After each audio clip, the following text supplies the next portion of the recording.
Hello everyone and welcome to SmashBoxxTV's final round coverage of the 2016 Glassblown Open. I'm your host Terry Miller, the Disc Golf Guy. I'm joined here by Dixon Jowers, and Dixon, I don't think it gets any better than this on top of the leaderboard. What's going on? Well, it's way better conditions than yesterday. We're dry, the wind has calmed down a little bit, we're at a beautiful course, and there's storylines all over the place. Paul McBeth eagles the last hole yesterday to tie for the lead. Will the McBeast continue his dominance? Of the last 12 NTs and majors, he's won 9 of them. Ricky Wysocki, will he continue to show up as the second fiddle? In those same 12 tournaments, he's finished in the top 10 11 times with 3 seconds and 1 first. So he's been right there, but he can't quite get over the top. Will Cam Todd, a legend from 15 years ago, return to the top of a national tour tournament? And then we have finishing out Nate Wegryn. You might not know of him, but in the last 2 years, he's played 113 tournaments, 53 last year and 60 the year before. He knows tournament pressure. Now he's out here with the biggest names in the sport, ready to try to take down his first national tour. This is going to be amazing. And then on top of that, we have 17 players that are within 5 strokes of the lead. A long course with lots of OB and a little bit of wind. We could see anything happen out here. I'm excited to get to the action. We're at the Emporia Country Club. Again, this is your final round of the 2016 Glassblown Open. Let's get to it. Watch your step right there. Okay.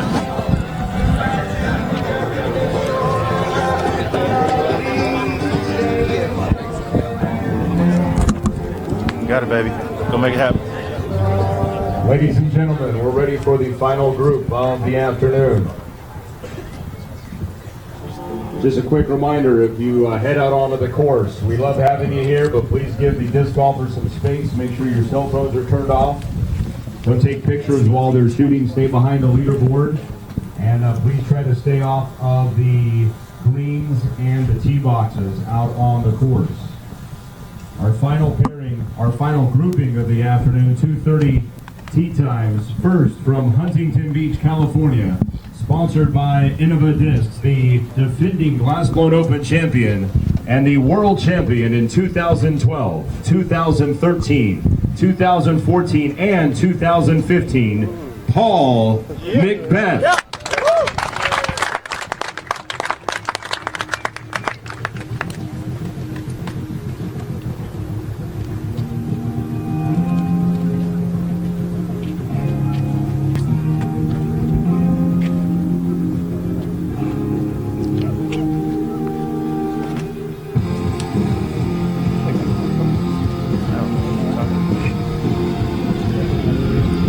And no surprise here as Paul McBeth starts off the round with a Star Destroyer. From Darlington, South Carolina, Cameron Todd.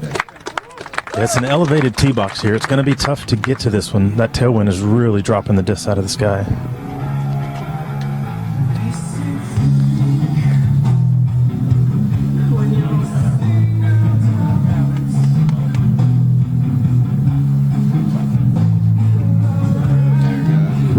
Fort Mill, South Carolina, sponsored by Latitude 64, Richard Wysocki.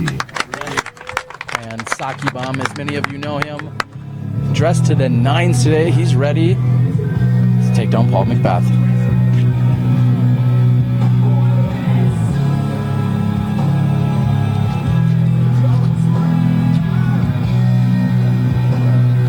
He needs that to crash. And he digs in about 2 feet short of the OB line. And from Ann Arbor, Michigan, sponsored by Legacy Discs, Nate Wegryn. Yeah.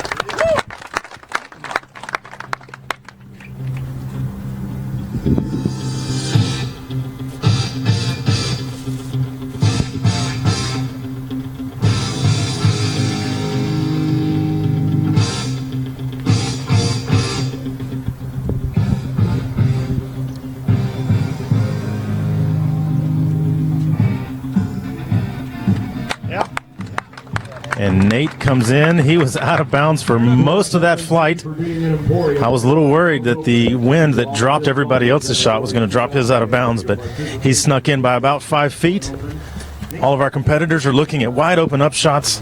Cam's going to have a little more distance than the rest. But with this skill here, I'm imagining that all of these guys are going to be able to get up and down for the 3. Dixon, this year, hole 1 is in a different configuration from in past years. Let's take a look at the preview right now. Hole 1 gets off to a quick start with a downhill drive that forces players to be dialed in early. 2 trees block the fairway about halfway down the hole, requiring players to throw over or go short of them and have a longer approach to the basket. A pair of OB sidewalks gather up any shots that fall out early to the left or right. The pin sits on a flat stretch close enough to the edge of a pond to make most players uncomfortable.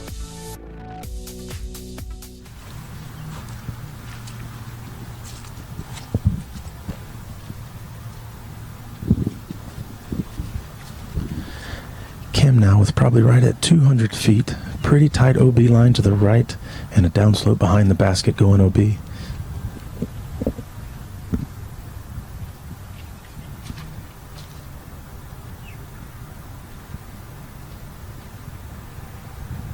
Great looking shot there by Cam Todd, throwing an older style KC Pro Rock. Cam, like Nate, have somewhat of a mixed bag. They're both sponsored by Legacy Discs. However, they are throwing a little bit of a mixture of plastic types and sponsors there.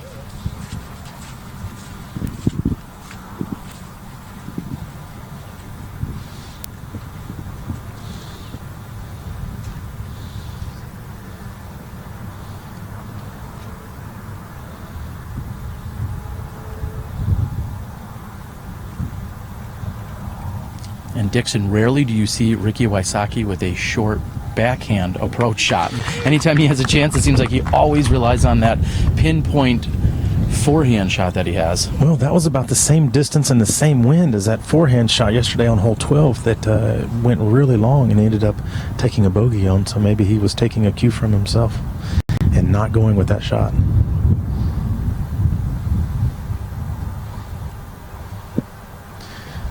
Paul with the pitch up from a little over 100 feet, just getting his 3 and moving on. One step a couple of feet closer to Nate, maybe about 80. A couple of feet inside the OB line. It's at a distance that he could run, but he wants to be just a touch careful because there's 30 or 40 feet behind the basket downslope that could leave a tough comebacker if he's not careful.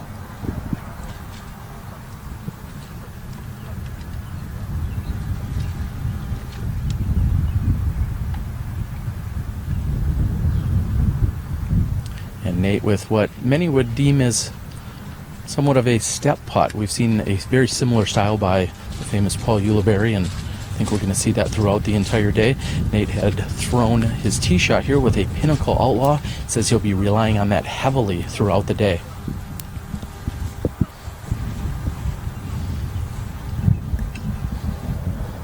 Yeah, I'm curious to see how Nate begins the round. I was going to have a chat with him about 30 minutes beforehand. He disappeared. And right before they were called to the tee box, he showed up. Apparently he had lost his keys. He was pretty frantically looking for them when they were calling people to the tee box. He ended up going to the bathroom, so he was pretty nervous right at the start of this round. So we'll see if he can pick up his par here and calm down a little bit. And Nate did, in fact, clarify with me a moment ago that he's exclusively throwing Legacy. Says they've been very supportive of what he's been doing out here, traveling and playing all these tournaments you mentioned earlier, Dixon.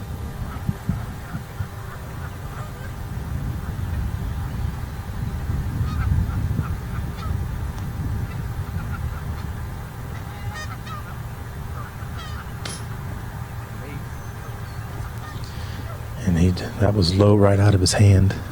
Kind of gives himself a scolding. Ricky for his 3. It appears that Ricky's loudest fan is back with us today. Would you say he's an anti-heckler? Would that be a way to put that? Or just his loudest fan? Loudest fan works. As you said, as you were beginning your statement there, I thought you were coming with another song reference for a second I'll save there. those for later. Don't worry. There's plenty to come. I have no doubt.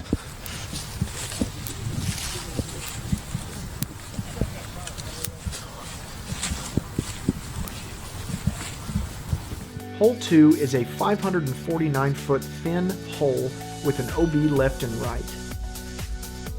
Players throw over a small hill off the tee and are looking to get past the grouping of trees that guard the last 150 feet to the hole. The terrain slopes slightly right to left, which can cause some unlucky shots to skip into the water.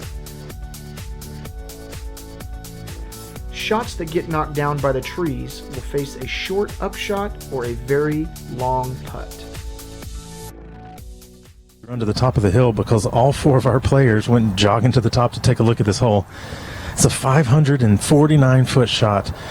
You're thrown to a blind landing area with OB right, OB left, and a downslope from right to left. The big trees that are right in the middle of the fairway, a good drive is going to land in those. The sidewalk that's running down the right-hand side actually goes into those trees, so the landing area is much smaller than it looks from the tee box. And Paul McBeth just said as they were walking back from the hillside that 3 of the 4 of these gentlemen are in fact playing this hole blind, which is pretty surprising. Well, playing it blind as far as this week, anybody that played it before, this was a hole last year. However, because of the rains that came earlier this week, the course was closed through what a lot of the normal practice time would have been. So these guys weren't able to get out here because of the weather conditions. McBeth with a Star Destroyer.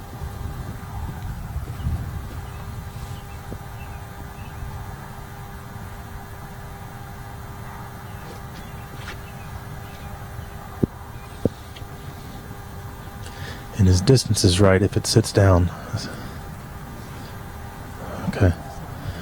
Yeah, the spotters look at it for a long time before we see the green flag.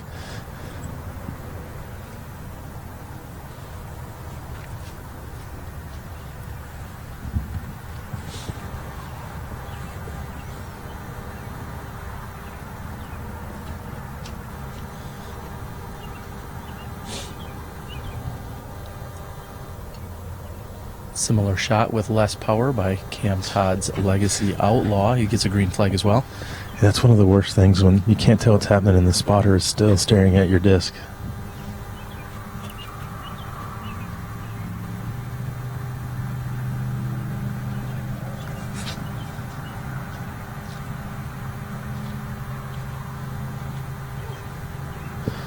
And Ricky biting off a whole lot more as far as distance goes, and he gets the green flag. His fan lets us know that it's good.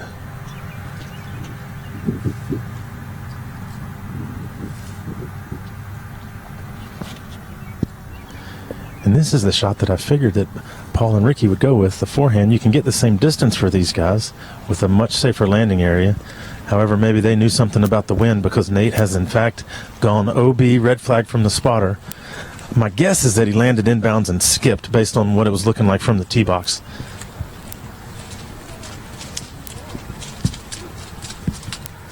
And as we move down the fairway here of hole number 2, we'd like to again welcome all of you for joining us here for this 2016 Glass Blown Open final round coverage. We're out here at the Emporia Country Club. It's been an amazing week as we visited Emporia and the surrounding area. Nearly 1,200 competitors. And this morning there was a new event, Dixon. It was the junior event. How'd it go out there? It was fantastic. We had, I believe there was 45 competitors this morning. We had some under 8s, under 10s, under 12s, under 15s, and under 18s, boys and girls. And they all seemed to be having a fantastic time. Matter of fact, one of our U12 players got an ace while he was out there. And I've played that course several times. It's a pretty short course. I've never gotten an ace, so I'm glad I wasn't competing against that guy because I would have lost strokes on that hole.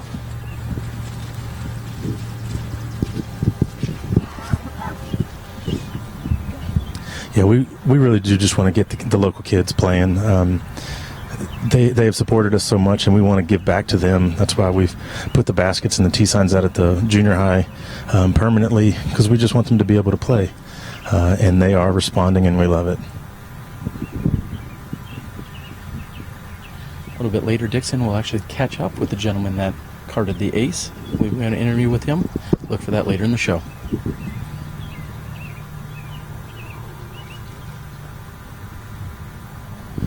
Nate playing the skip, and he just didn't quite put enough on it. He's going to have another circle's edge putt there.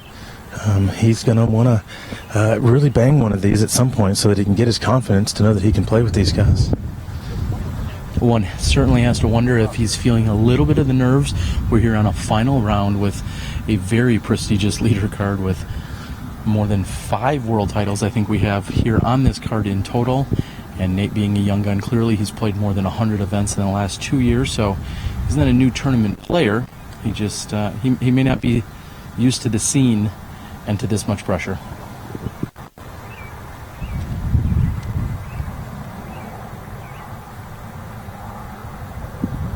Yeah, our other 3 competitors combined 234 tournament wins. Nate has 17. When I spoke with him earlier regarding his wins, he said they've all been B and C tier, so he has not netted himself an A-tier win. And as you mentioned in the opening, not many people are beating Paul McBeth in A-tiers or majors. And Paul slides up to the pole with his Nova. That's a shot we've seen many times over the last couple of years. Cam and Paul, both within 10 to 12 feet, as best I can tell. I'll try to be more general on my estimates. Apparently, I'm getting killed online that I'm not giving good estimates.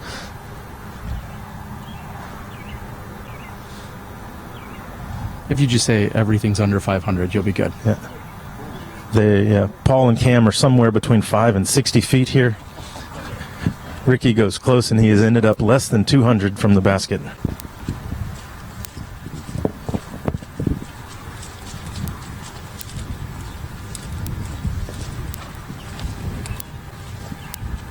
And after the OB tee shot, like you said, Dixon, Nate's going to really need to put this in if he wants to maintain any kind of excitement or confidence with this round.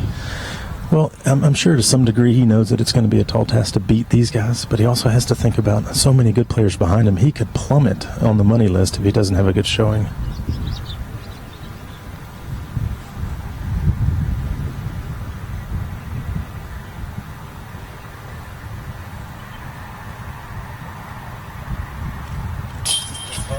And that is what I would consider a good showing here. Nice putt there by Nate Wegryn. Would you say that was somewhere under 80 feet? Yeah, that was an excellent less than 100-foot putt right there.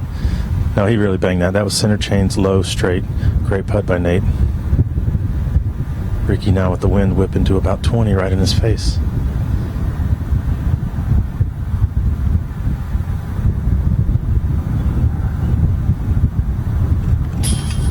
And just over the edge, bangs the bottom of the chains and slides around the basket.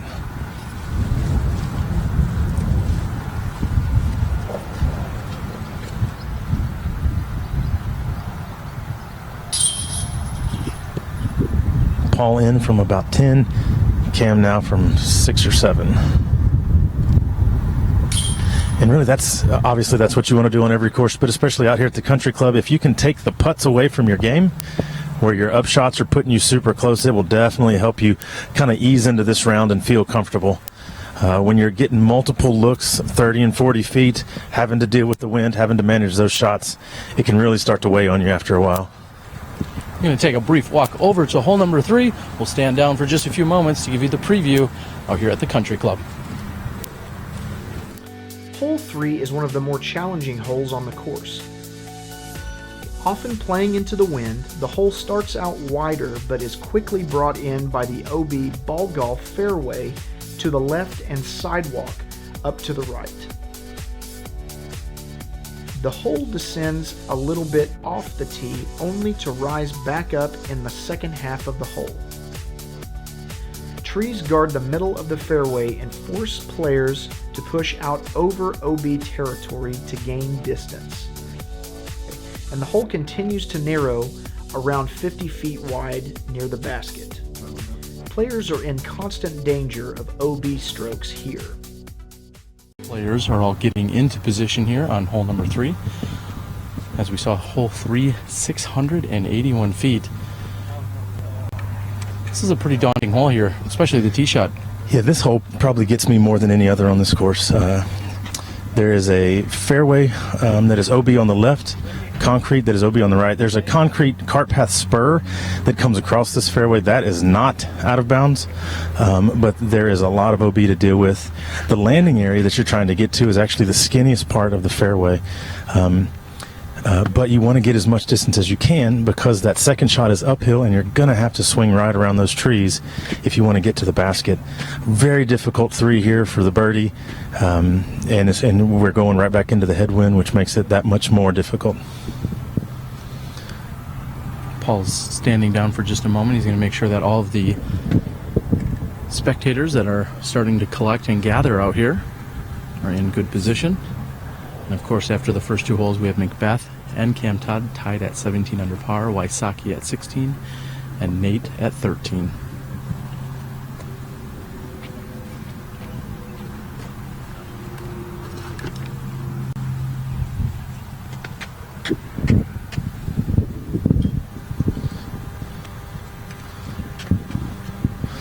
Paul here looks like he's going to go with a wide hyzer. That's an interesting shot with his headwind if that's what he goes for. If that's what he does, he's going to be out of bounds immediately out of his hand, and until he crosses back inbounds some 400 feet away, he is flying OB the whole way and would have to re-tee if he missed.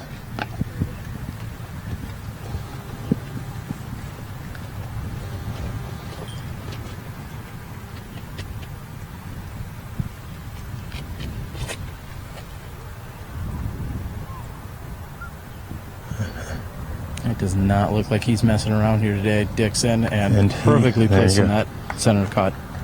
That's an excellent spot to be. He's going to have a good angle for the hyzer. He's going to have about the same shot, a little bit less, but same sort of angle. Throw into an even skinnier spot that he just landed.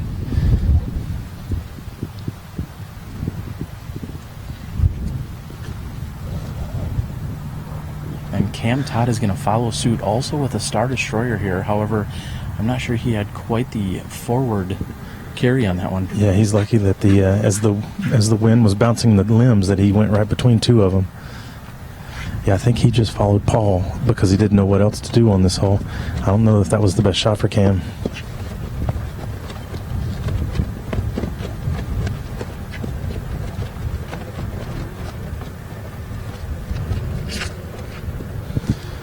And Ricky going with the straight shot, and he rips it flat. Excellent shot. He's right there by where Paul is. Same great angle coming up for them. Nate looks like he is winding up for that same high hyzer.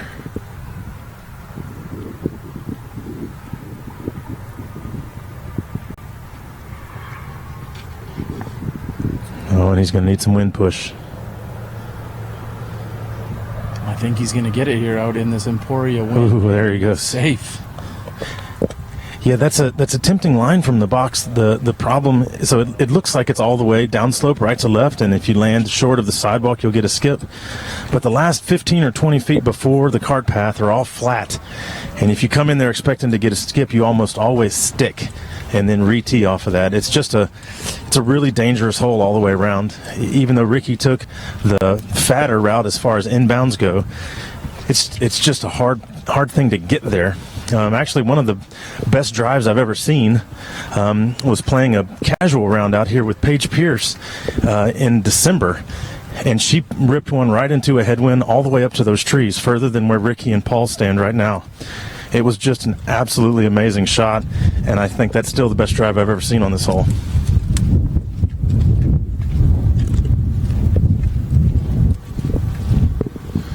So Cam now doesn't quite get to the halfway point.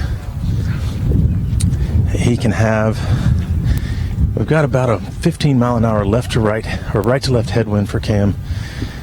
If he goes with the hyzer route, I don't think he's got enough distance in his arm to get it there. He's going to land probably 75 short. You just need to watch out for that last guardian tree that kind of hangs over the sidewalk. You don't want to hit that one.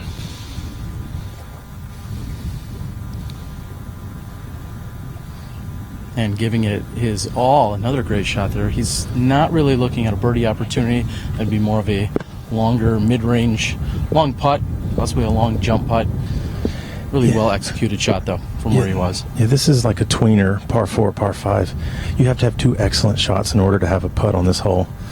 And Cam laying up to about 100 short. Should be able to get his 4 pretty easily. A downslope in Ricky Wysocki's run-up and some wet grass. He has the right angle. Needs to get down. The wind's pushing him left to right, or right to left. And I believe he's stuck.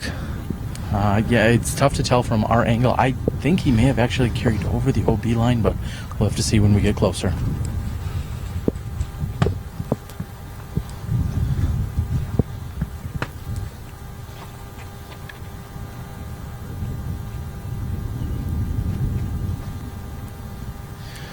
Yeah, at the basket, it's probably only about 20 or 25 feet worth of grass on each side of the basket to the OB. And Nate sticks it a foot over the sidewalk. He should have a inside the circle putt from there.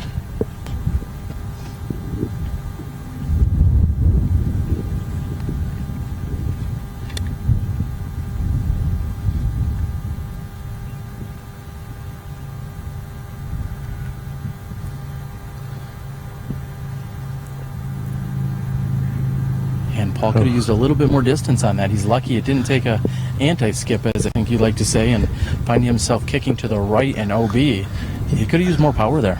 Yeah, I think he was planning on the wind giving him some distance push as well as the right to left push. But it didn't give him hardly any one of those. He landed about 2 feet in and bounced backwards to about 1 foot. He should be about circle's edge. Best guesstimate from 400 feet away. Do I need to start putting an asterisk on all my distances? But Ricky, if he is OB on the left-hand side there, he's within 40, definitely, maybe even closer to about 20 or 25. So if he's OB, he still should be able to get his circle 4. But we'll see where he ended up. Cam now from 80 or so.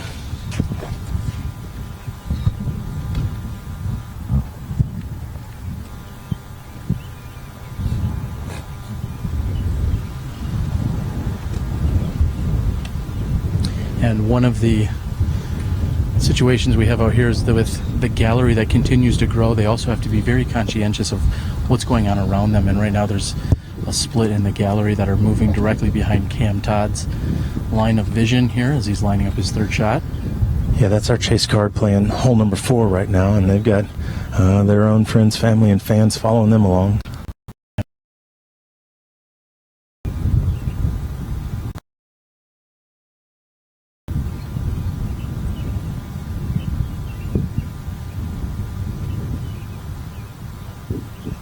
Cam seemed to go with a relatively conservative play, throwing into a headwind there. Yeah, I think Cam was playing this hole the entire way, just trying to get his forward and move on.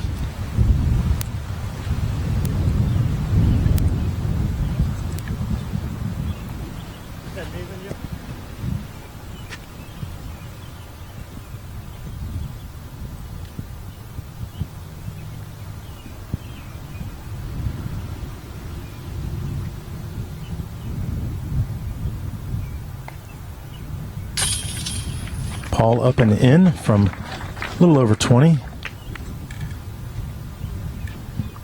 Let's see if we can get official confirmation as to whether or not Ricky went OB. I believe that he is. However, whether you're inbounds or just close to in the OB, you always are able to bring it in 1 meter. Yeah, he is out of bounds. Ricky for his par 4.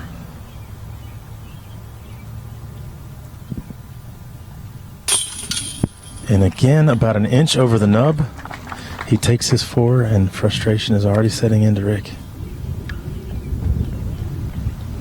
And as I just mentioned, anytime you are either OB or just near OB, you can bring your disc up to 1 meter inbounds, even if that brings you closer to the basket as it did here with Nate's putt.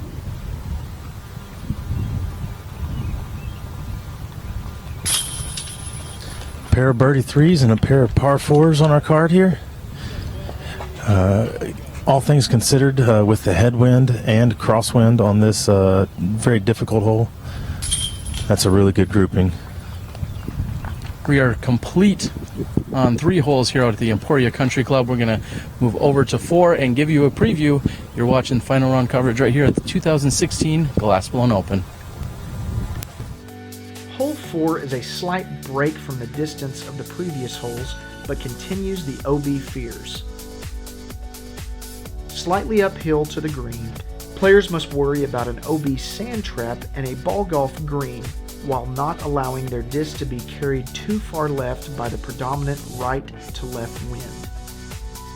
The green has a small amount of foliage that can cause trouble for shots a bit outside the circle.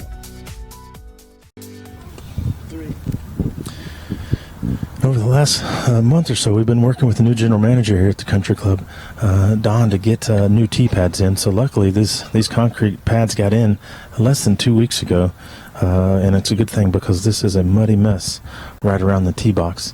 This would have been something gnarly to tee off from had that concrete not gotten in the ground. This is really our first chance at a 2 on the course. 324 feet, it's uphill. There's an OB bunker and green on the right that basically the players want to throw right over the top of. The wind is a tailwind, a little bit left to right, a little bit right to left, depending on the moment. And here after 3 holes, we see McBeth is the outright leader at 18 under par. Todd at 17, Wysocki at 16, and Wegryn at 14.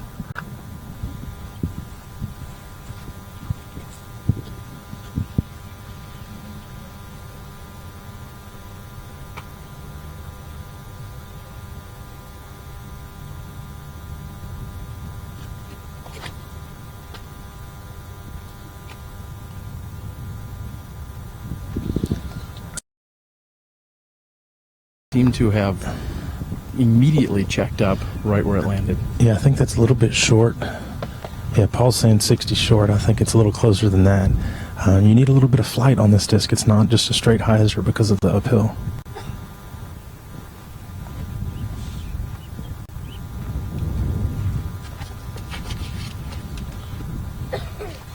And Nate lets go his early. He hits the tree that's of it. Ricky with an opportunity here to pick up a stroke with a good drive.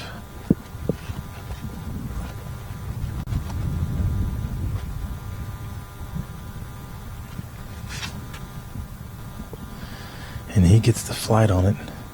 Here it is swinging to the left. And he is going to be deep. He's had the right side to side on that, but he rode a little too long. It's going to be coming back into the headwind.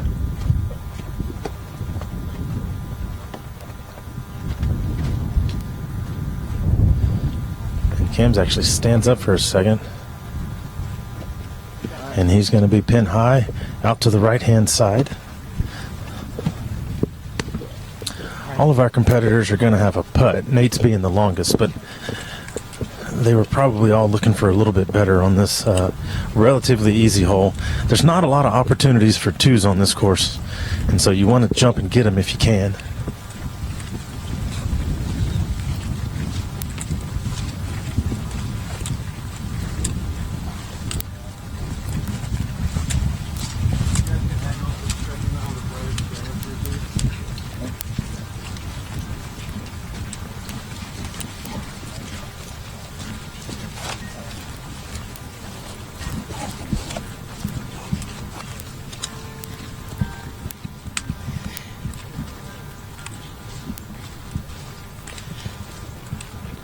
Dixon, we've battled the weather out here for the last few days, including the preparation for this tournament.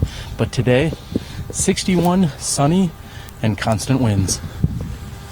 That sounds about right for late April in Emporia.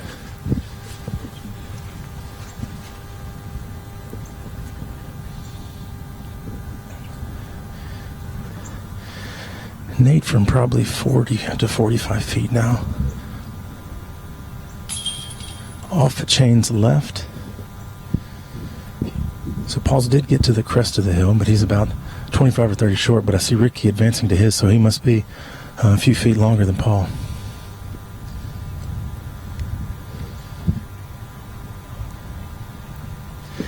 He's got some limbs hanging down right in his way. He's going to have to go from a knee into a headwind.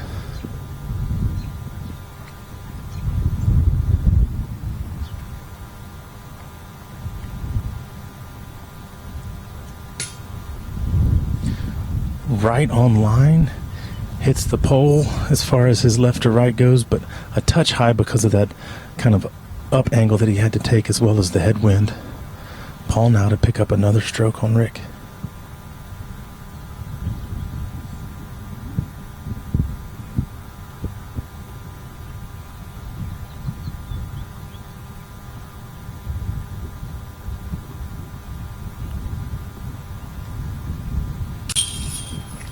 And in like Flynn, Paul McBeth, it seems like in these situations when he has the opportunity to really put his foot down, he does. And Ricky is getting more and more frustrated. And we know with the caliber of players here that if someone starts hot and they continue to put the foot down, as you say, there may be no catching them. So Cam Todd, as we see, comes up a little bit short. That was very uncharacteristic of Cam Todd. Yeah, that was. We're talking about the battle between Rick and Paul, but we got to remember that Cam is just one stroke back. Before that, on him over the total of the round so far.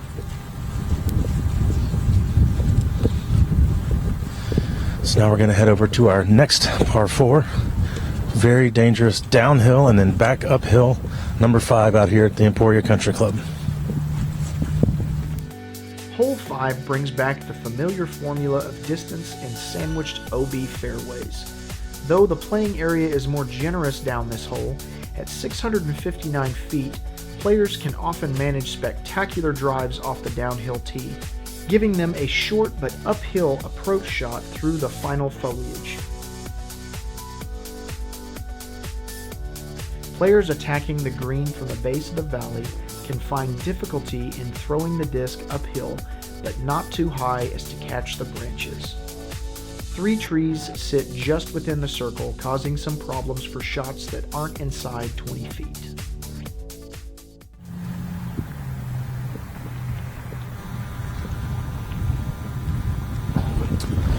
So now as we turn downhill, it seems like the wind is just following us in every direction. We turn downhill, opposite direction of the last hole, and now it's right back into our face. So while they were putting just a second ago, it seemed to be a crosswind. Now it's right back at them. Hole 5, 659 feet. There is a fairway, ball golf fairway to the right-hand side here that is out of bounds. And the start of that fairway is just over the crest of the hill here. So if someone were to turn one over and get it out to the right, even if they went 500 feet up that fairway, they would take it where it was last in bounds, which is only about 150 feet off the box. The real landing area here is to throw at that big willow tree on the right-hand side that borders the ball golf, disc golf fairway. Throw something at that, hyzer back, and get down into the valley at the bottom, which leaves you about 350 feet back up the hill into the headwind with lots of obstacles in the way if you want a chance at getting a 3 on this very difficult par 4. Dixon, we talked about hole number 1 being a little bit different this year. Talk about any of the other hole changes that we may see out here on this country club course versus what we saw just a year ago. Sure. So last year there was a glass blown open layout as well as a rest of the year layout. Last year the hole that's probably become one of the more famous ones at the glass blown open is the long downhill par 1 that curls around a piece of lake coming in, and you need to land just short of another pond out here at the country club. That actually goes downhill against the grain of the last ball golf hole out here. So we switched the flow this year so that we could play the disc golf course year round. So our hole 1 now is different than hole 1 previously, and our new hole 18 goes right back up the fairway that used to be old hole 1. If you're concerned that if there's a new 18, that means that the island hole is out of play, don't worry. The island hole is still there. It's hole number 16. And so what that's going to make for at the end of the round is a very difficult finish. The last 3 holes are just ripe with opportunity for bogeys. So Michael Downs jogging forward, and he gives the thumbs up. We're ready to go. This is Paul McBeth again with his pink Star Destroyer on the tee, sitting at 19 under par.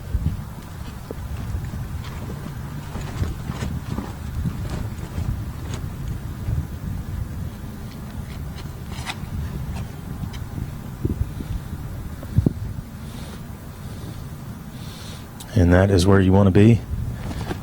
Heiser's back in. He's going to be right at the bottom. I'm wondering how sloppy it's going to be down there, though, because that is a little drain off from the ball golf fairway.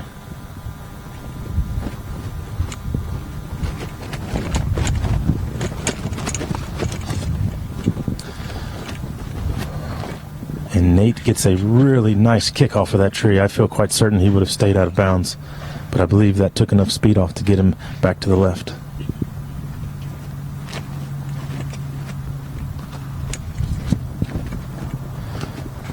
Cam now with his Destroyer. I think it's a Heiser short of the tree. He is in a great spot.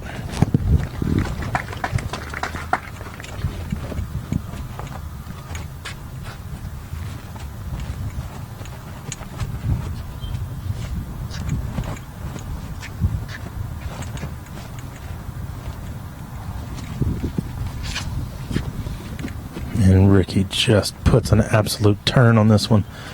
Crushes it right down the middle. He don't need no stinking Heiser.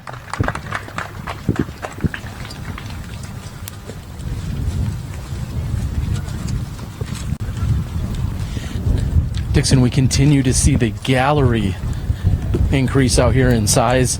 Any rough estimate or number that you think we're going to see by the end of the round here today? I'd say there's between 5,000 and 5,000 people here. If I had to guess with the asterisks, I'd say there's got to be 400 or 500 people walking with us. But then again, I really am not very good at estimating things I'm supposed to know, like disc golf distances, so I'm not really sure about the gallery here. There's a lot of folks, a lot of phone cameras out, a lot of people taking pictures, a lot of people just enjoying the nice weather. We've actually got a lot of the country club patrons out here with us that want to see what's going on. Nate now, because of hitting that tree, there's almost no chance he can have a chance to get down there for a good birdie putt, but he really puts a move on that one. He's going to have a long putt, chance to save the three there.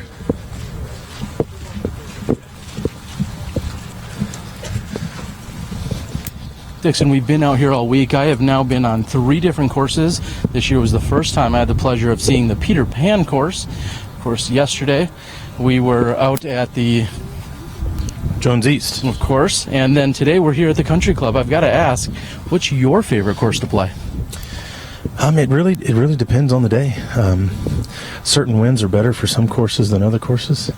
The Country Club is just a fantastic challenge. And the reality is, during most of the year, you can grab a golf cart and come out here and play the whole thing in just about an hour or so.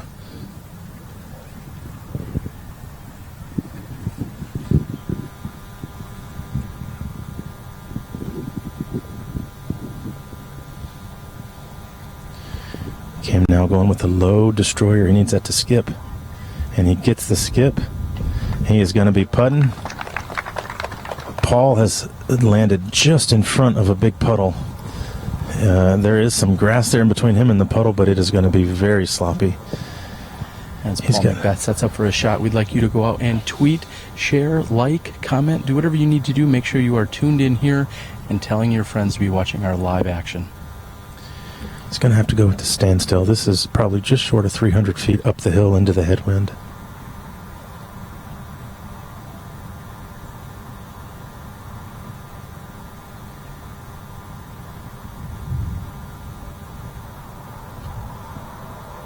And he's playing for the same skip that Cam had.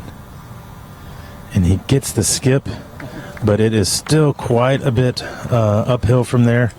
He's going to have a chance to do a McBeth putt and really aggravate some of his competitors.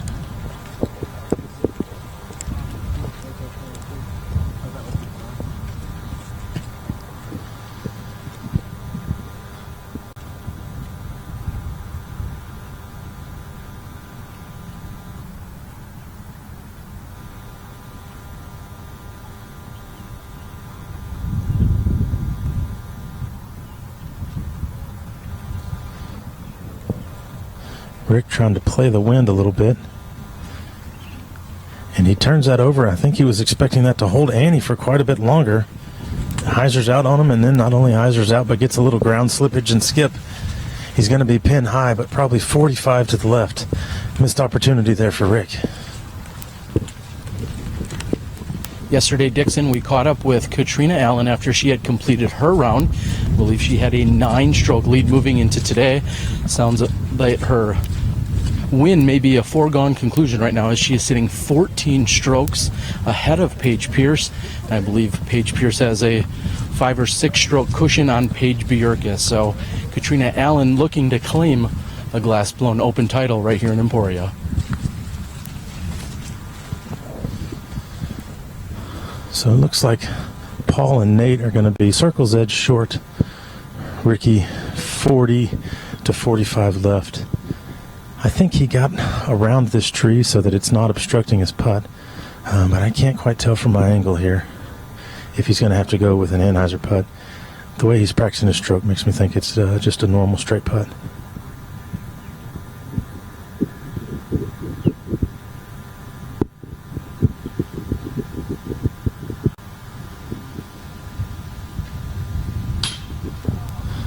And for the third time that I can remember, something that should have zoomed past the basket in our various rounds here hits the half-inch wide flag and sits right down.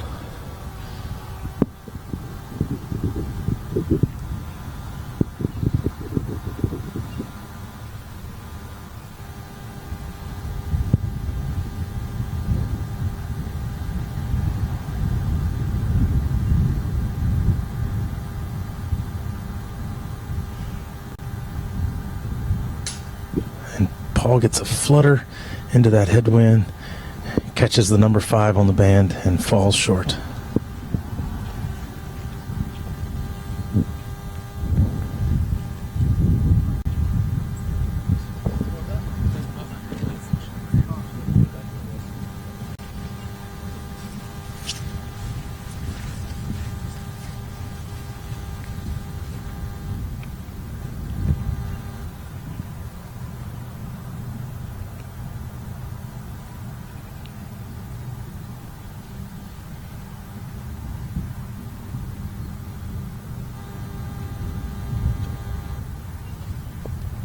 And we saw the wind lift that putt as well here on Nate's attempt.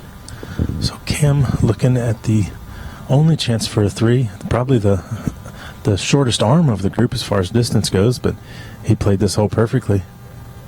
He is pin high, about 18 feet to the right. He's going to have a right to left headwind, or right to left crosswind. He goes ahead and calls Nate, so I'm guessing that means Nate went a little further behind the tree than we think.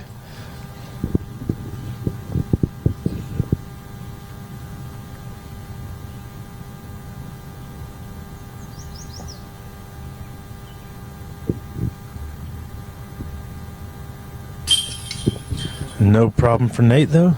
Steps up and bangs it for his par 4.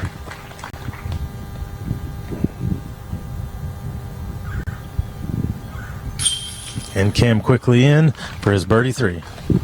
For those who have not seen Cam Todd play in previous events or in yesterday's round, he is a very fast player, both on the tee and in his putting routine. That is not nerves or any kind of hurried approach. That's just simply the way Cam has played disc golf for more than the last 20 years. We are through 5 holes here during our final round of the 2016 Glass Blown Open. This PDGA National Tour event concludes with just 13 more holes to play. Paul McBeth is in the lead. We're going to move over to hole number 6. Sit back and enjoy as we bring you a preview right here at the Emporia Country Club. Hole 6 gives the players an opportunity for more big drives off the tee, and at 580 feet, many will be aiming for as much distance as possible. The ball golf fairway does not play OB on this hole, allowing players to take more risk to get to the green. Considerable brush and trees hold sway in the landing areas down the right side of the fairway, and even the basket finds itself being encroached upon by these bushes. Players would be wise to err to the left when playing this hole. Holes. So you've just walked into a disc golf store. Look at all that sweet plastic. So many new discs to try. But you have your trusty compadres. Why would you want to try something new? What if you don't like this new disc? Rest easy when shopping at any of our buyback retailers. If you are not completely satisfied with a disc from Dynamic Discs, Latitude 64, or Westside Discs, bring it back within 14 days with proof of purchase and we will replace it with whatever disc you want. It is that simple. Now get out there and play some disc golf. Check out dynamicdiscs.com/retail to find a buyback retail partner near you. Ask every top-level player if putting practice is important, and you will get a unanimous yes. Introducing the Recruit Basket by Dynamic Discs. This basket is tournament quality at a practice price. It can be put together or taken down in about 2 minutes and comes with all the necessary hardware and tools. The Recruit Basket has 13 inner and 13 outer strands of zinc-coated chains. The rest of the basket is electrophoresced first, and then powder-coated for protection from the natural elements. Weighing in at just over 50 pounds, it's very sturdy, but with the built-in wheel on the base, it's very easy to move. The Recruit Basket is easy to carry in a car's trunk because the pole is made of 2 parts. It also comes with an in-ground sleeve for a more permanent and secure installation. Get ready for tournaments. Get better. Get the Recruit.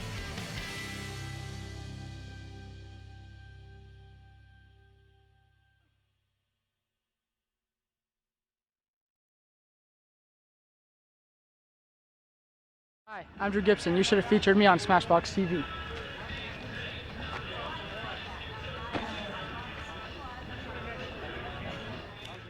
Hi. Whoa, got a big order going out today, huh? I sure do. Nice.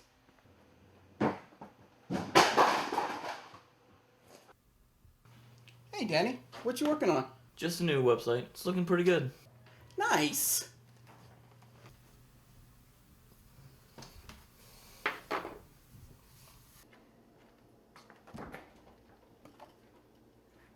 I finally got the baby to sleep. Nice.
Welcome back, everyone. I am joined here by Dynamic Disc owner Jeremy Rusko. Yesterday, Rusko, I asked Dixon Jowers, wow, I'm really having a hard time here today. I asked him if the keys of the city were given out, who would they go to? Would that be you or him? He thought they might go to him. Or maybe Eric McCabe? I mean, the whole entire Dynamic Discs team and staff for sure for the week. It's been a great week, and we're happy to have everybody in town. You guys have put on an amazing show. We're here in the 14th iteration, I believe, of the Glass Blown Open, one started by Eric McCabe, and now what you've built it into is nothing short of amazing. How does this all go down? How do you make it happen? Well, it's a year-long preparation. Well, actually, it's even more than that. I mean, everything that happens this week, we take mention of and take note of and put in our notes to make improvements for next year. And we're thrilled with the growth of the event, and we expect for even bigger and better things for future years. And we're looking forward to a great conclusion to this week and a great party tonight downtown. All right. Well, we know you also have the Pro Worlds to look ahead to in a few months. Let's get through this weekend, as you said. Any shout-outs, anything you'd like to say to everyone out there that's watching and taking in the action this week on SmashBoxx? Oh, man, thanks for checking in to the event. Thanks for watching SmashBoxx and for making sure all your friends are tuning in the rest of the evening. All right. Thank you. We're going to get back to the action. Paul McBeth is on the tee with the lead.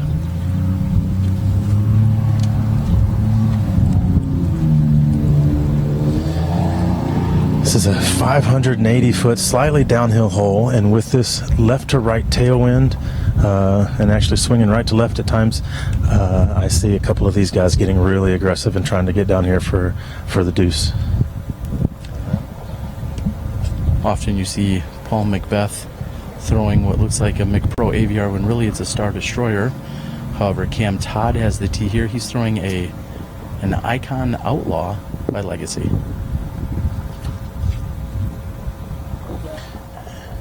And he gives it a beautiful ride. That's really the good, safe power shot right there. Turn something over and let it ride for a bit. Eyes are out into the fat part of that. Out of bounds is the cart path on the left and the road on the right.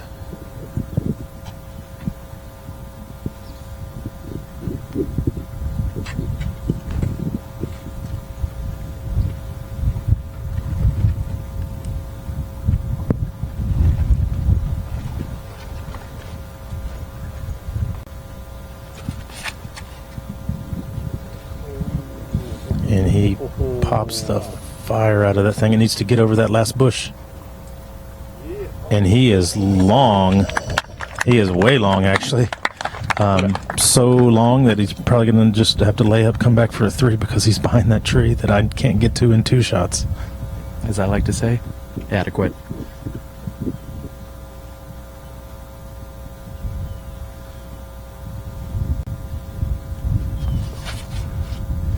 And Nate, getting inspired by Paul, throws the same route, coming in a little shorter. He might actually have a putt at this. Oh, well, he kind of falls out right there at the end. He's going to have a good long putt. Wide open shot there. Rick now trying to get one stroke back.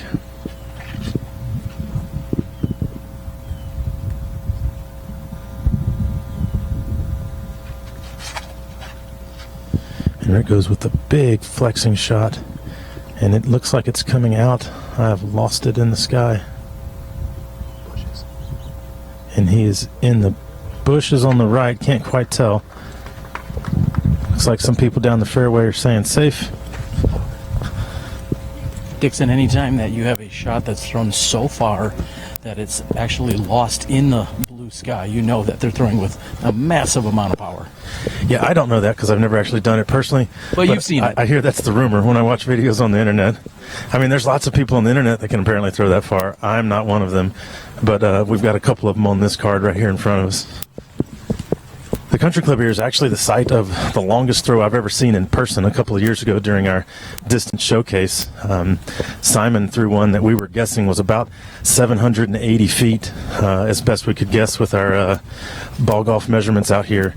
And I saw it in person, and it was absolutely unbelievable.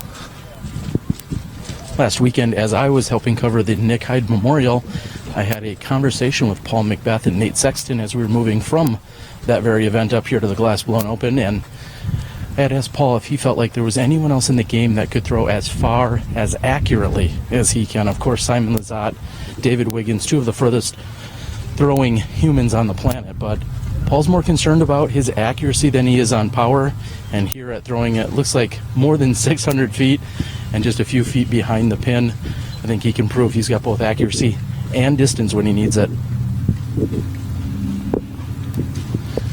Yeah, that was just an absolutely incredible shot. I see some people pointing. That makes me wonder if Ricky's disc has gone out of bounds.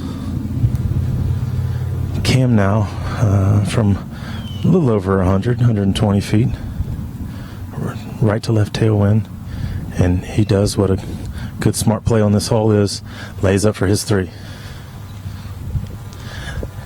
For you kids at home there, that's a shot that you could make it, but you'd probably make it. Cam, even somebody at Cam's level might make that 1 out of 20 times. So it's just not worth going for it because of the bad things that can happen.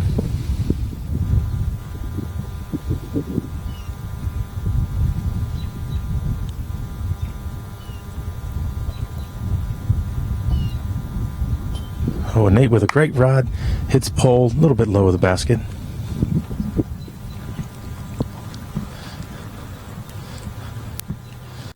And apparently Ricky has gone deep of this hole as well. Man, if the PGA hadn't patented already, these guys are good. Dixon, again, being a local, I can probably guess on about 3 fingers how often in the air. Yeah, I don't even think you need that many fingers. The best shot I've ever seen on this was actually Eric McCabe with a roller. He put it out here in the fairway, and it actually did a victory lap around the pole. And Paul McBeth is at least 50 feet deep here on this 580-foot hole.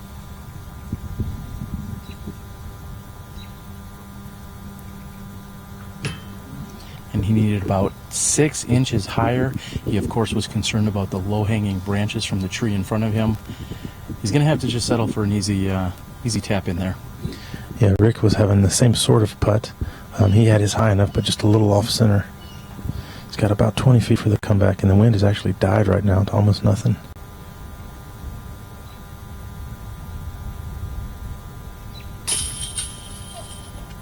And Ricky hits all right side and flops out. You can't quite tell if he was on the edge chains or if he was in the middle there.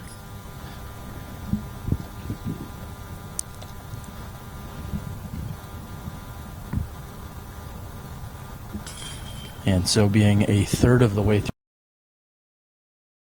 off the pace, unfortunately with a 3 putt there on hole number 6. We'll be back with you guys in just a few moments. We're going to move over to hole number 7 and also listen to a few words from our sponsor. So what are your thoughts as a player going into this tournament, given the fact that you do lots of work prior to it? What are your expectations as a player entering this event? I'm playing. I forgot that I'm playing. No, this is the one tournament a year that I always, kind of take the back burner on the playing side. And sure, I'm playing, and I want to win, and I want to do well. But my goal is to make sure every single person here has a good time. So this tournament being the National Tour means that all of your heaviest competition is going to be together in one tournament, where a lot of the tournaments you play, you're just expected to go win. Mm-hmm. This one you're going to really have to battle. Do you change your mindset going into a tournament like that? I try not to until like the last few holes, but it's hard. It's easier said than done because, like you said, everybody's here, so you're going to have to shoot your best every round. So for me, that's just keeping it in bounds and trying to play safe for the most part.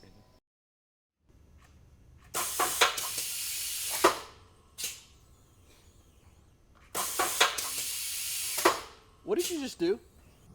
I'm stamping this misprint. Yeah, but you triple stamped the double stamp. Yeah? You can't do that. Can too. Cannot. Can too. Cannot. Can too. You can't triple stamp a double stamp. You can't triple stamp a double stamp. You can't. Eric! Guys, enough! You want to hear the most annoying sound in the world? Hole 7 plays shorter than most of the previous holes and is slightly downhill, giving one of the better opportunities for a 2 on the course at 386 feet. Often battling a crosswind, players must also keep in mind the OB green to the left and street behind the basket. The green plays similar to the previous hole with a bush ready to gather up ink.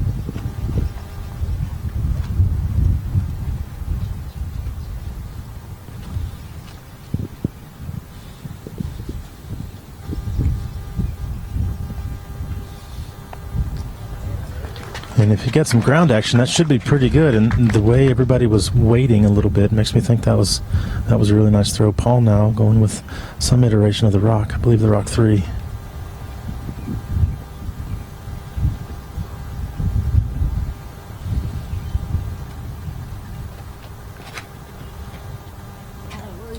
Oh, and he turns it over. He needs that to get down quick and catch a tree. And I believe he is out of bounds.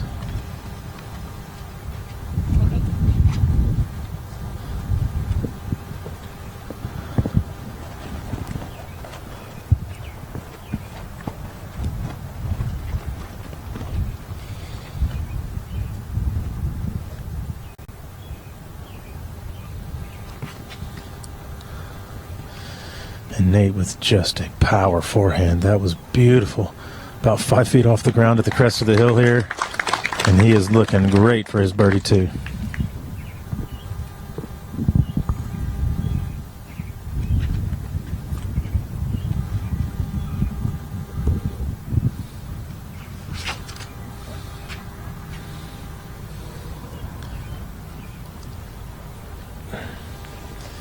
And Ricky giving it an ace run, and he just barely catches the edge of that tree. Paul actually opening the door here. If Cam is sitting there close for the birdie, Paul's OB, if Paul is OB, he's probably going to be 60 or 70 away, most likely looking at the circle 4 with Cam with the 2. We could have a 2-stroke swing here and a new leader.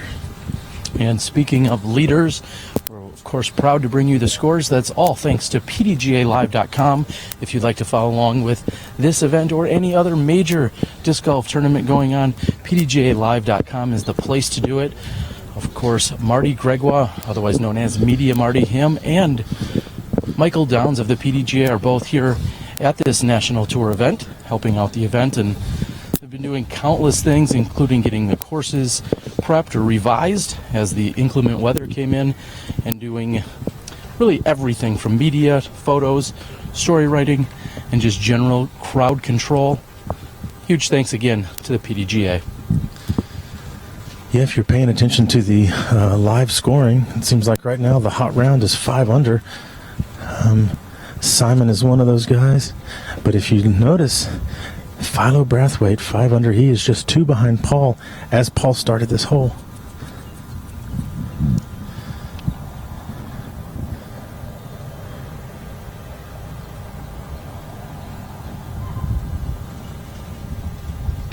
Oh, and Ricky from about 85 is just a couple of inches off.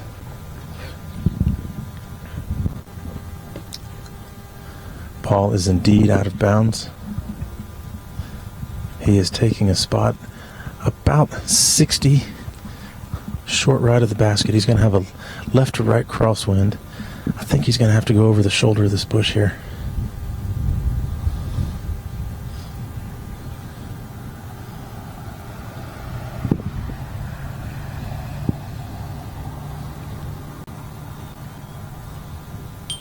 And Paul is online, but catches a little drop there at the end. So he is going to drop 1 stroke to Rick and 2 strokes to both Nate and Cam, who are just absolutely parked right now.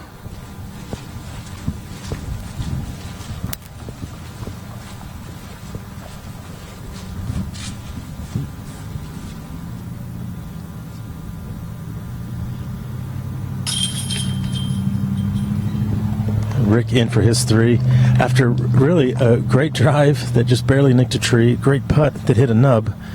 2 great shots is going to yield him a 3. And Paul in for his circle 4, the unforced error, which is going to now take him out of the lead of this tournament. Pretty surprising swing right there. So with 11 holes to go, Paul's now got some work to do.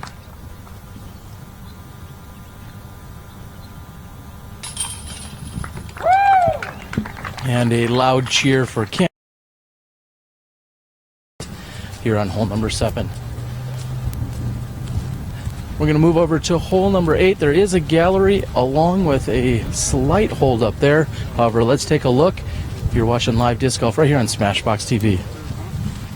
Hole 8 comes in at 629 feet and plays uphill most of the way to the basket.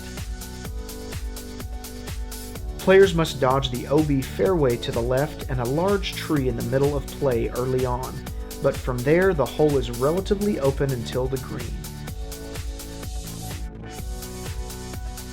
Shots to the right must watch out for the line of trees that could gobble up some errant shots, but the pin is most closely guarded by some trees on the left side. The green plays mostly flat, and only one tree creeps into the circle to potentially obstruct putts.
For me, it's time with my friends. For me, it's a walk in the park. For me, it's my job. For me, it's fun.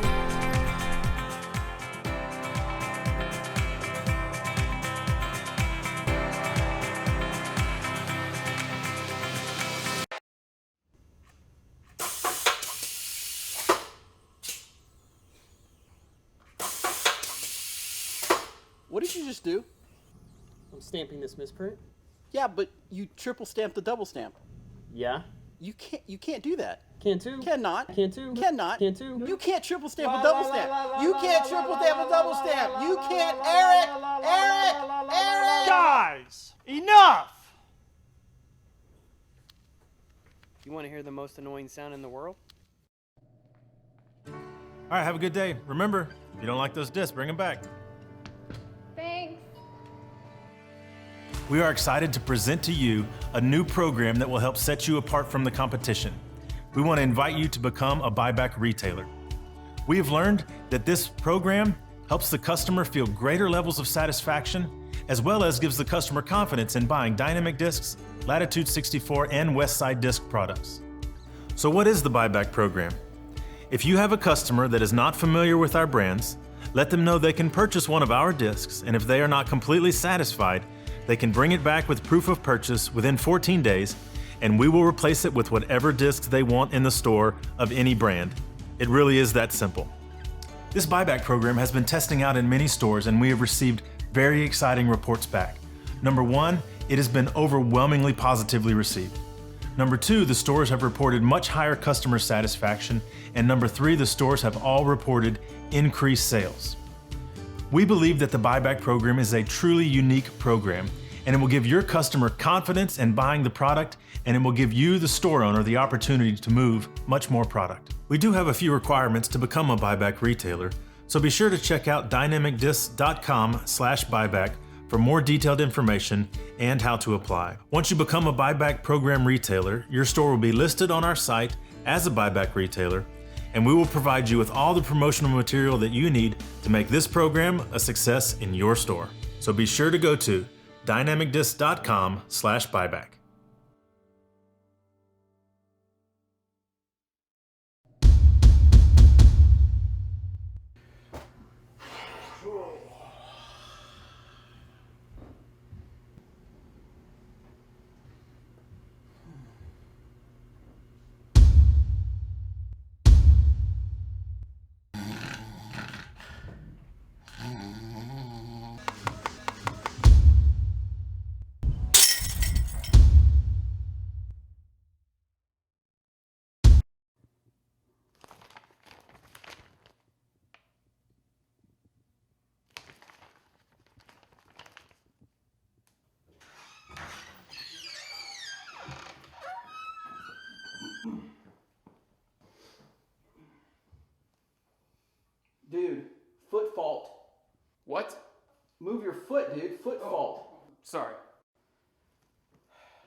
And welcome back, everyone. We are here on hole number 8, just waiting for the second card to throw their approach shots. It seems as if they're going to be putting in just a few moments, and Dixon not quite halfway through, but we're getting there, and we're seeing a little bit of a shakeup here on the leader card.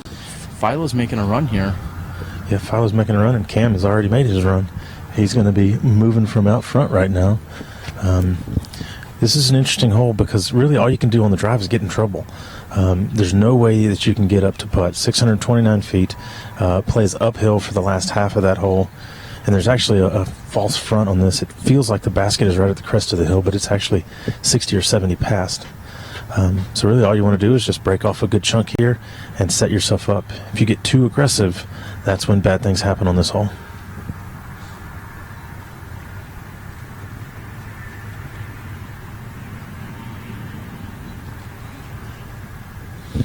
And Cam turning over his destroyer, flexing back. He's going to be center cut. And Cam right now, I think, is going to try to put a lesson on for how to play from in front. Come and get me, boys.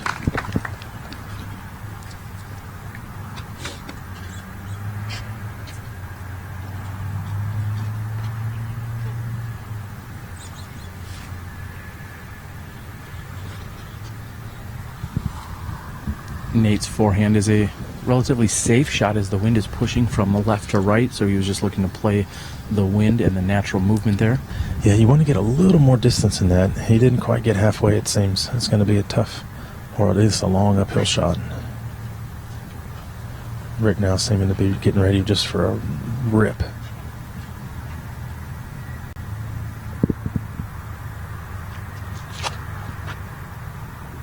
And he needs that to get stable.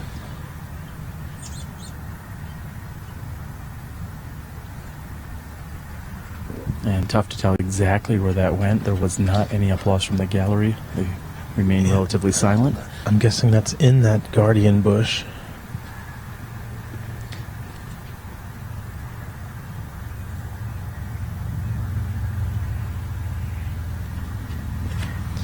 I mean, this is good ripping wind. It's left to right tail.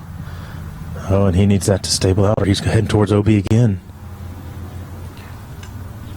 Paul McBeth had told me earlier in the week that all of his swirly destroyers that were of the star plastic were his neutral to slightly understable destroyers. So he went with a little less stability there, and that may come back to bite him. As you said, Dixon, that was carrying hard left to right. We're going to see if that hooked up enough for him at the end.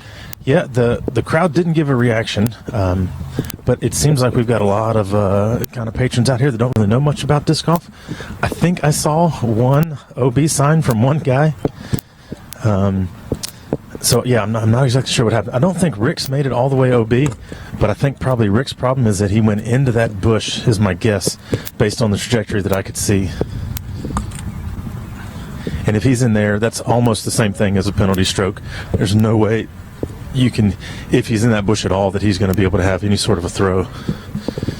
Nate, however, is going to be first, looking at in the upper 300s, 350 to maybe 375, but he's going to be going uphill the whole way.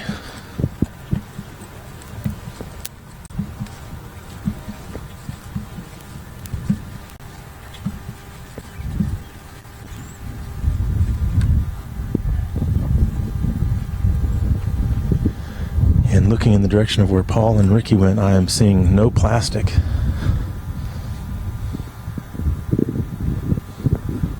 It would be interesting if this plays out that we know that Paul is not really intimidated by Ricky the way that the rest of the world is. It'd be interesting if Paul does have some problems with Cam, knowing that Cam is a world champion. Not at all.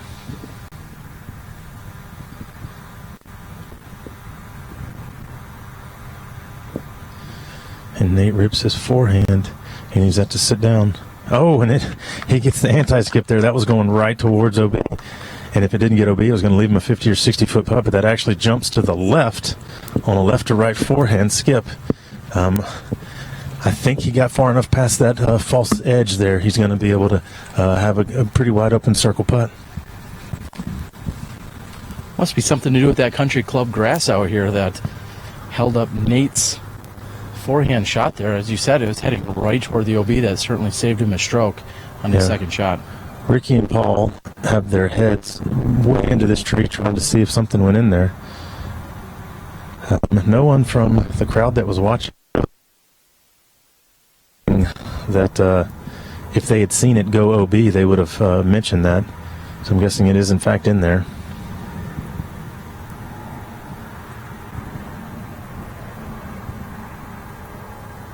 Okay, yeah, Rick has found it. It's in the bush.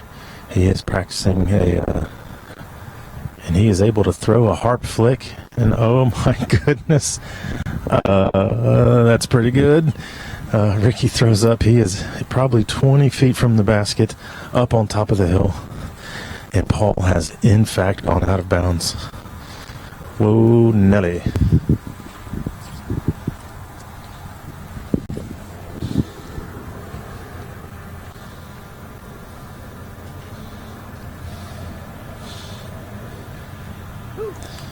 And Cam giving it a run, lands just short of pin high and skips to the left. Gonna have a nice tailwind putt there for his birdie 3. Paul now from about 200, 175 to 200. Pretty wide open shot. He should be able to get up and down going with a flick here.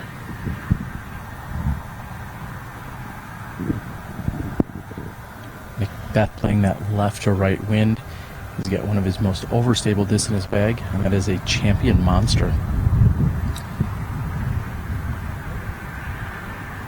Oh, and he gets the same sort of skip up there as Nate. Equal opportunity grass here in Emporia.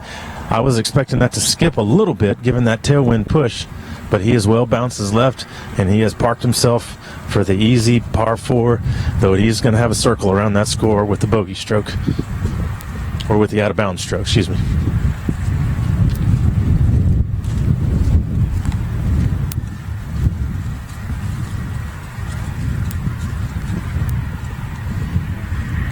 So what a grouping of upshots here. Nate at about 15. Ricky's actually going to be out, or excuse me, Cam is going to be out at about 20. Ricky is just short and 12 or so. Paul has gone long to about 20.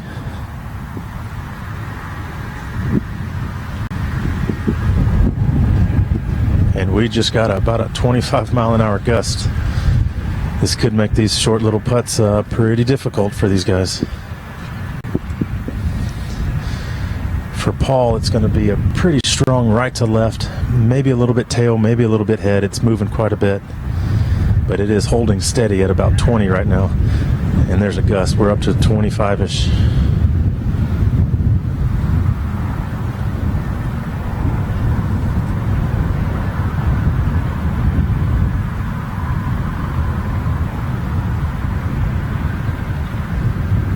Oh my goodness, over the top, and he's got longer coming back than he had right there. This is going to be Paul for his circle 5.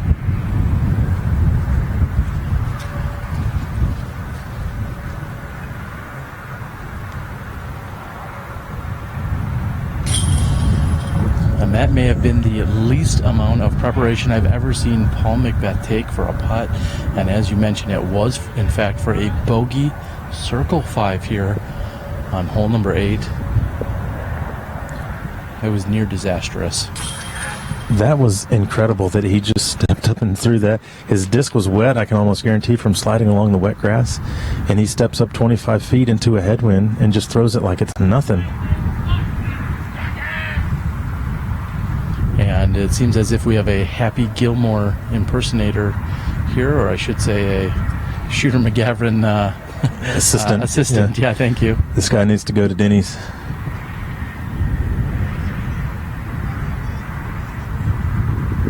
And that's certainly in Nate Wegryn's mind right now. He's wondering if this heckler from the apartments directly behind him, if he's wondering if he's going to heckle him during his putting stroke.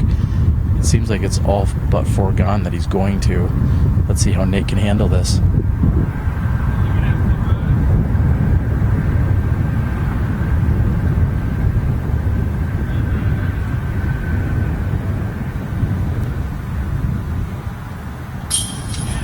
And Nate like is a professional, Nate with no problems. And the crowd responds. That's probably the loudest applause we've heard so far. And Ricky in as well. And thankfully, with the proximity of these apartments to where we are on the course, we should have no other distractions from them throughout the rest of the round. However, that is a first year on Smashbox, is getting the heckling from the nearby apartment complex. Yeah, it's like an internet tough guy in real life. They have a balcony, but they were not out on the balcony. They were behind an open window in the bedroom where they couldn't be seen, still screaming out. He's going to run inside and become a keyboard warrior now. All right, we are done with 8 holes. We have a brief walk. We're going to give you a whole preview here on hole number 9. Things continue to develop and change right here on the leaderboard. You're watching final round action right here at the 2016 Glass Blown Open. Hole 9 sends players back downhill and downwind, though the early trees have the potential to ruin any would-be excellent drives.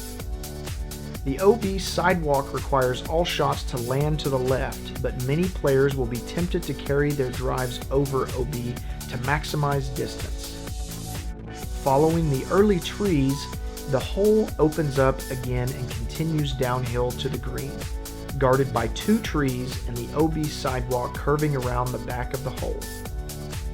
Approaching the green requires a delicate touch to slide in under the trees, as crashing into them will make for a difficult putt.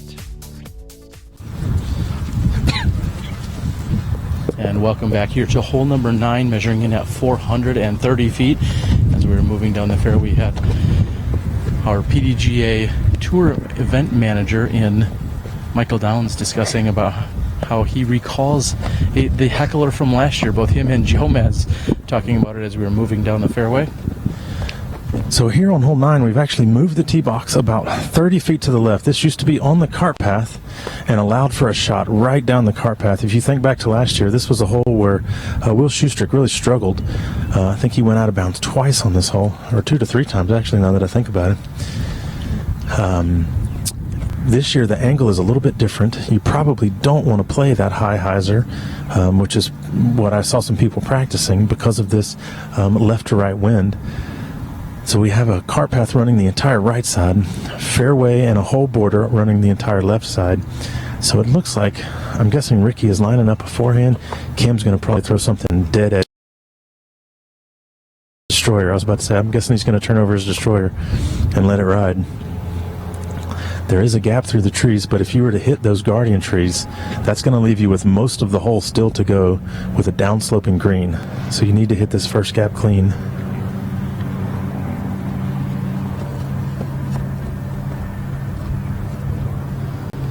And Cam gets caught up in the fur of those trees. He gets through it, but it takes all of his steam off. He's going to have a long upshot.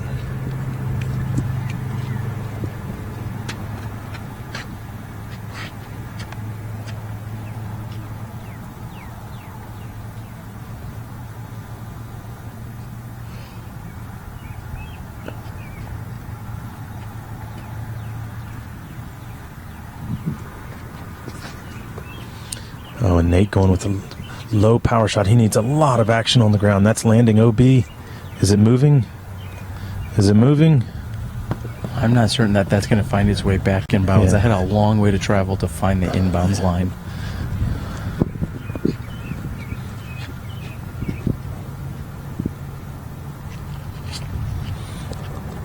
This might be exactly what Rick needed, and he rips his forehand. Oh, that needs to get down. Oh, that's a good tree. That's a good tree. That was going to be super close to going out of bounds, but he hits a tree and lays down right in the middle. He's going to have a putt from there. This would be McBeth with his first forehand of the round. Seems to be lining up with a Star Destroyer. He also has a Champion Thunderbird, and that looks like the Star Destroyer is the choice.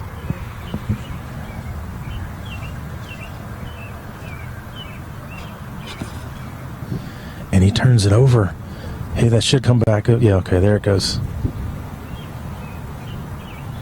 I believe he has gotten to pin high, but he's going to be short left of the basket. Coming from over his shoulder. The left to right wind. If the wind had gotten on top of that destroyer, it could have taken it way left before it had a chance to get stable. But it comes back in, and he's going to have a putt there. Nate now is going to have downhill, probably 340-foot shot with a pretty tough angle. If he's going to go right at it, this hole is sloping down from where he's standing all the way to the basket in a couple of different undulating hills. But the basket right now is probably 10 or 15 feet below where he's standing. And the ground continues to slope right behind the basket to an OB creek and an OB sidewalk.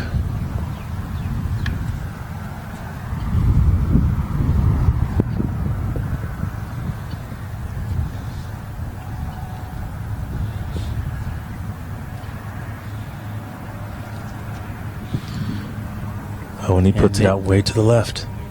That needs to hook. And as Nate's Pinnacle Outlaw, it looks like it has carried past the inbounds line. I think he's going to be looking at another penalty stroke from back there. Well, there are two stakes in the ground. I'm not sure if that's the penalty line, though. I think that's a ball golf marker. There is a creek back there that is a little bit out of sight from where we're standing. I think he has gone over that creek, but I'm not exactly certain.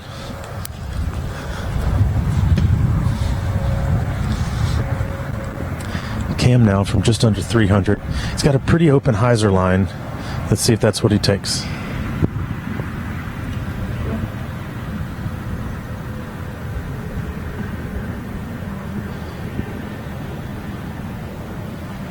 And he absolutely piers it.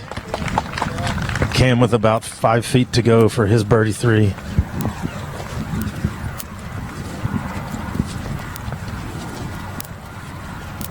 Although now that I think about it, this might be a par 3, given the change in the tee pad. Yes, I'm just starting to see the flags for the OB Creek, and I'm quite certain that Nate has gone over. And I'm actually not even really sure that Paul has gotten back inbounds. I would assume so. But he was quite a bit left from the box, and those flags are probably not more than 40 left. Ricky from probably 45 or 50. The wind has died down, slight left to right for Rick now.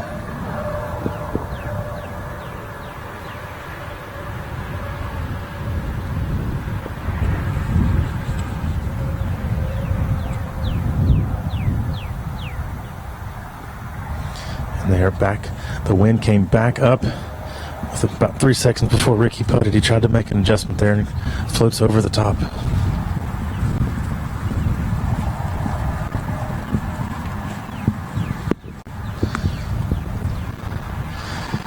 So Nate now, after his second circle on this hole, is going to have about 60 or 70 feet to go. And we didn't even really talk about the shakeup that happened on the last hole, with Paul giving up 2 strokes to everybody and now 3 strokes behind Cam going into this hole.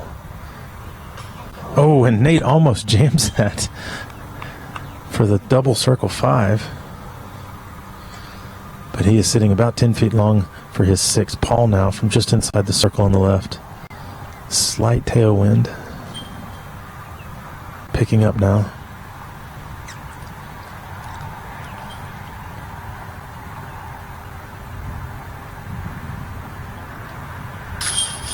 And he catches left chains and falls down. He was given it the body English to keep it in there.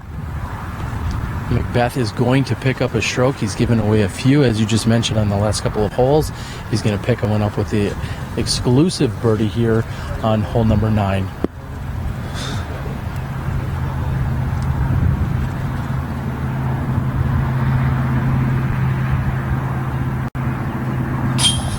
And Wysocki with no problems with a tailwind putt here. We are halfway through the round.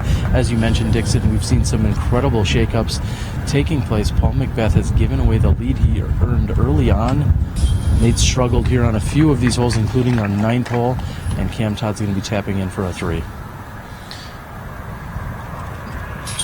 And Cam up and down from quite a distance away. Great save there after a drive that nicks the tree. So we are done with the front 9, and instead of Paul being tied with Cam, I believe he's going to be 3 strokes down to Cam heading into the final 9. However, the way that the country club is laid out, that really anything can happen. Hole 17 is a par 5, and hole 18 is an extremely difficult, long uphill, borderline par 4, par 5. So those last 3 holes, lots of different things can happen. So even if Paul were still behind 3 strokes by the time we got there, I think anybody can lose or catch 3 strokes on those last 3 holes. We're going to move over to hole number 10. We'll give you a preview of not only this hole, but also a few words from our sponsor.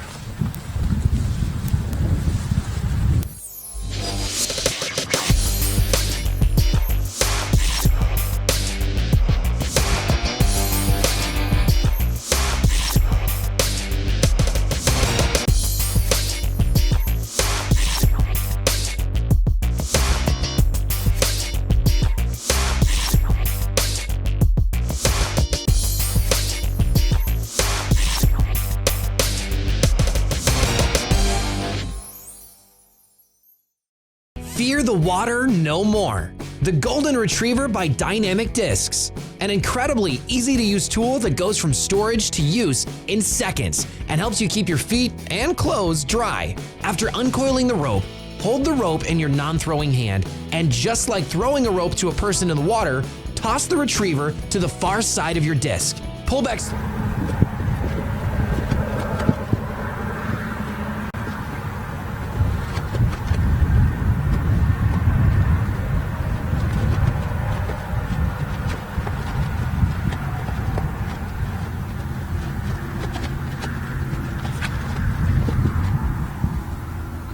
And McBeth with the tee shot here, and his stable Star Destroyer finds himself just about pin high on the right hand side.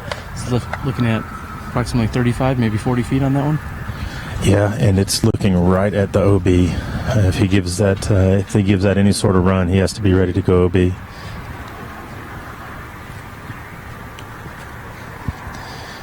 Cam now with the same Destroyer. Oh, the wind has got over on top of it. It's pushing it right towards the OB. And he is safe there in the fairway. Actually, those 2 fairway pieces used to be OB a couple of years ago, but Emac has gotten a little kinder in his old age.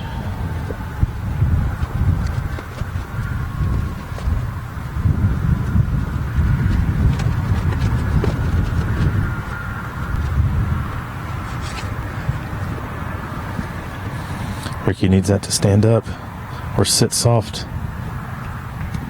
And it does. The second of those, he hits the ground and sticks, but he's going to have a little bit of an uphill putt there trying to get his birdie too.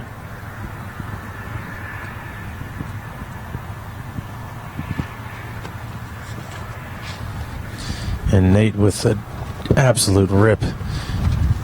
All of these shots are going right back into the headwind, and none of them are pulling to the left on the hyzer the way that these guys were hoping. So Nate, right about the same as Paul and Ricky. It's going to be a putting contest on hole number 10 here at the Glassblown Open. Dixon, we've talked now a few times about the jostling around here on the leaderboard. We see that Cam Todd is in fact 20 under par, with Paul McBeth just 2 strokes behind him at 18 under. And we know Philo is surging from a few cards behind. There's going to be no shortment of excitement. We may even have a different leader when they get into the clubhouse, as these guys will have their final few holes to play. Everybody's going to be keeping their eyes on the leaderboard, and make sure you at home check out PDGALive.com for all up-to-date scoring of multiple cards. Yeah, it looks like right now the hot round on the course is Matty O at 7 down through 12 holes. He's sitting at 16 under, just 4 behind Cam. And as you mentioned, Paul is 2 behind. Philo 1 behind Paul at 17 under.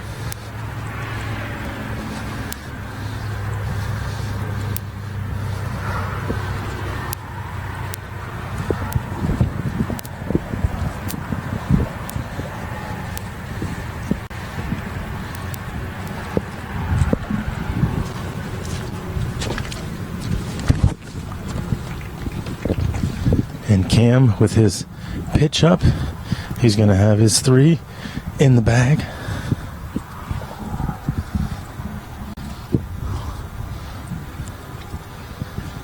Looks like it's going to be Paul, I guess. OB is about 20 feet right behind the basket from his angle.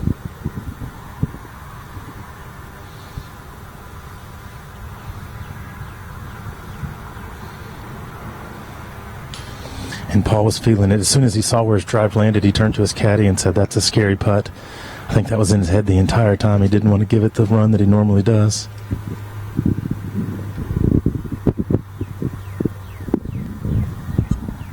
Nate now with a little more space behind the basket and a little more downhill putt.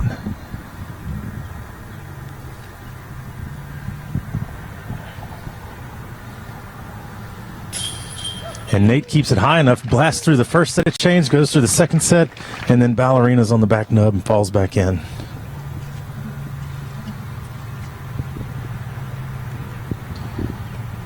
Rick now from 25. The wind is doing almost nothing right now. If anything, a little bit left to right headwind.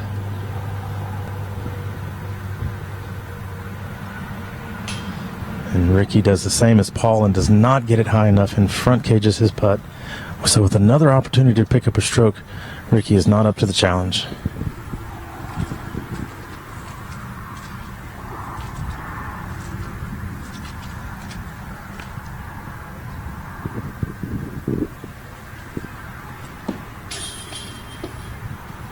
McBeth and Cam Todd here will tap in on this 10th hole. We're going to see 3 pars and a birdie here by Nate Wegryn. We're through 10. We're going to move over to hole number 11. We've got just 8 holes left to go. You're watching the final round here at the 2016 Glassblown Open. One of the more picturesque holes of the course, hole 11 pushes players through a thin tunnel of trees out into an open and turn to the basket. While the left side of the hole is properly OB, the right side might as well be, as discs that end up there have a tough time getting out. Once players get out into the open, the shot to the basket is relatively straightforward and the green plays nice and open. The shot off the tee is often what makes or breaks the hole.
How would you like to raise awareness for disc golf in your area, as well as make a little bit of money? We would like to invite you to participate in the Trilogy Challenge 2016. The Trilogy Challenge is a series of events that takes place all over the world. This year, it's going to be between May the 28th and September the 18th. We're going to provide you as the tournament director with everything that you need to pull off a great event, as well as make your players extremely happy. If you let us know the dates of your events at trilogychallenge.com, we will post it on our website. And then about 3 weeks before your event, we will send you a link where you can order the correct number of players packs with a minimum of 25 being required. As well as the players packs getting shipped out to you, we will also give you prizes for the winners, as well as a Trilogy Challenge banner that you can hang at your tournament headquarters. If you go to trilogychallenge.com, you can also download flyers that can be posted at your course or your local shop, as well as Trilogy branded images that you can post on social media. This year, as an added bonus, if you have over 100 players at your event, we will throw in a Dynamic Disc Marksman basket absolutely free so that you can give as a grand prize to your winner. If you go to trilogychallenge.com, you can see the requirements that go along with this particular offer. One thing that tournament directors are usually worried about is that they would order too many players packs. However, if that's a concern of yours this year, we've taken that away from you. If you have more than 10 players packs, We will buy them back from you if you let us know within 7 days after the end of the event. We don't want you to be concerned about that. If you go to trilogychallenge.com, you can get the answers to all of the questions that you have and register your event. We look forward to you being a part of it again this year. Hey, is that new dating website working out for you? No, I can't find anyone that shares the same interests as me. Hey guys, do you mind if I play through? No, go ahead.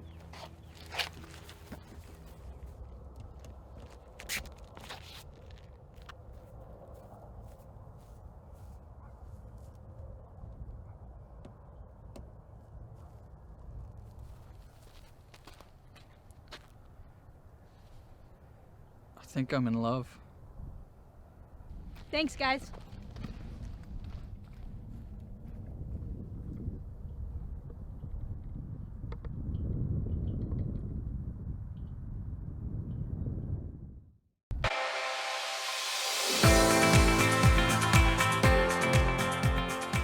For me, it's time with my friends.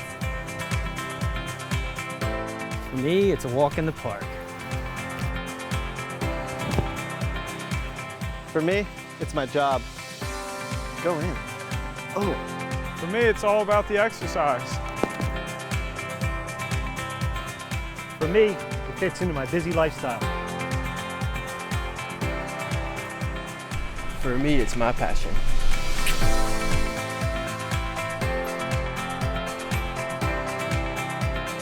For us, it doesn't cost much to play. For me, it's fun.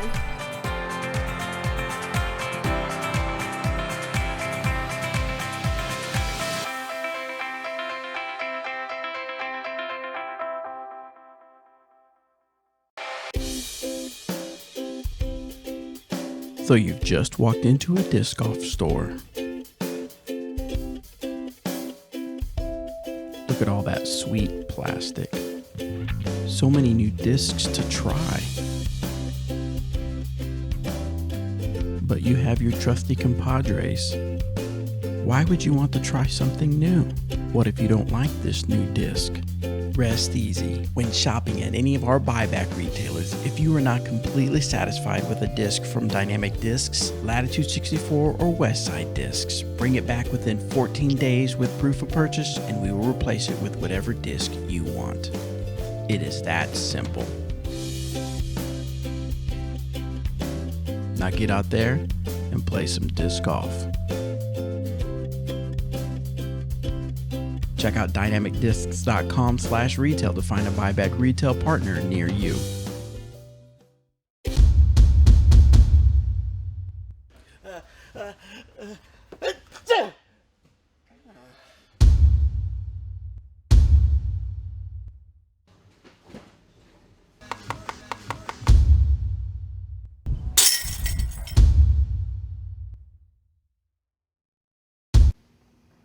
Lunch. Hey, can you go tell Jeremy it's here? Sure. Hey, Jeremy, pizza's here. Yeah. Give me.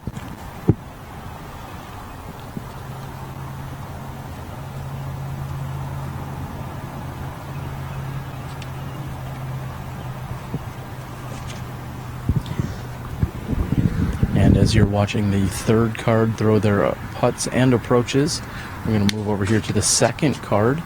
Going to get in position here. We just a moment ago saw Eagle McMahon throw his tee shot. Next to throw will be Jared Rohn.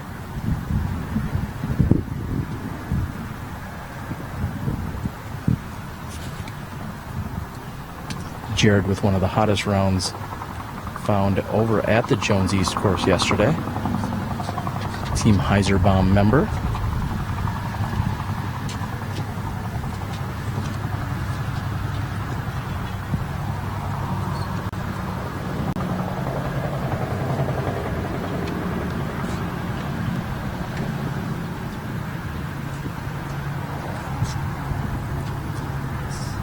And West Side Zone, Kyle Webster is on the tee throwing a forehand shot.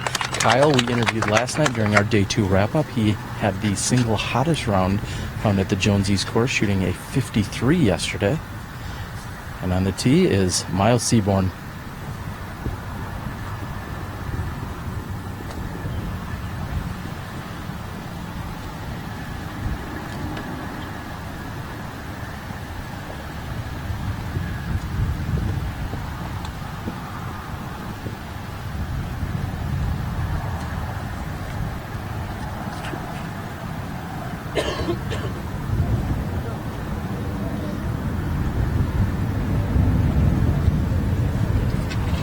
And Miles Seaborn throwing a very interesting roller shot off the tee, not exactly panning out the way I think he was hoping for it to. We're again glad that you could join us here. You're watching the final round coverage of the 2016 Glass Blown Open. My co-host Dixon Jowers has rejoined as we were waiting on this mild backup found out here on the course. And Dixon, there's a solid gallery out here and everyone's having a good time. Tell us what you're seeing out here on this gorgeous 61-degree day. I'm seeing too much of you as I'm trying to get my microphone untangled. I mean, it's what we were all hoping for. There is nice sun, nice wind. It's not raining, and the block party is going to be sunny and fun. So really, we talked about going into the week that as long as the block party is dry, we're going to have a good time. So nobody really cares about any of the golf that's going on. We're all concerned about what's happening tonight, and that is the Glass Blown Open block party. Well, I mean, sounds good to me. Yeah, we care about the golf, but people are going to play golf if it's rainy or windy or no matter what. But they're not going to show up to hang out in the street and eat street tacos and do Ring of Fire if it's raining a bunch. So we wanted to get everybody down there because really that's the chance for all of the golfers to interact with all of the city at one time, and we think that's a huge part of why the Glass Blown Open is such a success, is because Emporia has totally embraced it. And so that's an opportunity for local kids to come out, for to play the Ring of Fire, for people to come out. We've got, I don't know why, but there's a group of nuns that makes these fried tacos that are fantastic, and that's all I've been telling people around town for the last month. Hey, come out to the block party, and they're like, I don't know, and I'll say the nuns are going to be there, and they'll say I'm there. So I mean, everybody tonight, you're gonna have an taco, and you're gonna think this is fantastic. So you would have to say they are. Oh boy, here comes. Oh geez, yes. Anytime you say, well, so I guess you could say that lets me know that either a music pun or dad joke or something's on the way, or a great joke, or a great joke is coming along. We're going to welcome in a guest here real briefly. He's been running around for the entire weekend. Obviously, he's got a different type of media in his hands. Come on in from the Flight Record. We've got Stu Mullenberg. Hey, everybody. And Stu, you got a camera. Did you somehow manage to stay dry yesterday, did you? I did. It looks like I got a little dirt on there I got to take care of. But yesterday was one of the best days of shooting I've had in a long time. It was pretty incredible, and some of the stuff that came out of yesterday, and the rain and the wind and all that stuff, even though it's hard for these guys to play in, it makes it so much more compelling to shoot, and it gives a little drama, and they got to fight through it, they got to battle, and they had to sit there for a long time, and it gave me a lot of time to just kind of shoot, guys hanging out, ladies hanging out, and it was a lot of fun. So I would have to assume you saw a number of disappointing looks on people's faces, maybe a little bit of a sour attitude as people were out there in that cold, that wind, and the rain throughout a 4 or 5 hour or 6 hour rain. You know what I take away from yesterday? It was handled so well by these guys here, by Dynamic and Latitude and everybody who's running this show, that people were just kind of fine. They wanted to play and not get delayed until the next day or whatever, and that all happened. But the way everything went down, the way that these guys have made everything go so smoothly this week, even though the weather was so hard, that's really incredible. I don't know how you guys do it. Hats off to you. Awesome job, awesome tournament. One of the best tournaments I've ever been to, for sure. All right. Well, naturally, as soon as a picture or video is ever taken, stay here. I got one more question for you. Don't wander off yet. Sweet. As soon as a picture or video is taken anywhere, the first thing someone says, where can I find that? How can I get my hands on it? Okay. You're out here taking photos this week. Where are they posted so someone can look at them, and so what they can check them out? The Flight Record, and I've been using Instagram lately as my main sort of means to get the pictures out there and get them out fast. So the Flight Record on Instagram. All right, there you have it. That is Stu Mullenberg. Thank you very much, Stu. We appreciate it. And as we said, Stu's been running around taking pictures throughout the entire week of not just the players, which we love to see, but also of all the extra activities that are going on. And check it out. That, again, is the Flight Record. And we're glad to have Stu Mullenberg here as part of our Glass Blown Open experience. Yeah, hole 11 here after a little bit of a break. Nothing like we saw yesterday on the backup for hole 9. This is a pretty difficult hole. There, you used to be able to see the basket kind of right in front of you, and you could run right at it. The basket has been moved about 125 feet up and around the corner, and so what it ends up is you need to land at a certain spot. The problem is you're throwing your drive through a valley here, a gap in the trees that the wind is always coming through, no matter really what else it's doing anywhere else. You can always count on a headwind right here, and sure enough, we've got a headwind coming about 20 miles an hour or so, OB on the left, and very gnarly thick bushes on the right that if you go in, it's very difficult to get out, and if you can get out, you probably don't have a good angle at that point because going into the trees takes a lot of your distance off. Well, we have made the turn here at the Country Club course. Right now we're seeing Paul McBeth is 2 strokes down to Cam Todd, and then we hear a surging Simon Lizotte is coming up, and he is sitting at 16 under par. We believe there's a tie there, so this is far from over. What are these players going to see, generically speaking, over the next 7 or 8 holes? Well, after this one, you've got a little bit of a break. The next couple holes after this are chances for a 2. Not a whole lot of OB for this caliber player. I mean, it's there, but it should be something that they can avoid.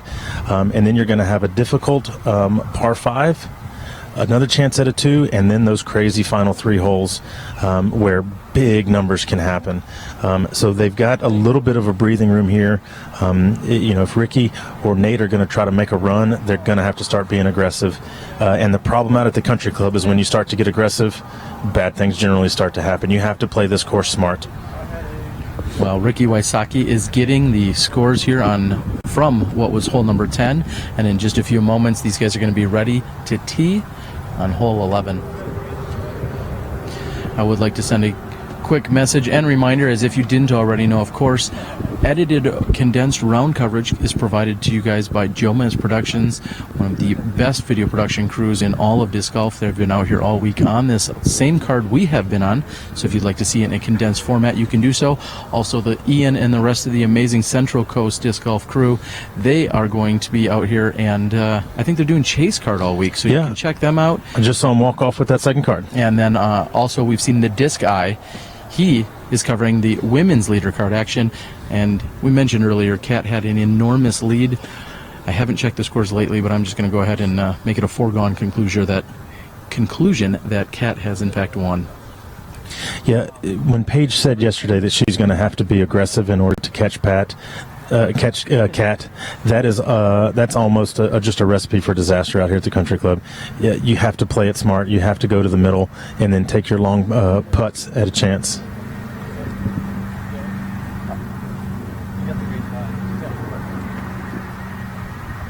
And Paul McBeth here confirming that all of our cameramen are in fact in place as the second card is clearing off. And our second camera in Joe Height, as soon as he is available and ready to go. I think we're going to have this leader card here tee off. As Terry is trying to send coded messages through the microphone. Joe Height, get out of the way. Here, I'll say it for you.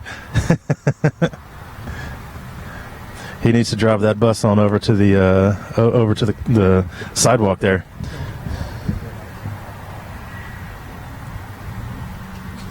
There we go. Hey, Joe. Hi from the box. That, some magic from above. Here we are with Nate Wegryn on the tee.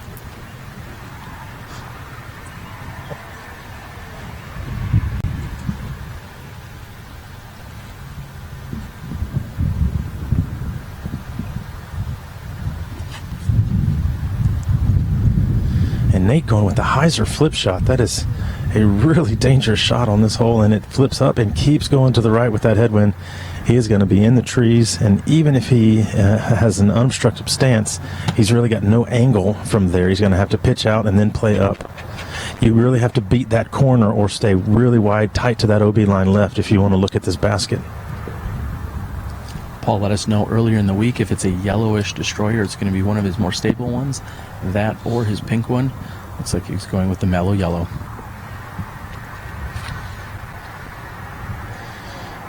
And Paul rips it. He needs that to get down. Then there it goes, right over the top of Joe Mess.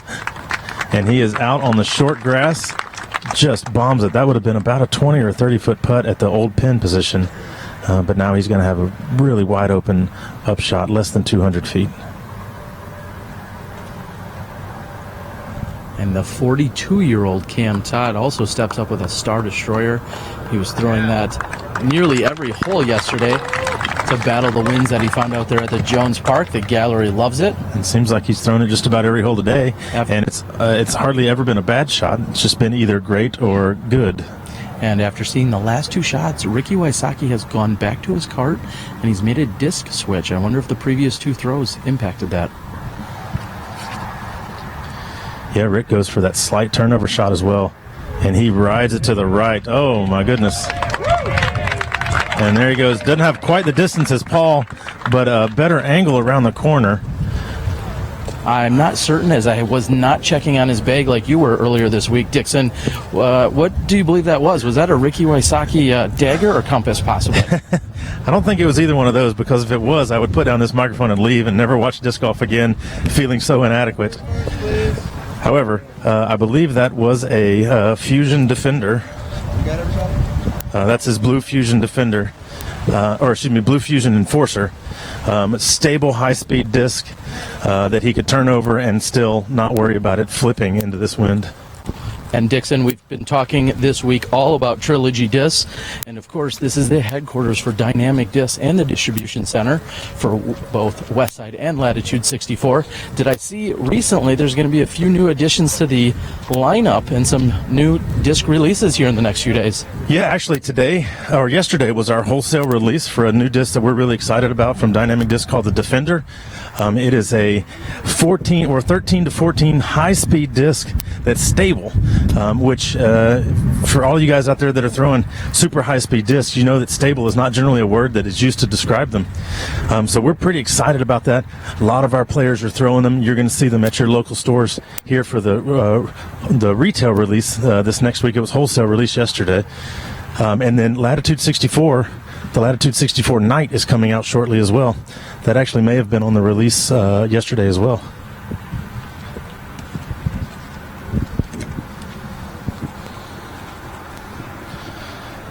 So Nate is going to go into the hazard over here. It is not an out-of-bounds stroke. We're going to see how far in he has to go to find this disc. He is still walking. And he has gotten to it. He is about 40 feet in from the side, and he's got about 50 or 60 feet in front of him of foliage that he's going to have to deal with. From where he's standing, the basket is straight uphill, probably 200 feet, but probably about 10 feet above his head. So a pretty drastic upslope in just 200 feet worth of length.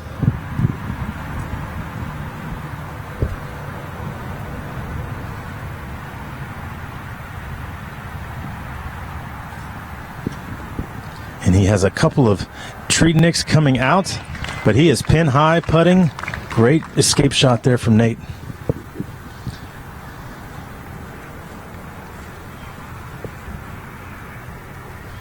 Cam now quickly from 175. And he is up to the backside. Great shot there by Cam, who I think his play right now is just keep it in the middle, throw his really consistent shots, and make Paul come get him.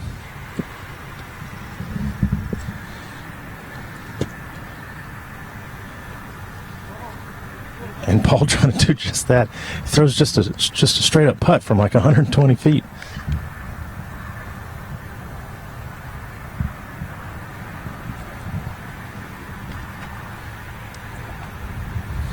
And Ricky giving a little jump putt from about 100.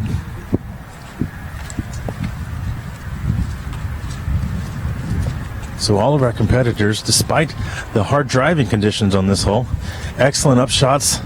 They're all sitting within about 10 or 15 feet for their birdie threes.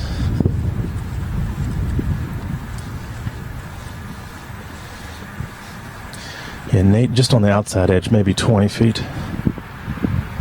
Or 200. Somewhere in there. I want to keep my options open.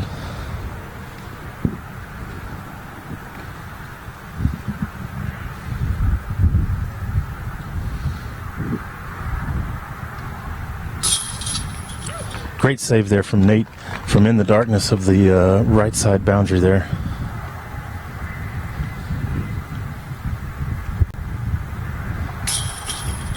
And Ricky Wysocki is in. We're also getting word that our hot round of the day so far has been Josh Childs with a 59.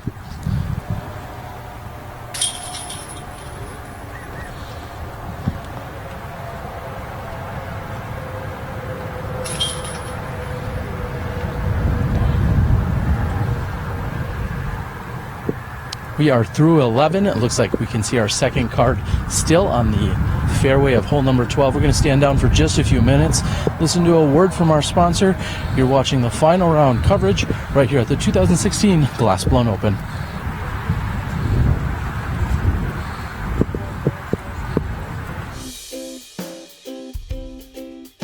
So you've just walked into a disc golf store. Look at all that sweet plastic. So many new discs to try. But you have your trusty compadres. Why would you want to try something new? What if you don't like this new disc? Rest easy when shopping at any of our buyback retailers. If you are not completely satisfied with a disc from Dynamic Discs, Latitude 64, or Westside Discs, bring it back within 14 days with proof of purchase and we will replace it with whatever disc you want. It is that simple. Now get out there and play some disc golf. Check out dynamicdiscs.com/retail to find a buyback retail partner near you.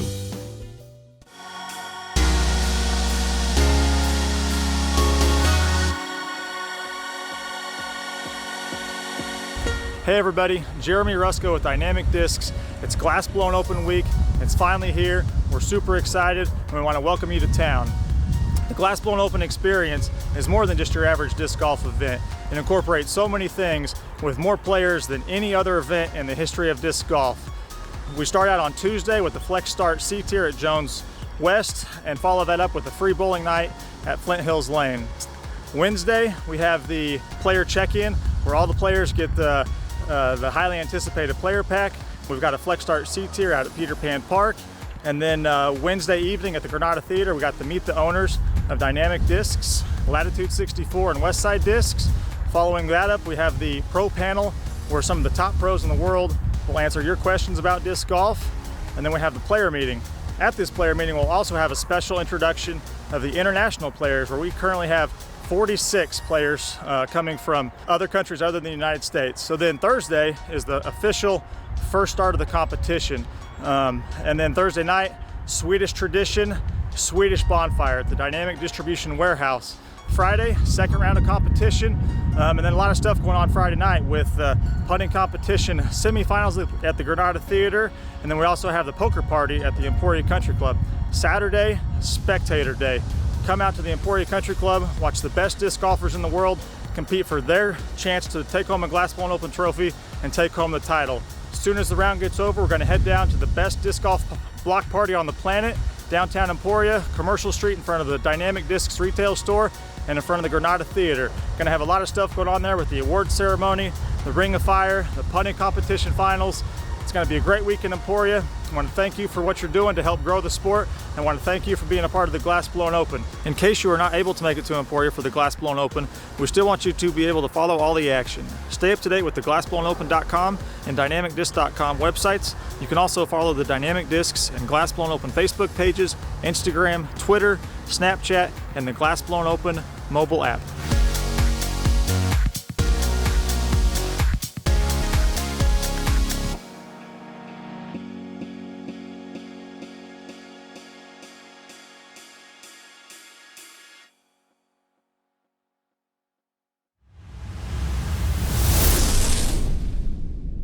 All right, so we're at hole 7. Tell me your name again. Aiden. Aiden, where are you from, Aiden? Anthony, Kansas. Anthony, Kansas. And so we're at hole 7, and I just witnessed him get an ace out here at the GBO Juniors Challenge.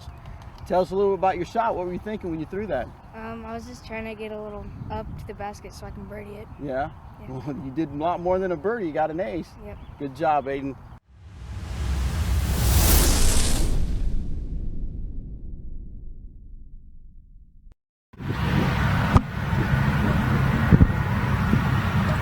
And welcome back. As you saw, an ace from Aiden Guy. Earlier this morning, we've got Nate Wegryn on the tee here on hole number 12 to the blind 364-foot hole.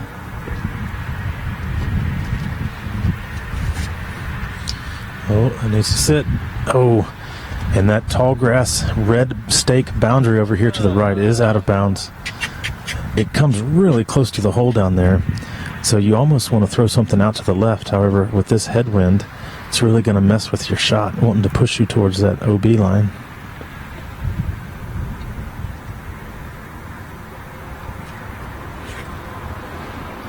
Paul with his Thunderbird, and that is cruising right. He hit a tree that kicked him right, and he hit another tree that was definitely out of bounds and shot him left. He's going to be in bounds there. And guess what? Guess what? Cam Todd with his swirly destroyer.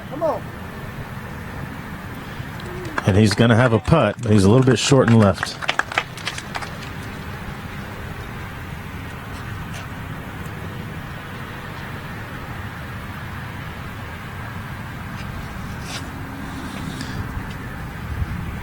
And Rick just grooves one here, and he catches something, just nicks something on the right and shoots left. He's still going to have a putt, but he was really looking for the ace run there.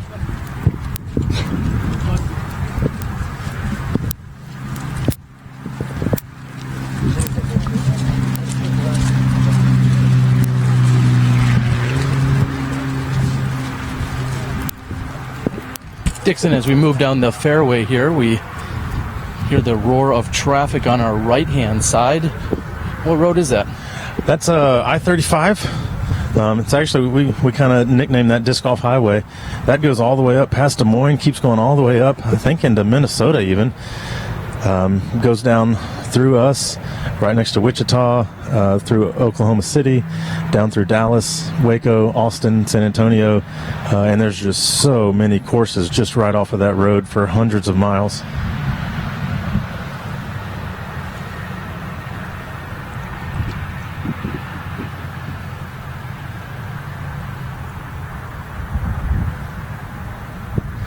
Oh, he needs that to get down. And he hits just next to the line and bounces back to the left.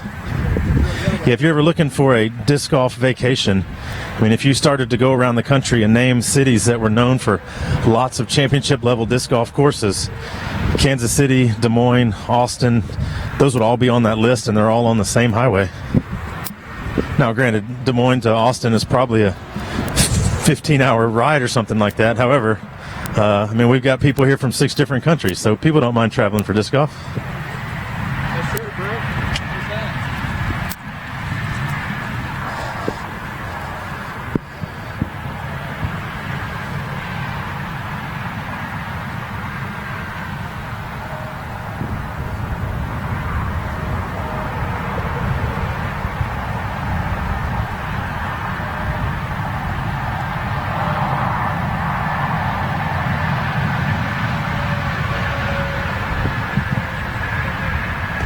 And Paul from about 50 into a slight headwind. He leaves it short right.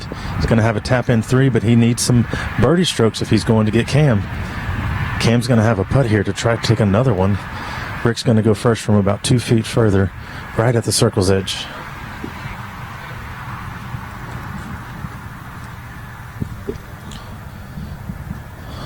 No, I guess Cam's going to go. Usually Cam wins that argument when they're trying to figure out who's further away. He almost always talks the other guy into going.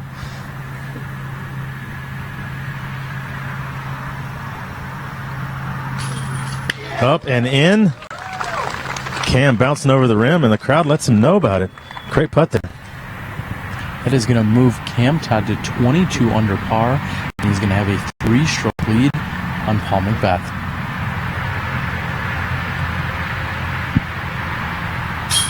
And Rick cashes it in. So he is now only 1 stroke back from Paul in second place. And Paul is kind of walking around looking at the ground. He doesn't have that same sort of eye of the tiger look that he normally does. Interesting side note in that Cam Todd is, of course, eligible for Masters age play at the age of 42. We've seen a Master dominate the last few years in having Johnny McRae touring around the country in his It's About Time tour. And Johnny McRae at this event and a few others have opted for the Masters division. So Cam Todd seems to be sliding right into that spot, that unique niche where Masters age, but still killing it here in the Open division. He's in the lead. Seems to be a good choice for both of them. Johnny is making some good money, winning a bunches of A tiers, and at least going into today, he had a big lead over in the Masters division here at the Glassblown Open, and Cam as well. I got to figure at this point, Cam's going to finish at least top 3 or 4 here, maybe even go on to win that trophy, as well as the check that comes along with it. We are 2/3 of the way through our final round here at the 2016 Glassblown Open. We have Dixon Jowers and myself, Terry Miller, the Disc Golf Guy. Stay tuned. We'll be back with you after a few words from our sponsors and a whole preview of number 13.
Hey Spencer, you want to go to lunch with us today?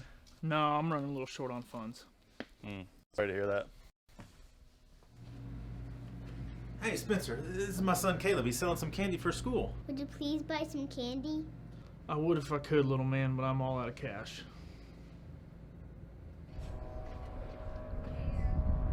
Last call for the 2-disc challenge. How much is it?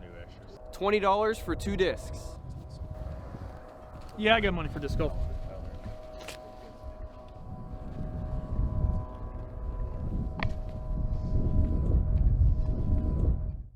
Hole 14 tees from the OB sidewalk and forces players to the left again.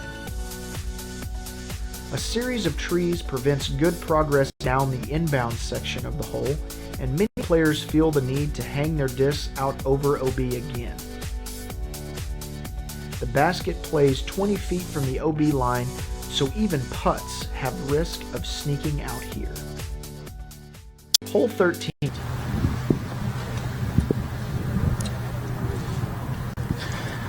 And after birdies by both Cam Todd and Ricky Wysocki on hole number 12, Cam is going to have the tee box first. And this hole is just a chance for our guys to show what they can do with a hyzer. This hole sets up perfectly for a right-hand backhand shot. Tailwind is going to help them with the distance. Just don't go right of this cart path.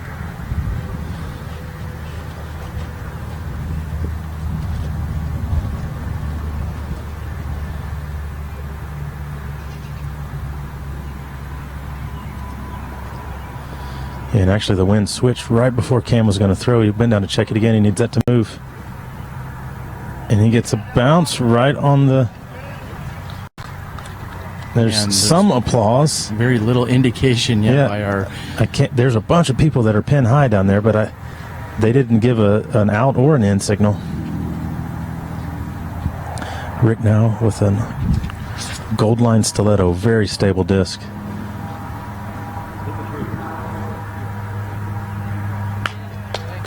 And he is on the left-hand side of the basket. Can have a good chance for another deuce there for Ricky. This is McBeth with his Pink Star Destroyer.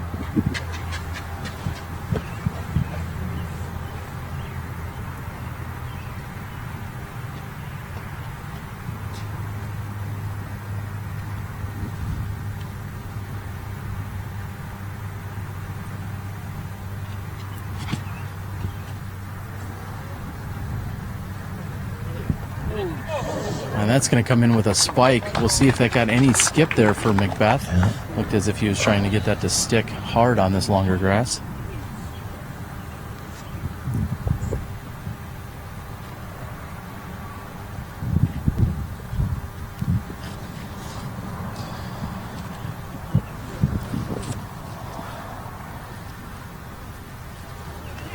And Nate falls down right there by Rick. Yeah, Cam didn't get the same wind bounce that the rest of our guys got. I think he was throwing out there first expecting that ride, and it just didn't happen. But he got a little bit of ground action. Hopefully he's in bounds. Rick and Nate playing the tree bounce shot, and Paul sticking it just short. Probably going to be the CTP on this hole.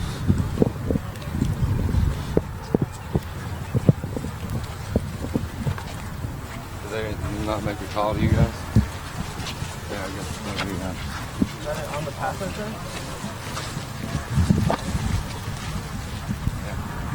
We might be walking up to see Cam's disc right on the path. The interesting thing, though, is if it got over to the left side and touched grass, he would play it there. If it hit the right side and just bumbled onto the sidewalk, he's going to have to re-tee.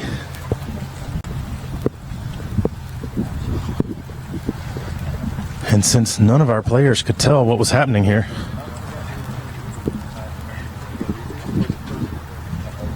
and Cam Todd, as we move down the fairway here, him and Paul McBeth are confirming as to if Cam will have to do just that, if he's going to have to re-tee, as he seemingly did not get back in bounds.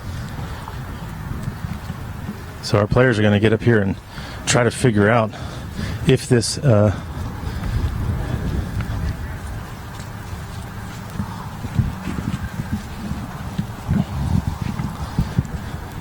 and it appears that Cam picks up that disc and he is heading back down the sidewalk. So I'm guessing the crowd up here told him that it did not actually touch the good side of the sidewalk. And oh my goodness, Paul is sitting at about 15 to 18 feet. I see Nate right there, and I think Ricky is inside of Nate just based on where I saw his disc fall. I don't actually see it right now. But if Paul and Ricky are sitting right there, they're going to have a pretty easy shot for a deuce. And Cam now needs to throw an excellent shot just to save a 4.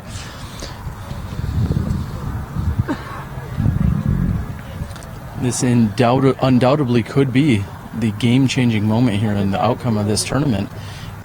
As you mentioned, Cam Todd needs to make sure that he gets not only in bounds, but hopefully close to the basket. He's looking at possibly losing 2 strokes, if not 3, depending on the outcome of this tee shot. Yeah, if he can't get up and down here, he's going to lose his lead. Right now, Paul is 3 strokes back, and if he takes a 5 here, I got to imagine Paul's going to hit that. Number 1, given the closest. Number 2, given the fact that it's Paul and a final round. Cam that is needs for to sure stick. coming in bounds. It needs to stick. Okay, soft skip, and Cam is pin high, 20 to 25 feet to the left.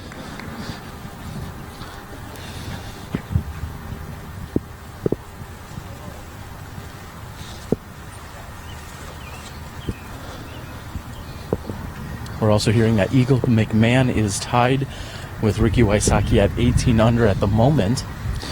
Ricky has this putt of about 18 to 20 feet for his 2, but they're going to wait on Cam to get back because he is just outside of Ricky.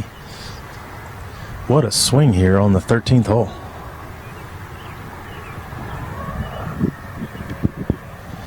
And I think given the difficulty of the last few holes, Cam needed that lead because of the length that's needed on 3 of these last 5 holes. I think he's gonna have a hard time not losing more strokes with Ricky and Paul being such bombers that they are. Cam maintaining a very cool and calm and collected manner here. He knows that he's going to need to put this in if he wants to stick tight with these guys. Yeah. He might be walking up for a Circle 4 save in the final round of National Tour, or he might just be chilling in the park. Up and in. World champ ice in his veins right there. That is Cam Todd at his finest. Cam known again as a very quick putter. He's frustrated with himself, however he still managed to save the 4. Rick now to pick up a stroke, hits the underside of the belt and falls down. So that puts Rick at 19. Paul is going to have a chance to go to 20, and Cam will be at 21 under par.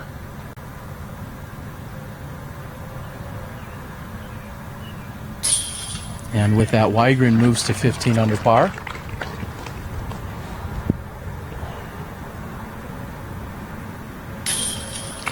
And Paul in for his deuce. He moves to 20 under par. We've got some excitement here on the final round of the Glass Blown Open 2016.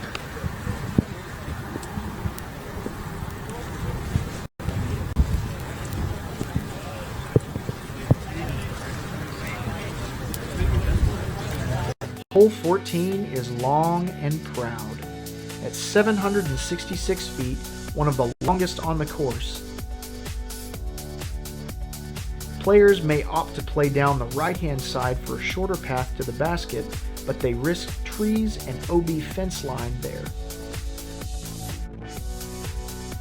Most players will travel down the center of the ball golf fairway, battling the headwind as they go. The end of the fairway pushes to the right corner, boxed in by an OB ball golf green and previously mentioned fence line. While the green is relatively straightforward, these last 250 feet can be trouble for even the best players. So it's been a couple of months since the National Tour where every kind of big name, high level player was there. So you've had some tournaments where you were kind of expected to win. Now you're going to have to play great. What do you think about the difference between the tournament where you're supposed to win versus the tournament where you have to be excellent? You know, you really got to use the time for preparation, and there's other tournaments that aren't necessarily huge tournaments, and you got to use those as practice for the bigger ones and put yourself under pressure. Put yourself under pressure to really succeed at those tournaments and kind of put yourself ahead of the rest of the field. And you come to bigger tournaments like this, is you really just have to play your own game and not worry about every other player that's going on. And if you play your own game and continue with your strategy, you should be able to put yourself in a good position. So Paul, you just finished a playoff a couple days ago. Coming into a tournament, how does that sort of tough competition prepare you, or does it distract you going into the next tournament? Definitely motivation, really. Losing a three-way playoff, and then actually I think I was up 5 strokes at one point in that tournament, which to lose that is definitely motivation to come here to the GBO and then, you know, for the rest of the year. It really is motivation. So. Just square up.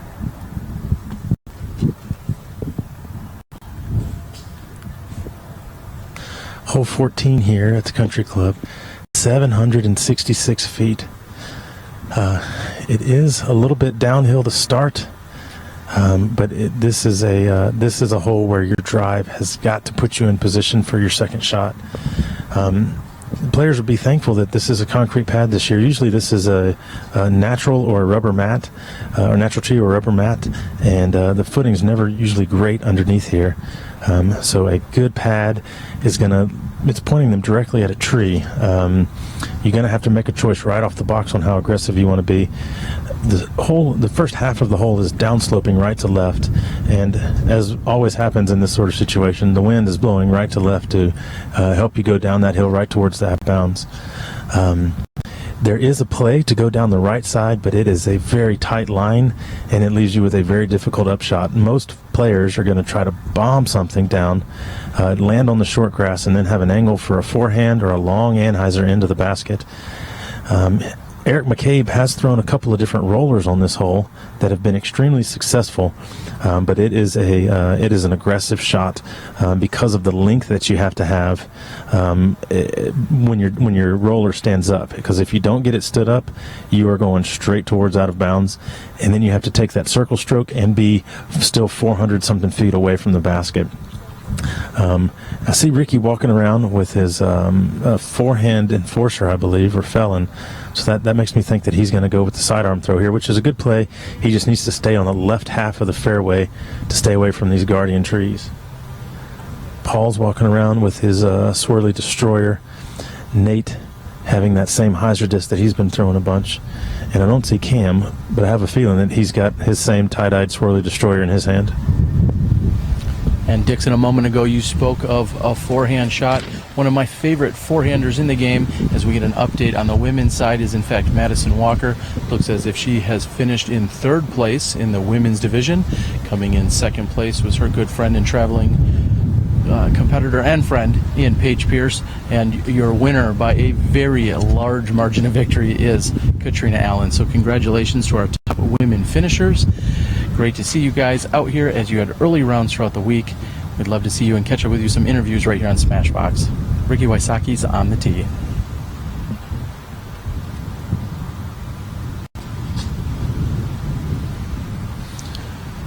And Ricky is trying to play a skip there, and it lands flat and just absolutely stops. That's less than 300 feet on his drive, I believe. He's safe, which is really the story of the drive that you want to tell. But I think he had much better plans for that shot. Paul appears to be going down that right-hand side with the hyzer.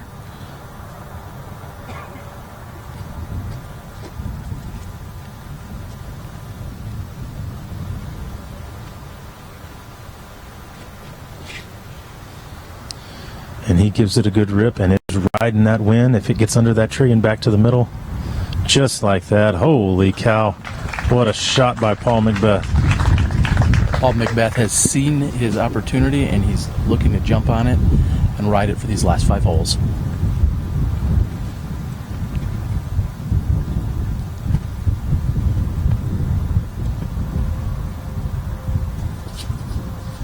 Nate going with that same shot, but he slips off the box and hits a tree about 100 feet in front.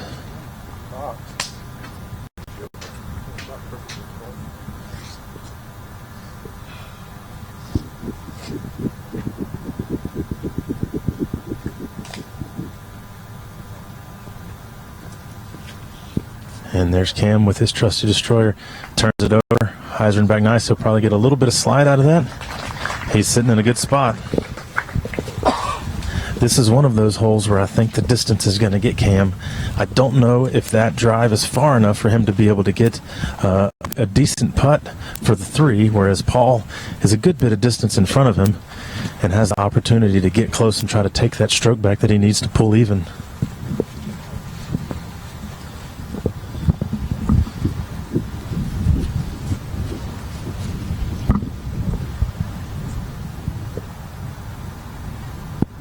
Nate now ripping a hyzer. It was getting flat. That needs to hyzer back in. It looks like he's going to do it. And he is back in. He's going to be close enough and with a good enough angle that he can still save 4 if he can get that second shot or that third shot close.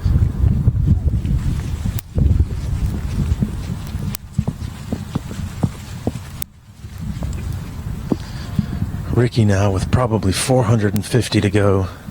The chase card group above is just now clearing out, so he's going to have to hold on for a second.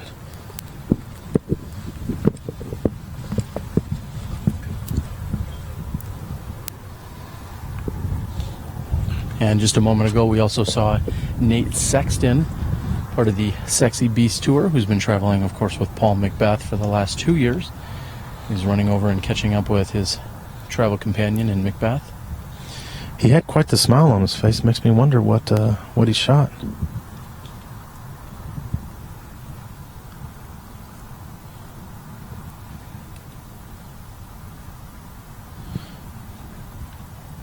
Oh, he's still playing. He's through 16 holes. There's just a backup on hole 17, so he jogged over the fairway here.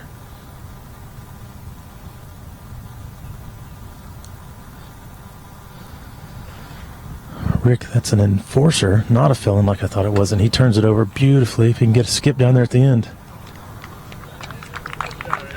That's going to be a really long putt for the 3, but pretty easy to get up and down from there.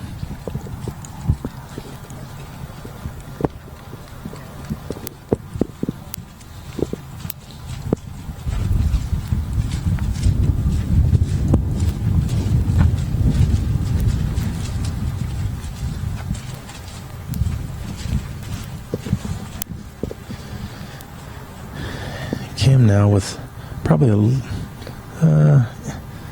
350 to go, but it is a very protected green. There is an enormous oak tree about 30 feet short of the basket, and her canopy stretches out about 40 to 50 feet on each side and droops to about 10 feet high. It makes it so that there really is no way to go around it from this distance. There is a ball golf green that is out of bounds, a pin high to the left, about 70 feet from the basket.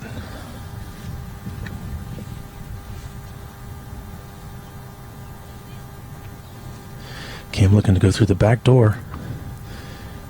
If he's got the right distance, his angle's right. Oh, and he skips short of that big oak tree. He's going to have a putt, but he's going to have to manage that giant tree right there. Paul, probably 100 feet in front of Cam's drive. That was just a monster crush on that hyzer, and then he was able to fight through some guardian trees to get back to the fairway. Paul lining up the forehand from probably 300 feet. Maybe a little bit less. He's going to have to go under the left-hand side of that tree and try to skip up a slope through the rough grass here.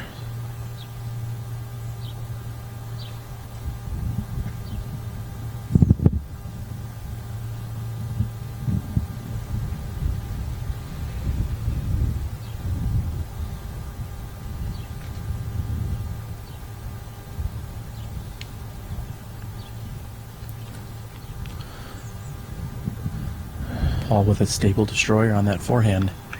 And it looks like he's just right of the pin. And that was a fantastic shot. He got a nice soft skip, knowing the terrain there.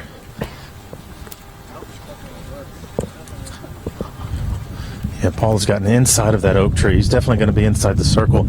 It could be a pretty short putt.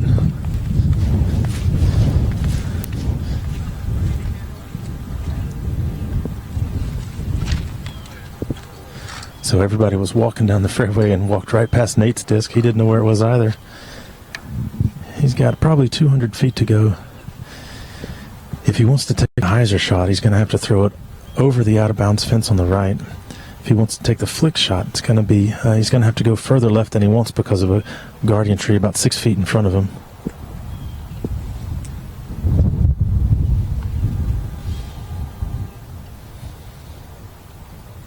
And Nate looking for his caddy there for a moment. Looks like he's got a disc change.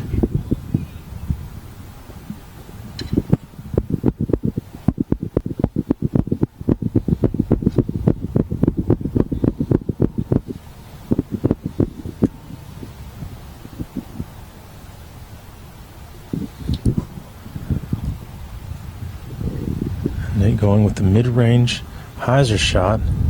And he slides it right up to the pin. Excellent distance control there by Nate to keep it underneath the branches of that tree, but slide up so that he doesn't even have to think about this putt. And as we move down the fairway, looking off to our left-hand side, I believe we see the second card who is paralleling the fairway that we're on at the moment. You mentioned earlier there was likely a backup on hole 17. As you said, these final few holes are very challenging, very demanding in both length and difficulty. We're going to see how they're going to play out here with our leader card. Ricky from about 80 with a slight headwind up a hill. Oh, and just right, chain high. He's going to have a tap in 4. The problem is Paul's going to have a tap in 3. Cam now from just outside the circle, but right behind an oak tree that is probably 6 feet wide.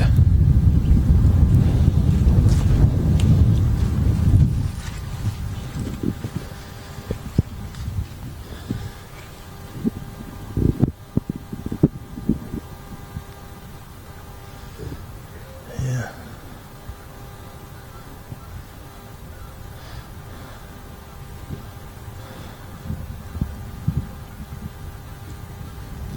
Yeah, Cam not quite able to get around that tree. He needed some go-go gadget legs.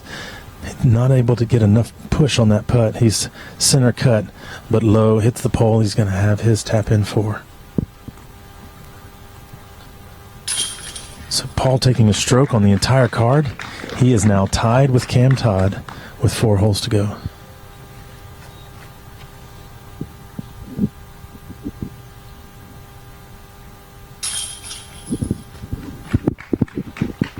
As you mentioned, pars for the rest of the card. McBeth kicking it up an extra notch here. We're going to move over to hole number 15. The excitement is here. You're watching the 2016 Glassblown Open with Dynamic Discs.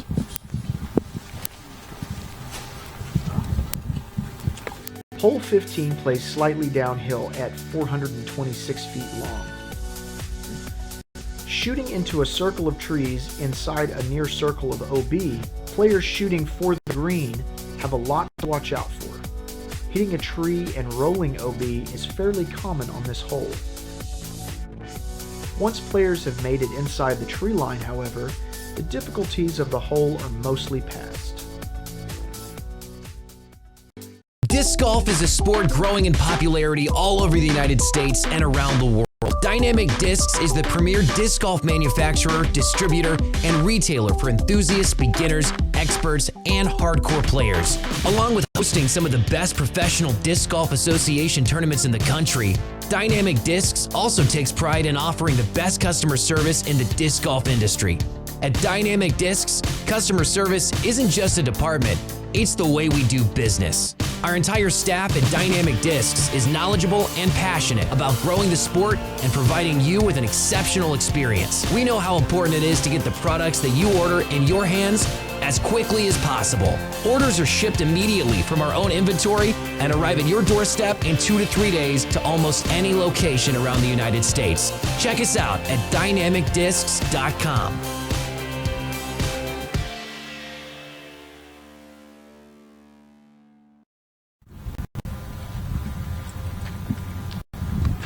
Moving over here to hole number 15 at 426 feet.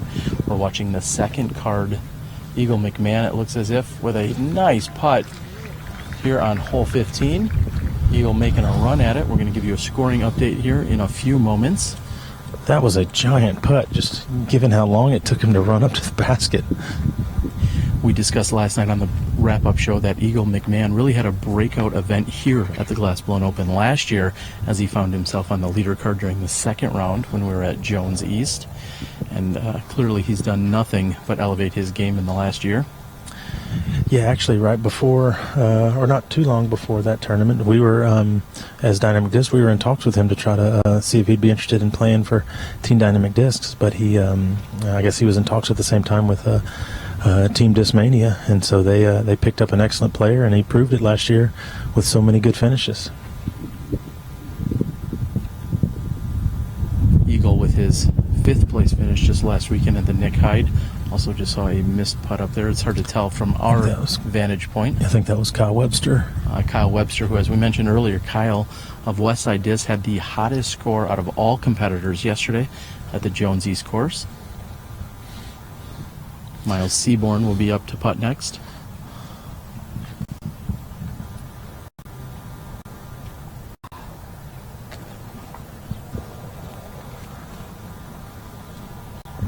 We're glad that you could tune in and watch us right here on SmashBoxxTV throughout the entire week. Of course, our entire staff, Johnny V at the controls, Joe Height, and Gary to the O, along with Dixon Jowers and myself, bringing you this live 2016 Glassblown Open coverage. We'll also see you on Tuesday night when you can step inside the Smashbox as we host our weekly podcast at 9 p.m. Central. And tonight, coming to you live from the block party, we're going to give you another podcast and wrap-up show. I think we're going to have plenty to talk about when we move over there, Dixon. Absolutely, but I don't know if I'll be involved in any of that. I got tacos to eat, man. Oh yeah, I forgot your favorite nuns are making your tacos. Well, just make sure you drop some off by the booth, please. They absolutely are my favorite nuns. I don't know if I have any unfavorite nuns, but they're my favorite. All right, Paul McBeth will be teeing in just a few moments with the Star Destroyer.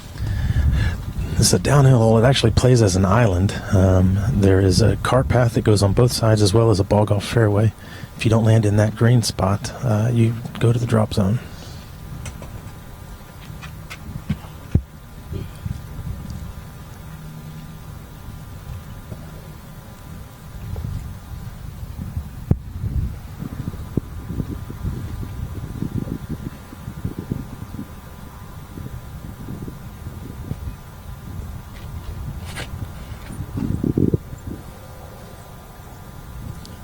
Looking for a forward skip. It gets a little bit of a flare However, that seems to be short and left.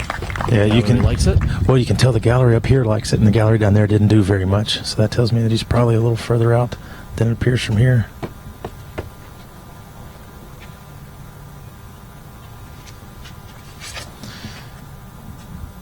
And unlike McBeth, we see Wysocki with a higher, wider route. He gets a kick off the tree, and it bounces toward the OB. However, he's still safe.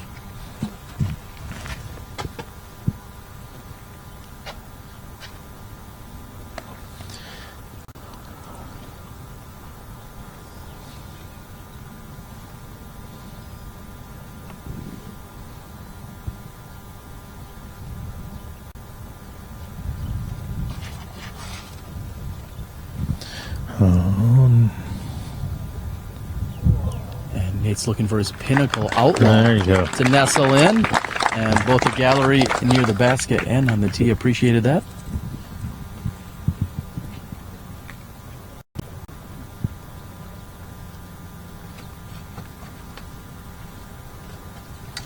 And Cam ripping that destroyer right down the gut.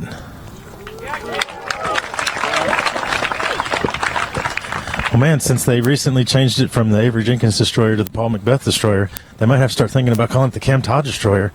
He has been throwing that thing all over the park with great success. And as we mentioned a few moments ago, Eagle McMahon taking the birdie here on hole 15. He has pulled within one stroke of the lead for the tournament. He is now at 20 under par, just one behind both Cam Todd and Paul McBeth.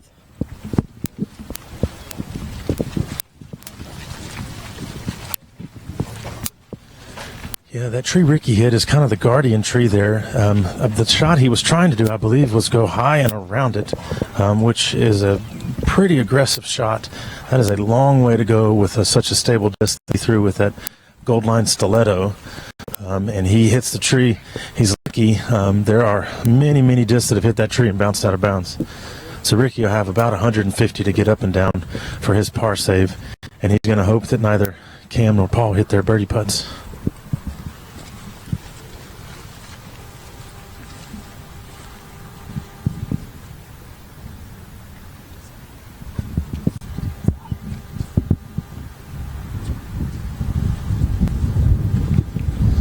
Ricky with a flying jump putt, so to speak.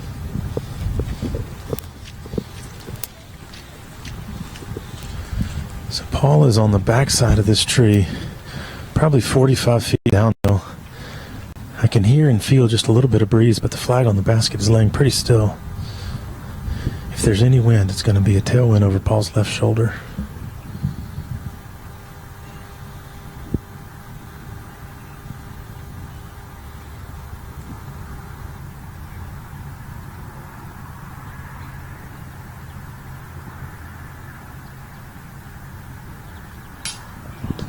Off the band.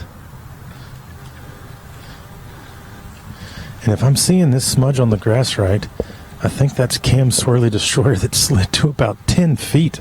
That is much closer than I thought it was. I believe we will have a new leader in just a matter of moments if Cam Todd can convert from 10 feet. We're fully expecting him to do just that. Nate's put himself within 25 feet of the pin.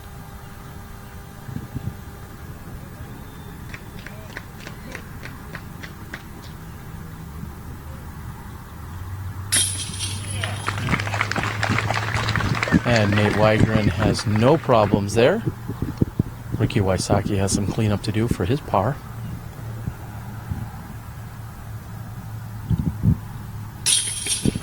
And for as frustrated as Ricky has been during this round, he's only 2 shots back. Well, I guess 3 shots back now after Cam hits that putt. But, I mean, there are some difficult holes to go. Ricky's still in this game. And we're hearing again of the charging Eagle McMahon. We're through 15 holes. Just, of course, 16, 17, and 18. We're going to slide on down to the island hole that we can find on hole number 16.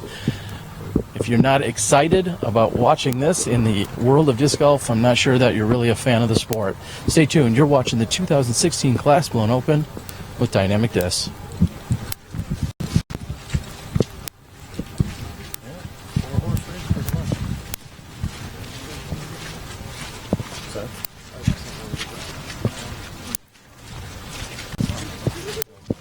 T-box down there.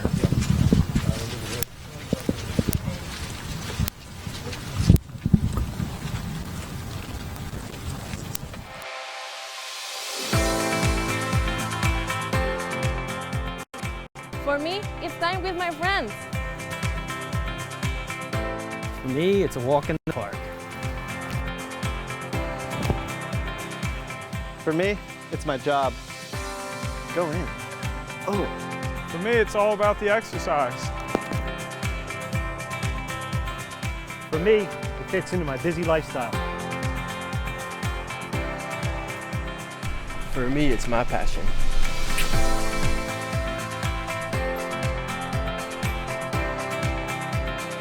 For us, it doesn't cost much to play. For me, it's fun.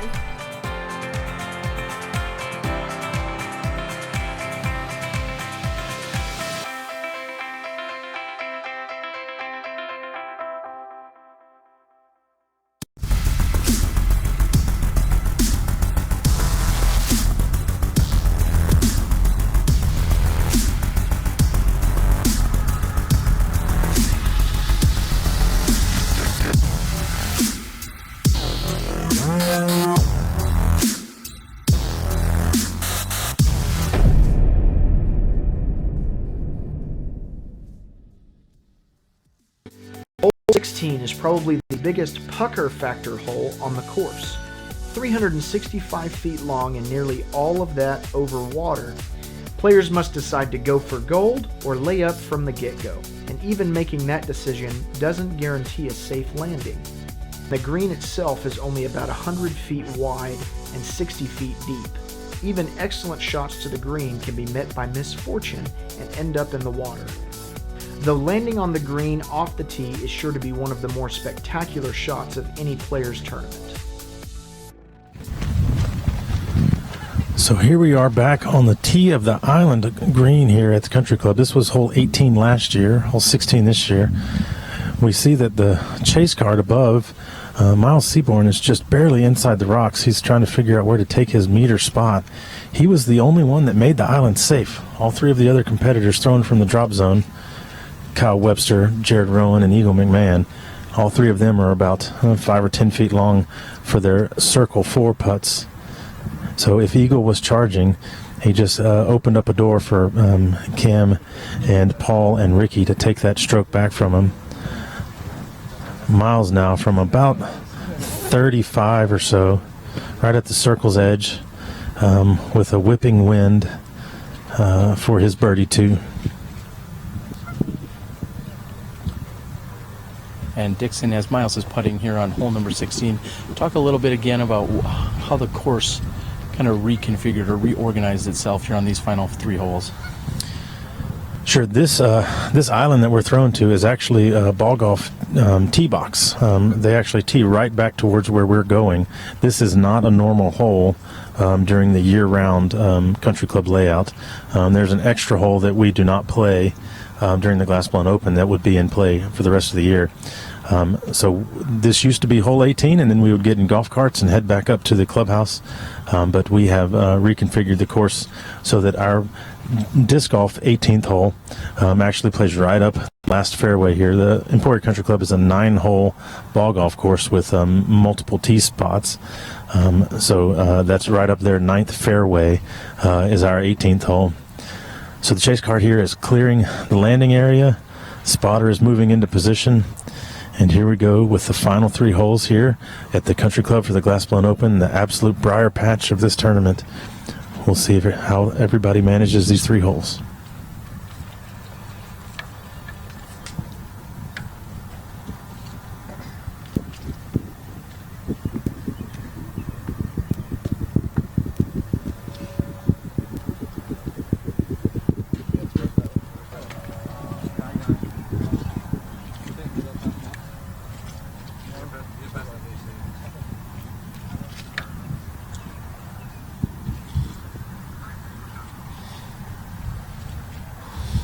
And it looked like the there was some sort of discussion about if anybody written the scores down. So Ricky ran up to get his cart that he had left, whereas we're going to walk back through. So slight delay here as we figure out some scoring issues. This island is 365 feet.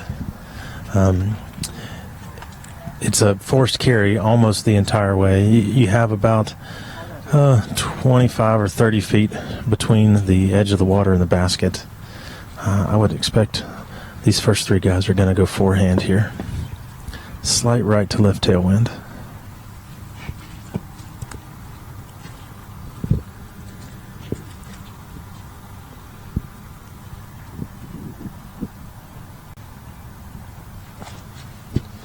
And Nate turns his over and needs to skip that off the water. He actually looks like he's going to the backside of the island. He gets a skip and he is wet. He will go to the drop zone.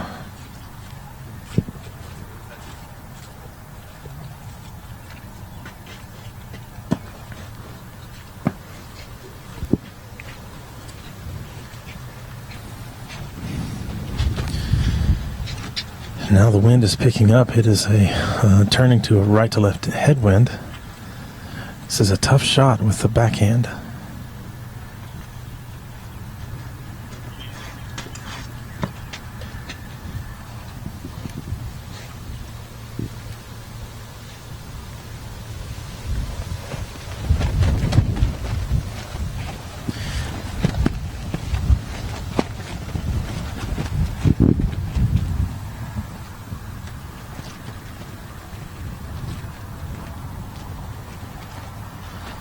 Cam gives it a rip. He needs that to hold.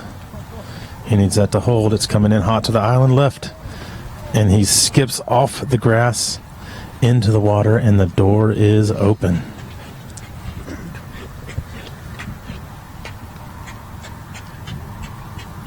Paul McBeth with a pair of T-bird threes in his hand.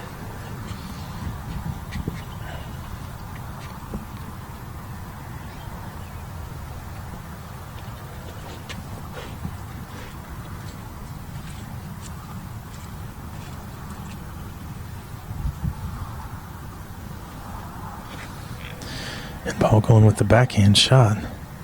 He needs that to settle. He needs that to hit that bench.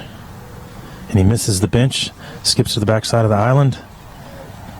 And red flag. McBeth gets a red flag here after going past it. Rick now, door is wide open to gain 2 strokes on the whole card.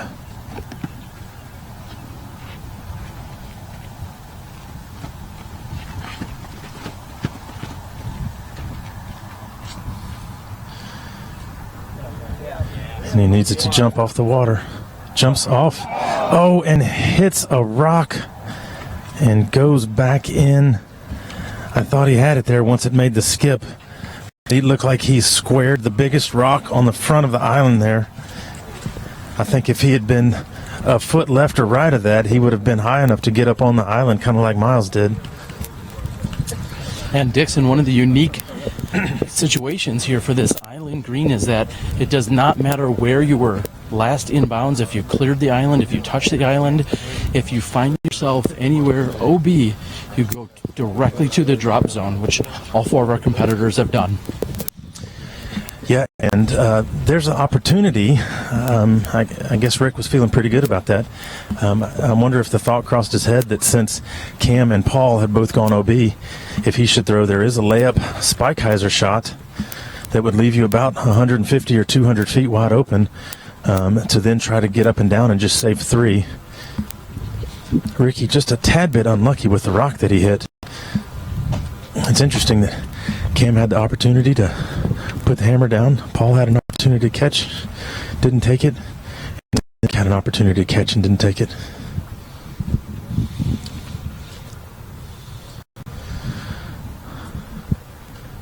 This drop zone is probably right at 90 feet or so. There's really not much to do other than just pitch up there and take your circle 4.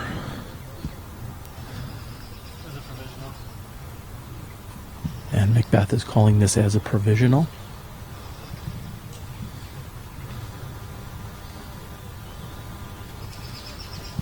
And McBeth has called it a provisional for the sake that he's... Oh, and he finds himself inbounds there. He catches a little wind gust there.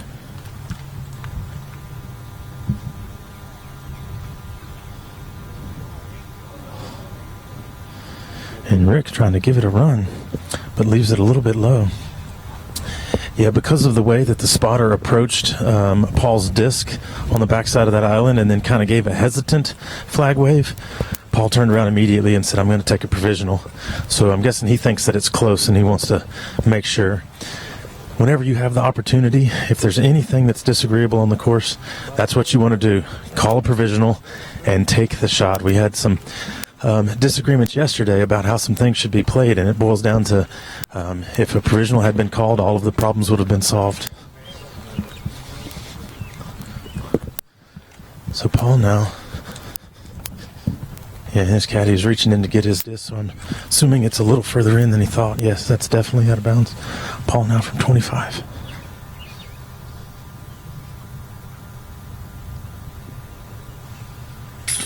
And he catches left chains and in. Paul making that one a little bit tougher than he really wanted to. As you said, there was a wind gust that picked that disc up.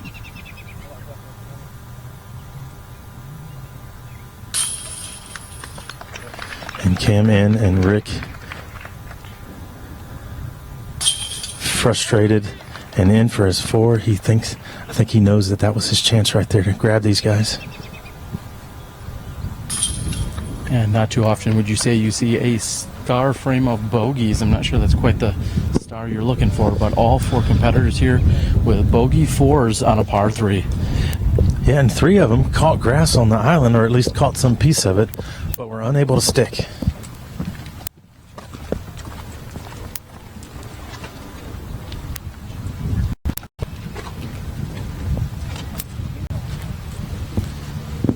So now we're heading to a new hole as of last year. It is a true par 5.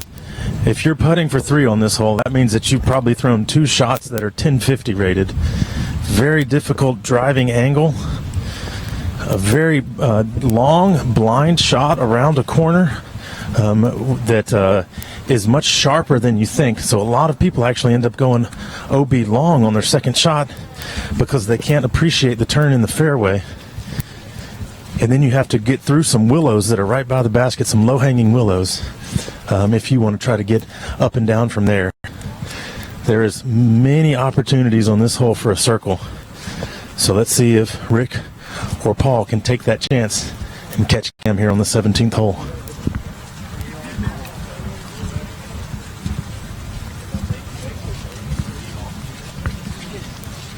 Hole 17 is sure to wear out even the players who shot well on 16. At 850 feet, it's a long trek to the basket and quite a few trees in the way. The straightest line to the basket is mostly OB and protected by plenty of trees, so many players will opt for the longer hook around to the right. A sharp left turn at the birdhouse sends the player slightly downhill into a grove guarding the basket. A truly accurate shot would be needed to dodge all of the necessary trees and get onto the green from there. Some hanging foliage blocks shots on the right side of the circle, but otherwise the green is fairly common once reached.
you get your very own name tag here at the Players Pack of the Glass Blown Open. We got chocolate bars done from our very own Sweet Granada.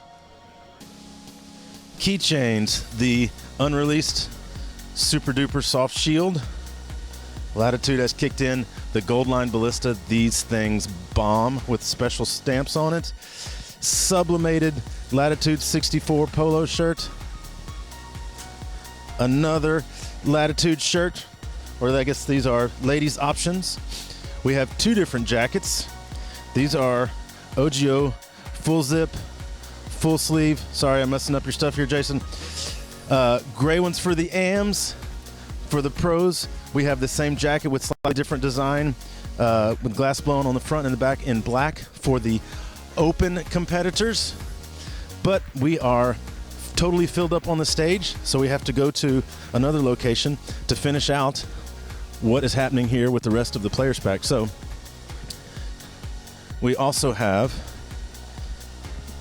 another OGO t-shirt. This is that super light material. Feels like you're wearing feathers. But the problem is you have all this stuff in your hands. What are you going to stick it in? So OGO has made the Commander bag in the Stars and Stripes pattern with a big fat embroidered glass blown logo on the side to fit your discs, to fit your shirt, to fit your jackets, to fit everything that you're going to have here for the 2016 Glass Blown Open Players Pack. If you're not here, this is the kind of stuff you're missing out. Make sure to be at 2017.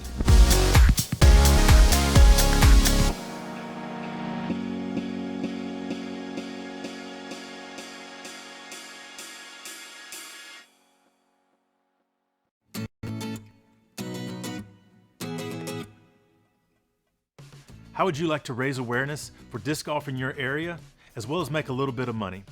We would like to invite you to participate in the Trilogy Challenge 2016. The Trilogy Challenge is a series of events that takes place all over the world. This year, it's going to be between May the 28th and September the 18th. We're going to provide you as the tournament director with everything that you need to pull off a great event, as well as make your players extremely happy.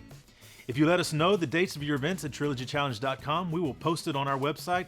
And then about 3 weeks before your event, we will send you a link where you can order the correct number of Players Packs, with a minimum of 25 being required. As well as the Players Packs getting shipped out to you, we will also give you prizes for the winners, as well as a Trilogy Challenge banner that you can hang at your tournament headquarters.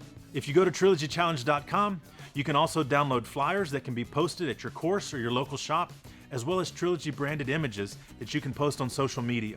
This year, as an added bonus, if you have over 100 players at your event, we will throw in a Dynamic Disc Marksman basket absolutely free so that you can give as a grand prize to your winner. If you go to trilogychallenge.com, you can see the requirements that go along with this particular offer. One thing that tournament directors are usually worried about is that they would order too many Players Packs. However, if that's a concern of yours this year, we've taken that away from you. If you have more than 10 Players Packs, we will buy them back from you if you let us know within 7 days after the end of the event. We don't want you to be concerned about that. If you go to trilogychallenge.com, you can get the answers to all of the questions that you have and register your event. We look forward to you being a part of it again this year. Hey, is that new dating website working out for you? No, I can't find anyone that shares the same interests as me. Hey guys, do you mind if I play through? No, go ahead.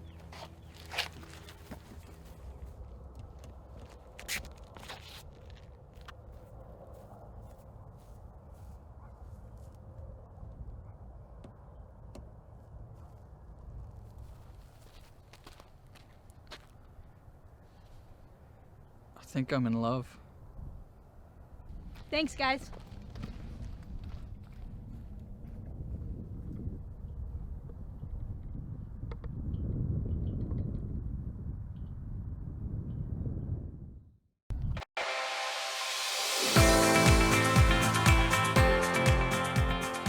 For me, it's time with my friends. For me, it's a walk in the park. For me, it's my job. Go in. Oh. For me, it's all about the exercise. For me, it fits into my busy lifestyle. For me, it's my passion.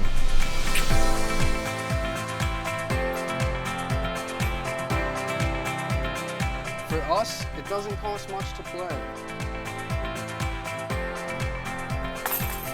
For me, it's fun.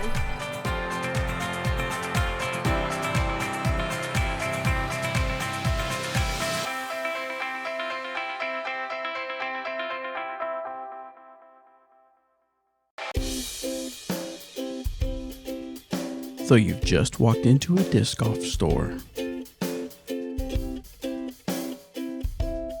Look at all that sweet plastic. So many new discs to try. But you have your trusty compadres. Why would you want to try something new? What if you don't like this new disc?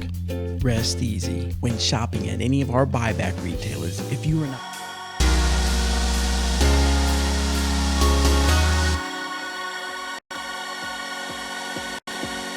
Hey everybody, Jeremy Rusko with Dynamic. Yeah, I've been here. August 2 years, moved from Todd. I was in Houston for 8 years playing disc golf.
How would you like to raise awareness for disc golf in your area, as well as make a little bit of money?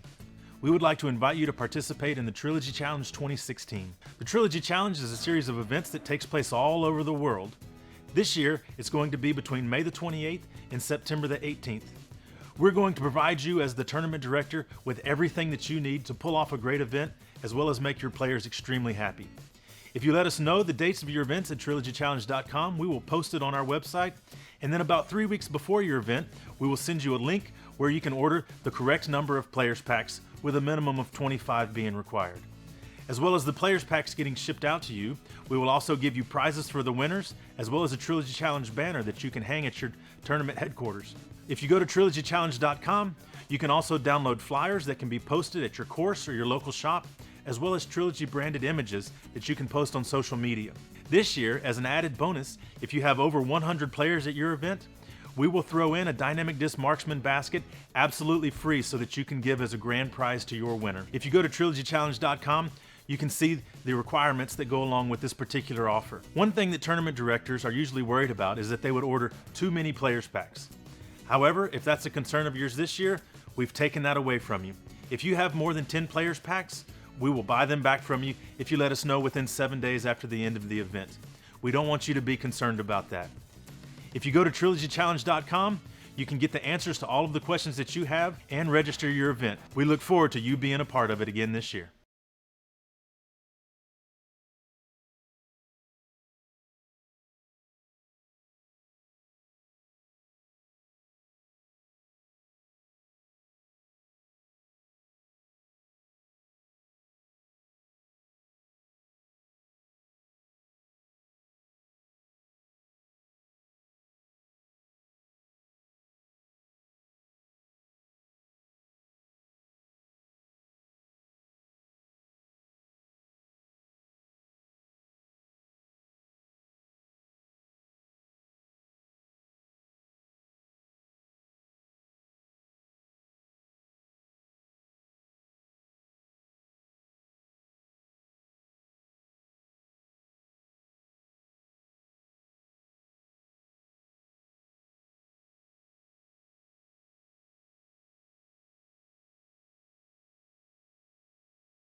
This year, it's going to be between May the 28th and September the 18th.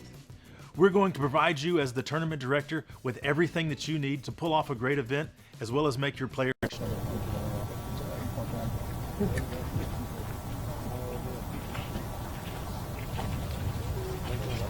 John, are you back?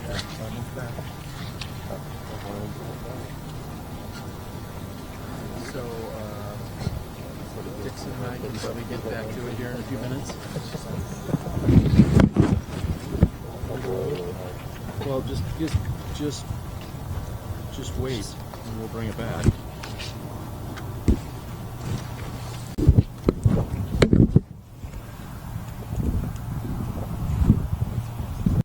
Whoa, got a big order going out today, huh? I sure do. Nice.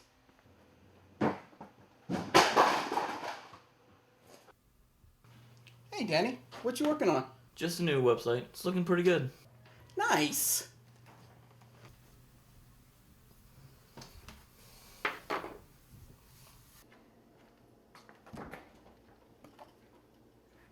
I finally got the baby to sleep. Nice.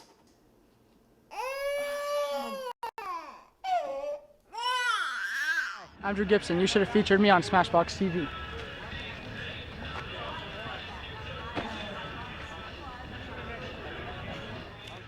Seconds, bring it back. All right. Story of how we got like a double circle line or something. Pitch it in double. I tell that story all the time. That's a terrible story.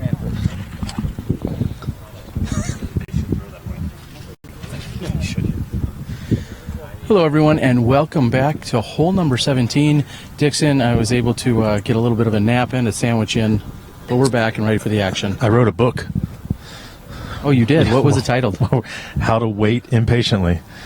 How to Meet New People and Talk About Disc Golf is really the book I just wrote right there. Well, it sounds like a great title here, and I think we're going to be catching up with the third card in just a moment. No, the third card just took off. Nope, the third card's still. Oh, yeah, there's EMAC right there. That's the third card. Maybe Eric McCabe wants to talk to us? I don't know. Let's see. Yeah, Maybe. Look at that. Look at that. If you put him on, you put him on the spot. Oh, easy. All right. The umbilical cord's pulling. Okay. All right, I'm going to lose the earbud there for a second. Eric McCabe, because I've got like 6 voices going on in my head, and those are just the electronic ones. Okay. All right, so here we are. How long have you been here? Not very long. Over or under 45 minutes? About 38 years. Okay. Oh, you mean on this hole? Oh, yeah, this hole in particular. Probably about half hour. We were able to throw our shots on the island and then watch the first and second card, throw the shots in, and we've just been waiting. It's really not that bad. I've experienced a lot worse. All right, that sounds like the official Eric McCabe SmashBoxxTV apology for the delay as to what's going on out here. Is that what you'd call it? Yeah, we'll call it that. All right. How's the round been going for you out there? Ooh, a lot of ups and downs. Started out really slow, a couple OBs just by about the length of a disc, and I didn't get EMACs because they were cart path. So, but other than that, I think I've rattled off like 4 or 5 deuces. So I'm doing okay. Kind of just trying to maintain through these last 2 very, very difficult holes. And now, are you one of those guys that cares about what's going on other cards? Have you checked the phone or looked at the PDGA leaderboard or anything else? I haven't pulled my phone out of my bag once. I saw the leaderboard over there. People on my card have been telling me that the battle on the lead card is pretty tight, and it's always fun to watch. So it'll be exciting finish. I mean, what better 3 finishing holes are there in disc golf that could go any way? I mean, there's people in the third card right now that have a shot to still win this tournament. I think they could only be better if they were moving a little quicker. That's the only way. Yeah. Now we feel some wind pickup. It's been a very nice day out here. It looks like around 60 degrees, light winds, blue skies, best weather of the weekend possibly. Yeah, I think the first day was probably a little bit better just as far as wind goes, but temperature-wise, this is gorgeous. It really is. And if somebody wanted to hear more disc golf action, maybe on a weekly podcast, where might they go to find that? DiscGolfAnswerman.com. That's it. Oh, that's the only place. I thought you were going to say SmashBoxx.tv. Yeah, I mean that's not to listen. You can watch that if you've got 4 hours of your time to burn. or you can watch us on Inside the Circle. Oh, okay. That Inside the Circle, that cute little program you do. All right, well, we're going to let you get back to it. Any words of advice for either your card mates or the top 2 leader cards? Keep it in bounds. Keep it in bounds. That's it. Okay. There it is. Your advice from the 2010 World Champion, Eric McCabe. Best of luck to you on these last few holes. We'll see you again in the gallery. What do you, looks like you're going to be throwing a real nice disc there. What is that? It's a trespass. Just something that'll hopefully hold the right line a little bit and not get too crazy skippy on the left side and end up somewhere in the middle of the fairway. Middle of the fairway is good. All right, best of luck to you, buddy. Thanks, guys. I don't really have anything to report, but something interesting I just saw. Todd came jogging through a minute or two ago. I'm not sure where he is now, but he had a giant brace on his right arm that I do not recall him wearing earlier. So I'm kind of curious as to what that means. I don't see him anywhere around now. So I'm wondering if he is nursing some sort of injury, or if something's going on since the last hole that we don't know about, or if it's just that he got cold and he wants to keep the muscles tight and be prepared for the last 2 holes. Seems to be a lot of pacing back and forth. What is nice is that our second, third cards and all the other cards that have been caught up behind are able to see what the cards and groups in front of them are doing. Yeah, right now that knowledge didn't worth very much, because since the last group left, quite a big tailwind has picked up. I'd say when it's gusting, probably 15 to 20, maybe even up to 25 miles an hour left to right tailwind. So it actually should help them get past kind of the danger on this drive. It's an uphill drive with a sloping left to right. Nate Sexton was throwing here a little while ago, and it seemed to be a really good shot, and just kept skipping and rolling down that slope to the right, and OB out on the ball golf fairway to the right.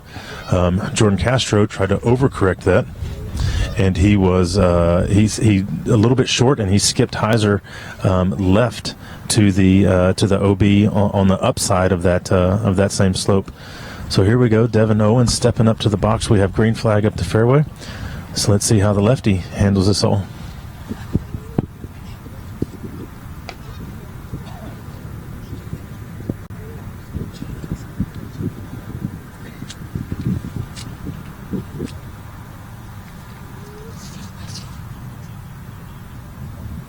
Would you say that this tee shot favors a righty or a lefty? I'd say this tee shot hates both righties and lefties.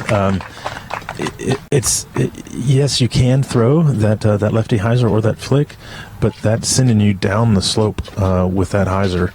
And it's tough to come in with any sort of spike angle. You're going to have to land pretty flat and risk a skip.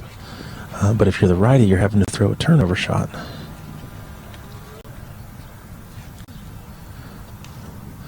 So Nico, with the pretty smart play there, he's backing off. That's not a high-speed disc. He's just putting it in play, and he's deciding from on the box that he's playing this for the 4, not even giving that a 3. Very smart shot there by Nico.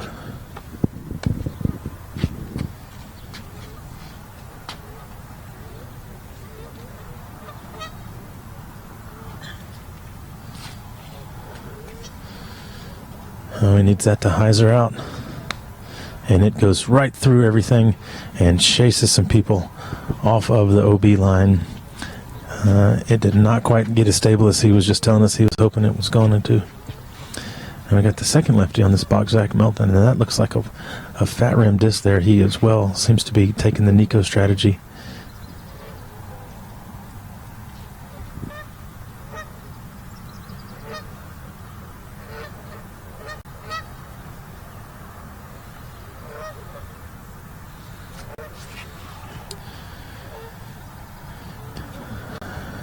And Zach does it right. However, he is going to be in the trees on the right. The ideal landing spot is right up there by about where the spotter is, approximately where Joe is hanging out, the catch cameraman. There is a slight angle if you get over there to the right. However, those trees that you end up nearby usually mess things up. And the distance that you're adding to your shot by being on the right instead of the left makes it almost completely unreachable, even for the most aggressive shots from down there.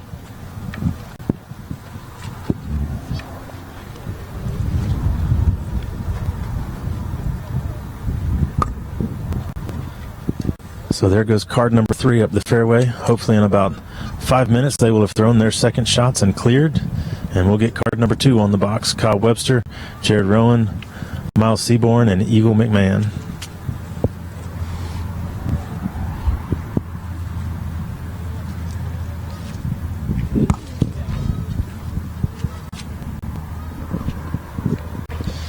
Oh, and now as I look back at Cam, I see that he has a full sleeve jacket on. It is very familiar. So he could have been wearing that same sleeve all day. So maybe that's not any sort of new injury, but just a normal precaution he takes.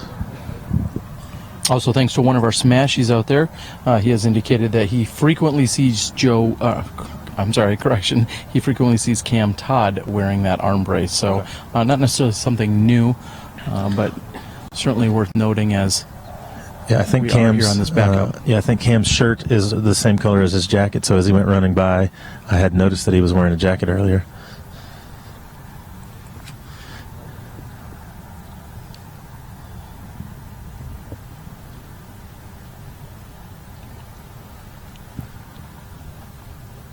And Dixon, as I'm standing here waiting just a few moments for our next group, like you were saying, it is 6:05 Central Time.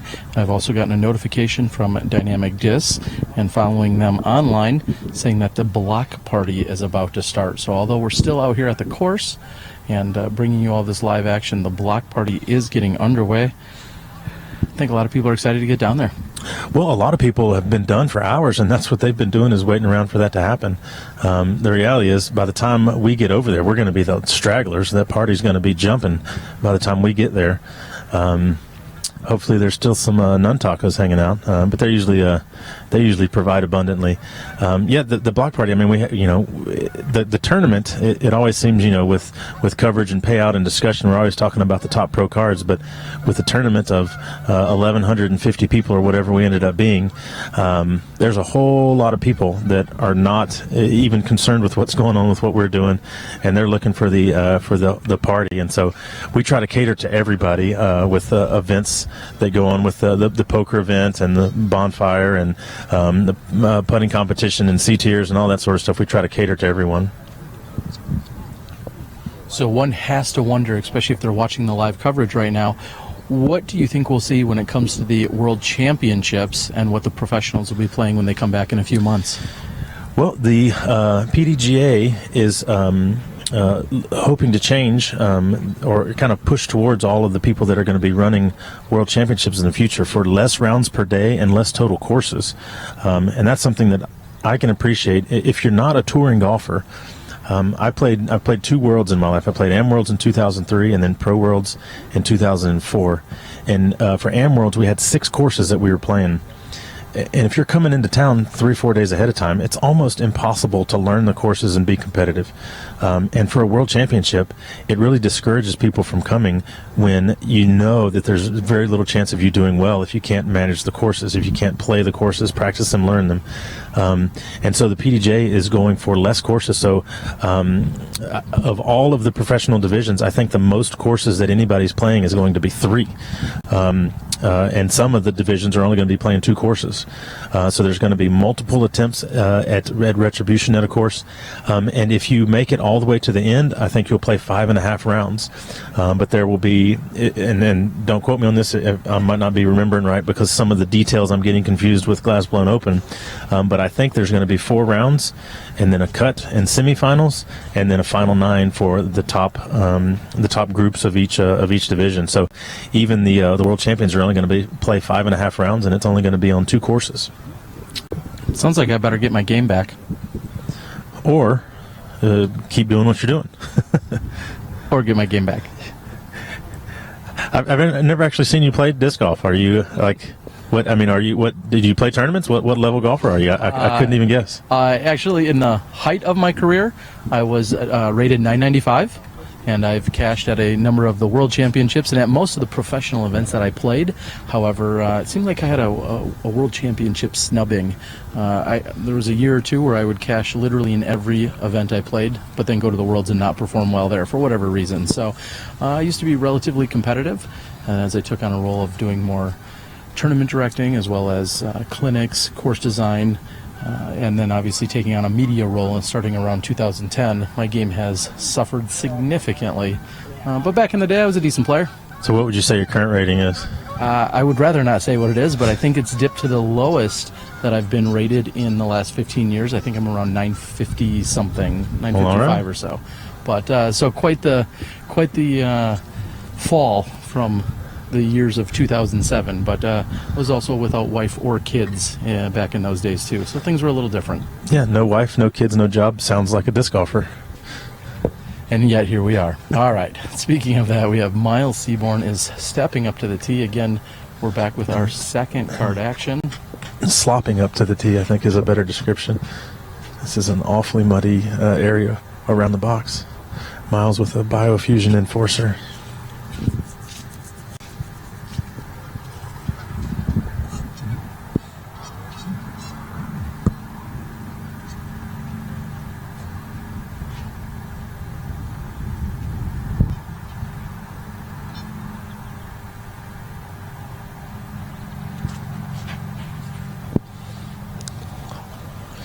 And that's the spot right there. That is a great drive.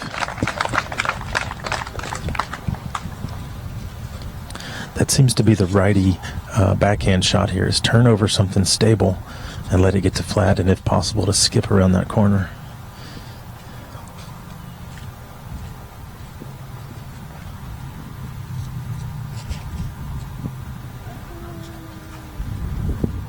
An eagle, I'm guess going with the PD or PD2 right there, catches that first tree. He is in play, but way off of the landing area. Actually, where eagle landed, there is the opportunity, if somebody feels very aggressive, to cut that corner. And you'd have to carry about 450 and then miss some trees if you wanted to be super aggressive and go for this pin. Jared with the turnover flick. And he gets a skip, settles real nice down there on the right-hand side. Should have a very good angle from there.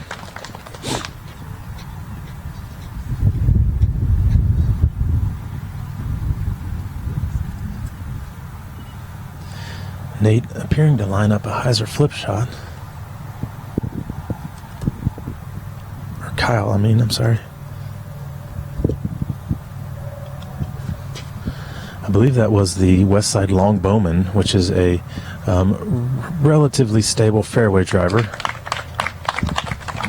And he gets the green flag. And our second card is walking off, and we should be playing golf here again in about 5 or 7 minutes. So, Terry, we're almost back in play. Hopefully the sun comes back from behind those clouds here in just a little bit, because I'm getting a little chilly.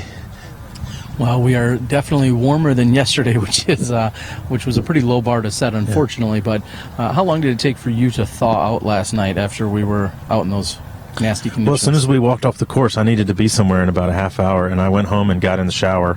And those first couple of minutes, my feet were on fire because they were so cold, being wet for hours and hours, and then stepping in the hot water. So that was my first plan of attack, and then I got some food and headed down to the putting competition. I don't know if those putting results have been posted, but I know for sure that Jay Yeti Redding, our defending champ, has made it out of the semifinal bracket, and so he will be out on the street putting tonight. I'm pretty sure Jared Rowan got 5th, so he will not be in the finals, but he will still be out on the street putting, because one of our benefits of being purchasing the spectator package here at the Class 1 Open is there was a special spectators bracket to the putting competition, and the person that won that is going to go against whoever finished 5th place in our putting competition, and they're going to be on the street for an exhibition tonight. So we're going to have our top 4 pros battling it out in a bracket, our top 4 amateurs battling out in a bracket, and then an exhibition between our spectator winner and Jared Rowan.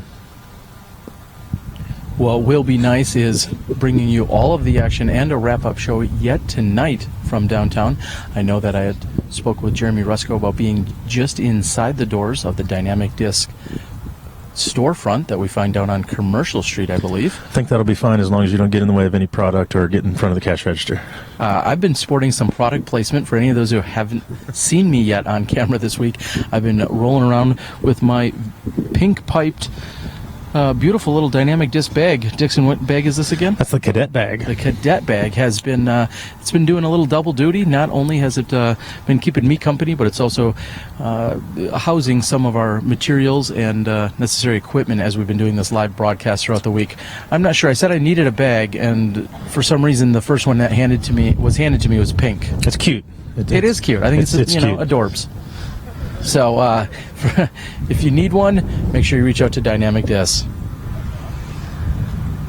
And as we were talking about this angle, I see people that are looking, and I'm guessing that Eagle is going to try to actually cut this corner. Yeah, he's looking at doing that. If he was making a run, I've actually got to get my phone out and check scores here. If he is still close, this shot right here is going to determine whether or not he wins or loses. Well, it may not determine if he wins, but it will definitely determine if he loses. So he's going to attempt a shot here. Yeah, he is sitting at 19 under par. Cam Todd is at 21. Paul McBeth at 20. If Eagle goes for this shot and makes it, he's got a chance at a 3. The worst he'll do is a 4 if he makes it clean. If he does not make it, he's going to move forward about 60 feet and rethrow with a circle on his card, throwing his 4th shot at that point if he does not make it. And this is a very long shot, and the fairway tapers from where he's looking. You might think that you've made it, and you fall short because it's not the straight OB line. The closer you get to the basket, the further away the OB line gets.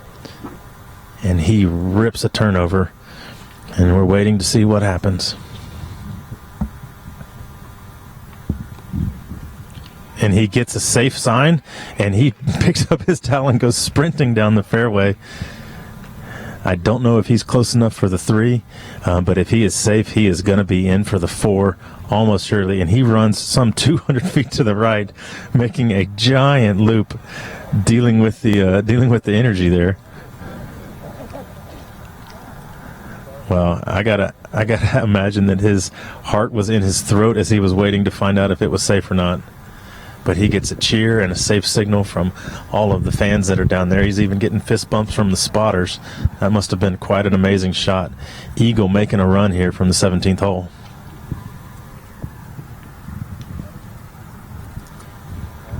And as the rest of the players get into position to throw their second shot, back on the tee here of 17, we see Ricky Wysocki slowly making his stroll back here to this hole, to the teeing area. Now, Dixon, one has to think he was in position this morning. He started off a little bit slow. He still finds himself right in the hunt. However, he hasn't put up his best performance. I've seen Ricky play 1,100 rated golf in the past, and today's not one of those days for him. Well, so yesterday it seemed like that second break where we waited on the card for a long time really kind of threw him off his game. I'm wondering if if this break today, he just had an opportunity to pick up 2 strokes on everybody and he didn't execute. I'm wondering if maybe this break today has gotten him in the right mindset, see if he can get really aggressive here, because he's going to have to make up 2 strokes on Cam. Now, the good thing is these 2 holes are 2 of the longest on the course. This one is 850 feet, and the next one, I believe, is over 700, but it's uphill for almost the second half of it. So Ricky does have the length to try to take strokes off of Cam if he can execute his shots well. So even being 2 strokes back is not out of the question, especially given how much OB is on these next 2 holes. So people are clearing the landing area. Miles is actually just now stepping up to his drive. He's so far that they might even wave us on. That was just a monster crush of a drive. So he's at the spot now where he can throw a pretty aggressive shot right at the basket.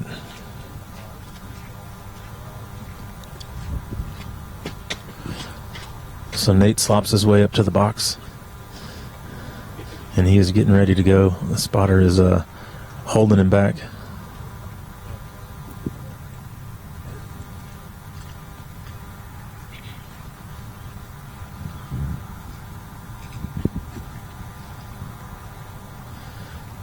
And Miles gives his a rip, and he picks up his mini quick, which makes me think that he was just playing for the position, and he'll go up and down for his 4 from there. So the gallery is moving ahead. The spotter is changing flags, and here we go. Green flag, Nate Wegryn on the box.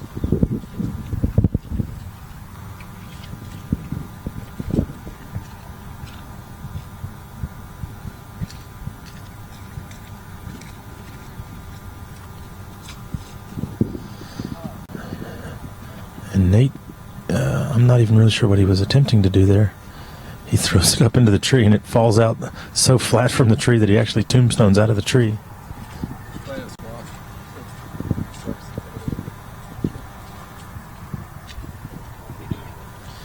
So Cam makes his way to the box. He has dropped his other option, and he is going with the destroyer. I'm going to guess a turnover flex shot here.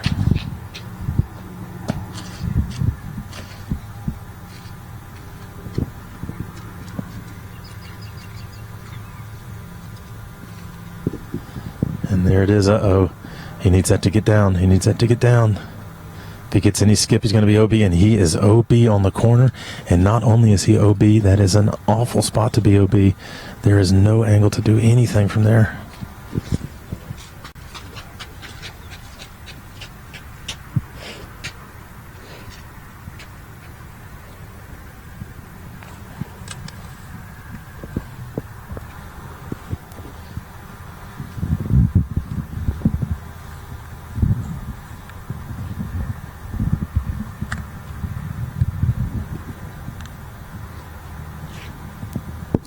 Paul gives his rip.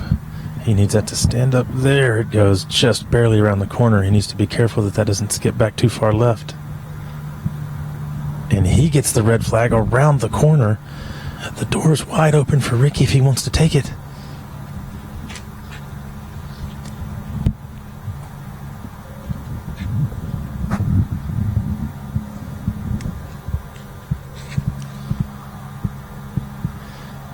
And he looks like he corrects Paul's shot. Oh my gosh, that's a smash. That's ahead of where Miles was. And he gets the cheers. We hear the whistling and the hollering before the flag ever starts waving. What a smash by Rick. Paul and Cam are OB. It might be a race now between Eagle and Ricky if Eagle was able to get up and down for the Eagle on this hole. What a swing. This is what I was talking about at the beginning of the round of how holes 16, 17, and 18, anything can happen.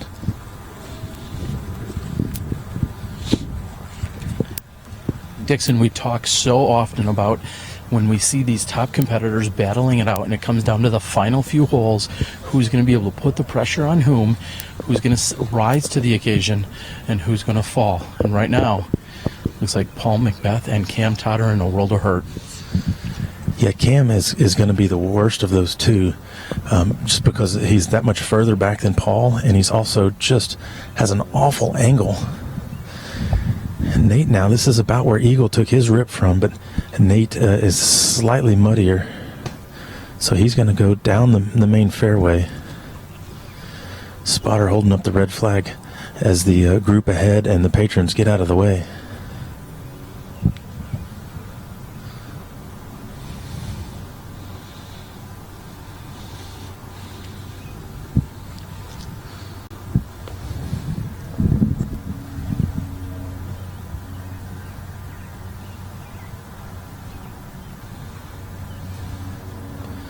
And Nate figuring his footsteps out. He is underneath the boughs of this tree, and there has been a lot of walking through here. You can see the ground is pretty chunked up.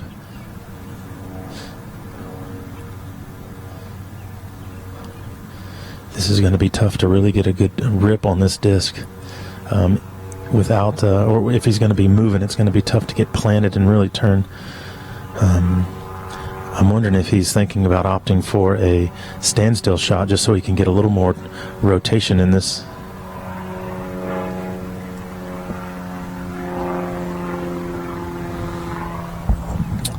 The wind is quickening right behind us. Nate seems as if he is ready to go here. However, he is being held up by the spotters on this long par 5. Nate sitting at 15 under par. Ricky Wysocki at 18. Cam Todd at 21 and Paul McBeth at 20. So we see the far spotter give the green, and then the second spotter, and now the near spotter. We are ready to go.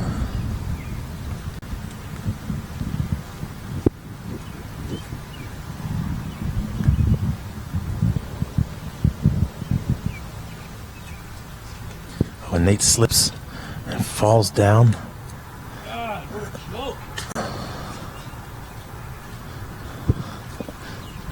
Nate struggling with both his footing as well as his unintended dismount there. You see a huge divot in the ground as to where he had to try and place his foot and get support for that long shot. It did not carry more than 150 feet before hitting the tree and kicking straight down.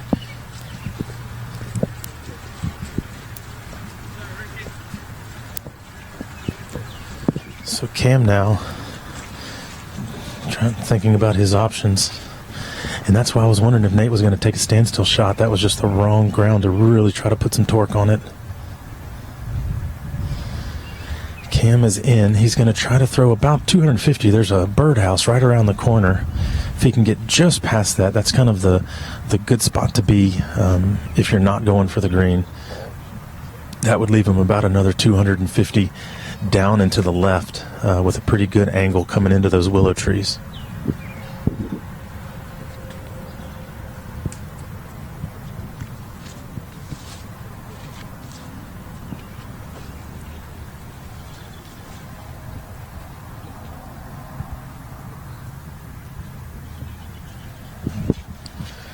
And that is exactly what Cam has done. Great spot by Cam. That's the way to do it. He is in a good position to still get up and down for his 5.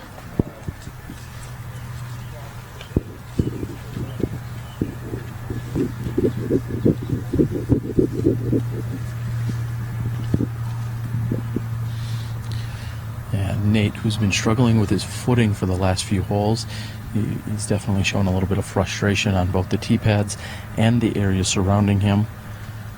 Getting your footwork down is so crucial out here if you're trying to throw a large, powerful shot. And Nate's hands are just full of mud after his dismount on the previous throw.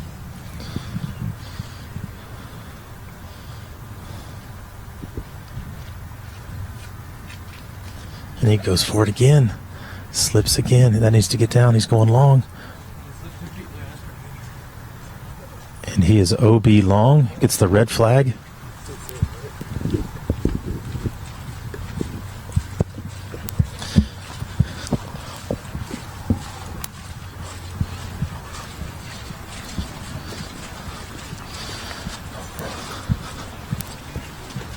So Paul, Dixon, we're moving down the fairway here, and we are seeing that you're just really kind of puddle jumping from spot to spot. It is both wet and muddy. We can see why Nate's had troubles on his last couple of throws. And for as good as Ricky's drive looked, he's only about 10 feet right of the OB line. That just shows you how difficult it is to get to a good spot here.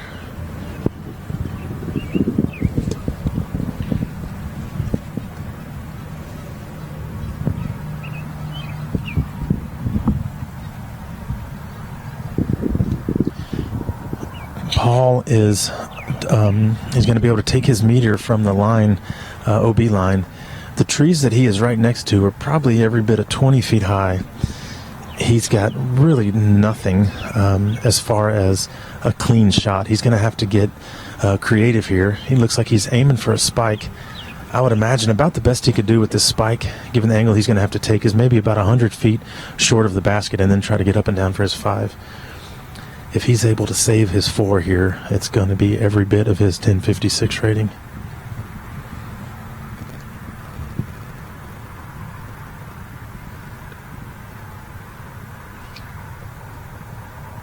And it's up and crashing back.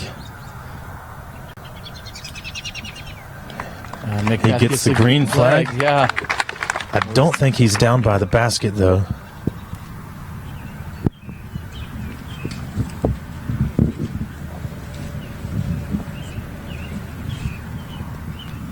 From what I have been told, of course unofficial, I believe that Eagle McMahon took a 5 here on hole 17. However, we are going to verify that. That would be really hard to believe if he made it to the green area in 2.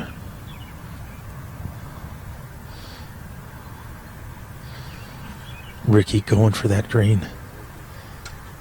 He needs that to come back. That's flirting with OB line long, and he gets a green flag as well.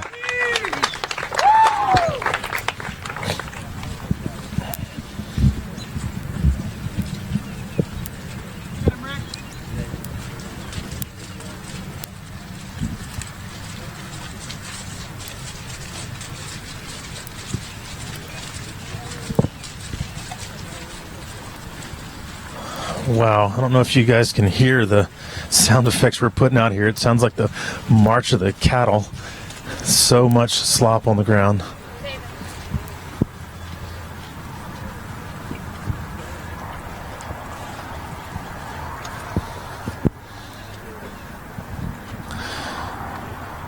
So as you can see on those shots, it seemed like there was plenty of room to deal with. Nate has gone long.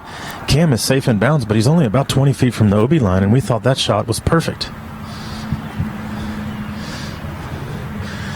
I see one disc tombstoned right in the middle there, but Ricky and Paul both threw a greenish color, and so I can't distinguish between the two right now.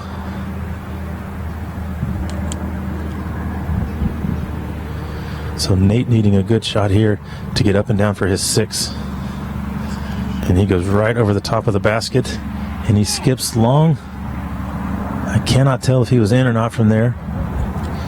He is on fire right now. And Cam up quickly with that same rock. Sticks the mud, slides up, and it's touching the pole almost.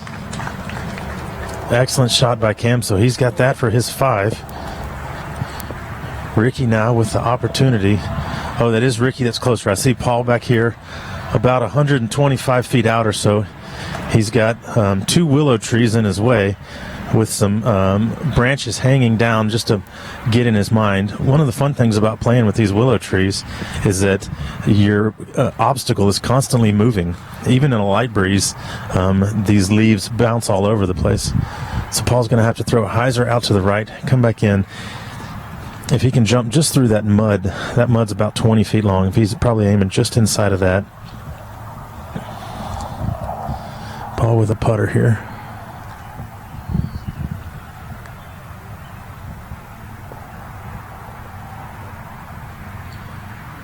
Paul going up high. He looks like he's trying to make it, and he gives it a great run. So Paul, easy there for his 5. Ricky now from about 80 feet with a headwind for his eagle 3.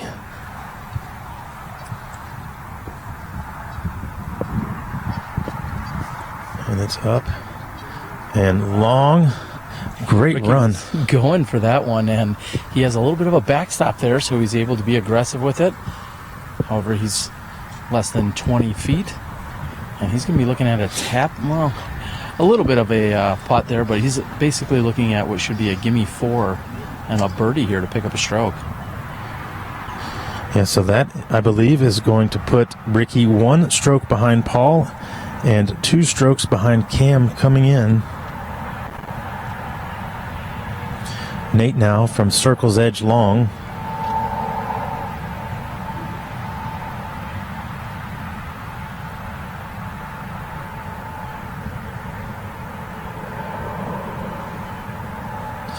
And he is low to the pin. And yes, Eagle did take a 5. That's really unbelievable.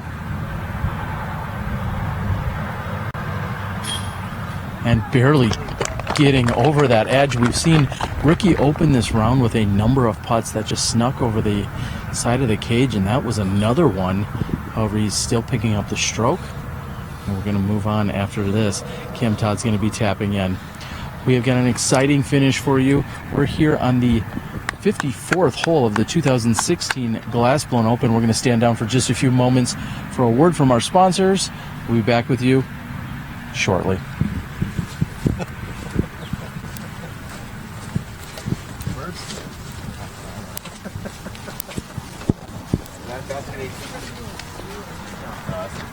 Hole 18 leaves no rest for the weary on this course. Carrying the first shot over water and into the headwind, Players must make a second shot uphill almost 50 feet while dodging an OB ball golf green and plenty of foliage along the way. The basket sits nestled on the side of the hill, sloping down and away from the OB green to the left.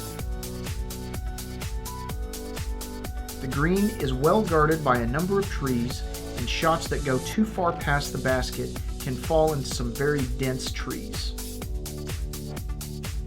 This hole has the potential to ruin any scorecard of a weary player at the end of their round.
And Dixon, we are here on the last hole. This may not be our final hole, though. It might be the last hole of regulation. However, this is setting up for a very, very exciting finish. Yeah, now Nate, excuse me, I keep saying Nate, Ricky, Cam, and Paul are all within one stroke of each other. And this is quite the test on the hole here. 858 feet. It's a forced carry of about 300 feet over water. There's a little patch of grass that is actually out of bounds. You have to clear the sidewalk on this one. However, you can't get too aggressive turning a shot over and trying to ride it for distance. There is OB water on the right. Right now we have a tailwind pushing a little bit left to right. Even on a really good drive here, you're leaving yourself probably about 400 feet, going uphill at that point, about a 20 to 25 foot elevation change to a massively sloped green with OB on the left and the right. I've only ever seen one or two threes on this hole. I've only heard of one or two other ones. This is a very difficult finishing hole, but with Paul and Ricky's distance, they're going to have the opportunity to get something on Cam here.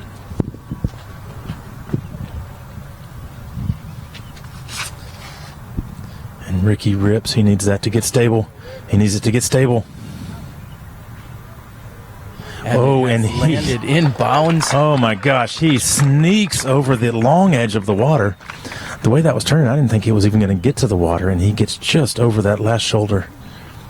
That's going to be an area where he's going to have an attempt at that green.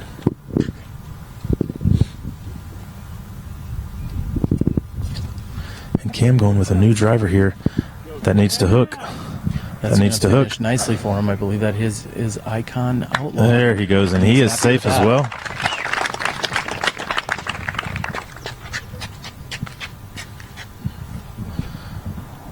Paul now, pressure is on.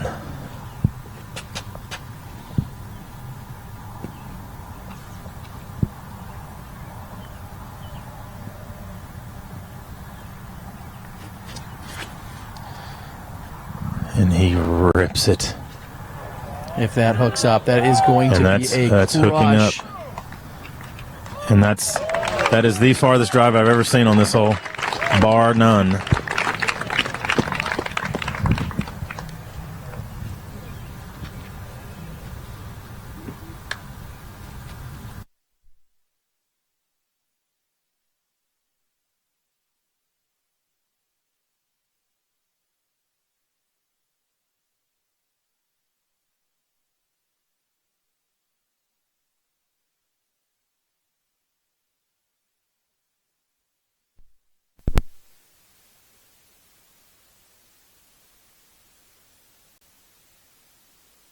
the background, we hear media manager Marty Gregoire making sure that the players and spectators have all their respective space here. I'm going to go ahead and guess that because of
just ended Paul McBeth's run at this, repeating here as the Glass Blown Open champion.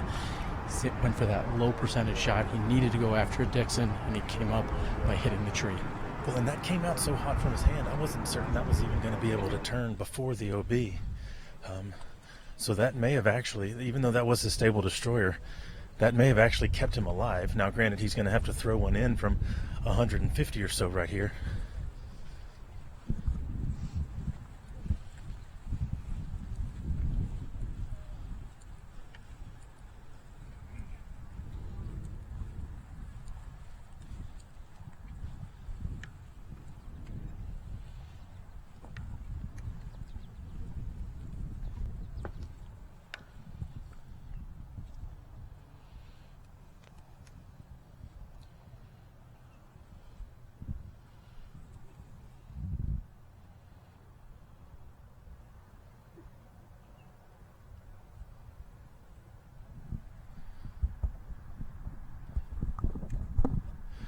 And there goes Paul's run, and he is chain high but left the entire way. So if Cam can get up and down from 100, he is going to win his first national tour, maybe ever, but definitely in a long time. Cam Todd looking to get right back in the national discussion.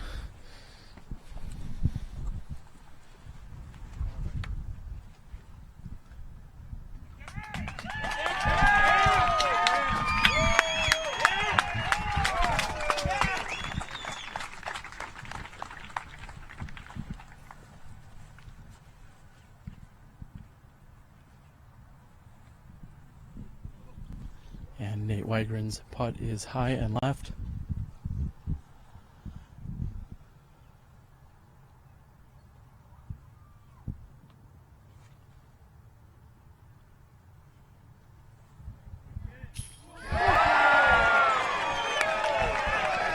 And Ricky cans that for the birdie 3.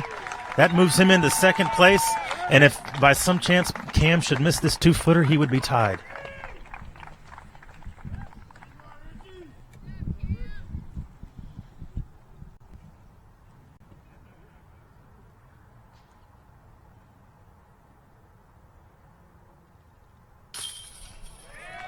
And Paul McBeth, although dejected, he's going to end up not repeating here as the Glass Blown Open champion. Cam Todd found a way to get the best of him here today.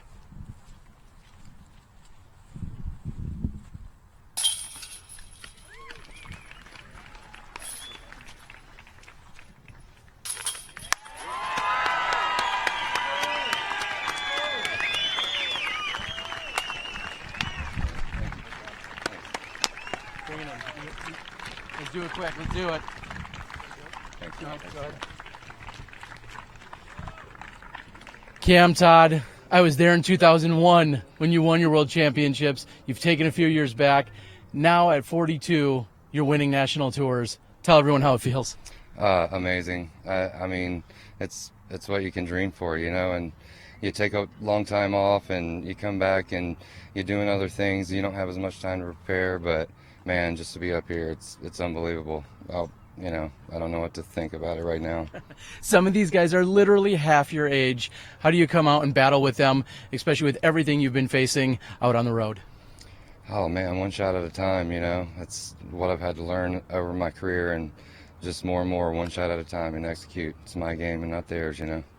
Is there anything you can say to all your friends, family, fans, anyone out there? Give everyone the shout out that you need. Thank you so much, fans, for your support. Let's go. All right, there you have it. Cam Todd, your national tour champion here at the 2016 Glass Blown Open. Yeah, woo! Yeah.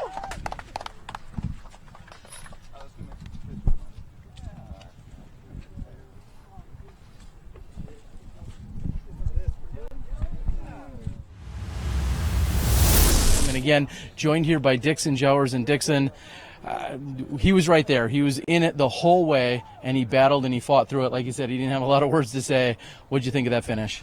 Well, I mean, he was there. He had the hot round, the first round, tied for the lead the second round, finishes up by a stroke. It shows Man, it just shows that the resilience there. Yeah, well, I mean, you don't have to bomb. You have to stay in the middle, and you have to make putts. That's what it boils down to. Now, I'm sure Ricky and Paul are going to look at their tournament and think about the strokes they gave away and the putts they missed and all that, but that doesn't matter. Cam right now is at 21 under, and Paul and Ricky are at 20 under, and Cam's about to go cash a check for $5,000, and they're not. He's going to lift the glass ball, and they're not. He stayed in the middle. He made his putts, and he took down the 2 top golfers in the world. He found a way to do it. Congratulations to Cam Todd. So for everyone out there that tuned in, we appreciate your support, your love all week long. You tagging along, making sure that you were here, taking in the Glass Blown Open experience. For Joe Height on the camera, as well as Gary to the O, Johnny V back at the studios, for the entire Dynamic Disc staff, for Dixon Jowers and myself, Terry Miller, the Disc Golf Guy. We'll see you guys next time at the next event when you can step inside the Smash Box. Let's get some tacos.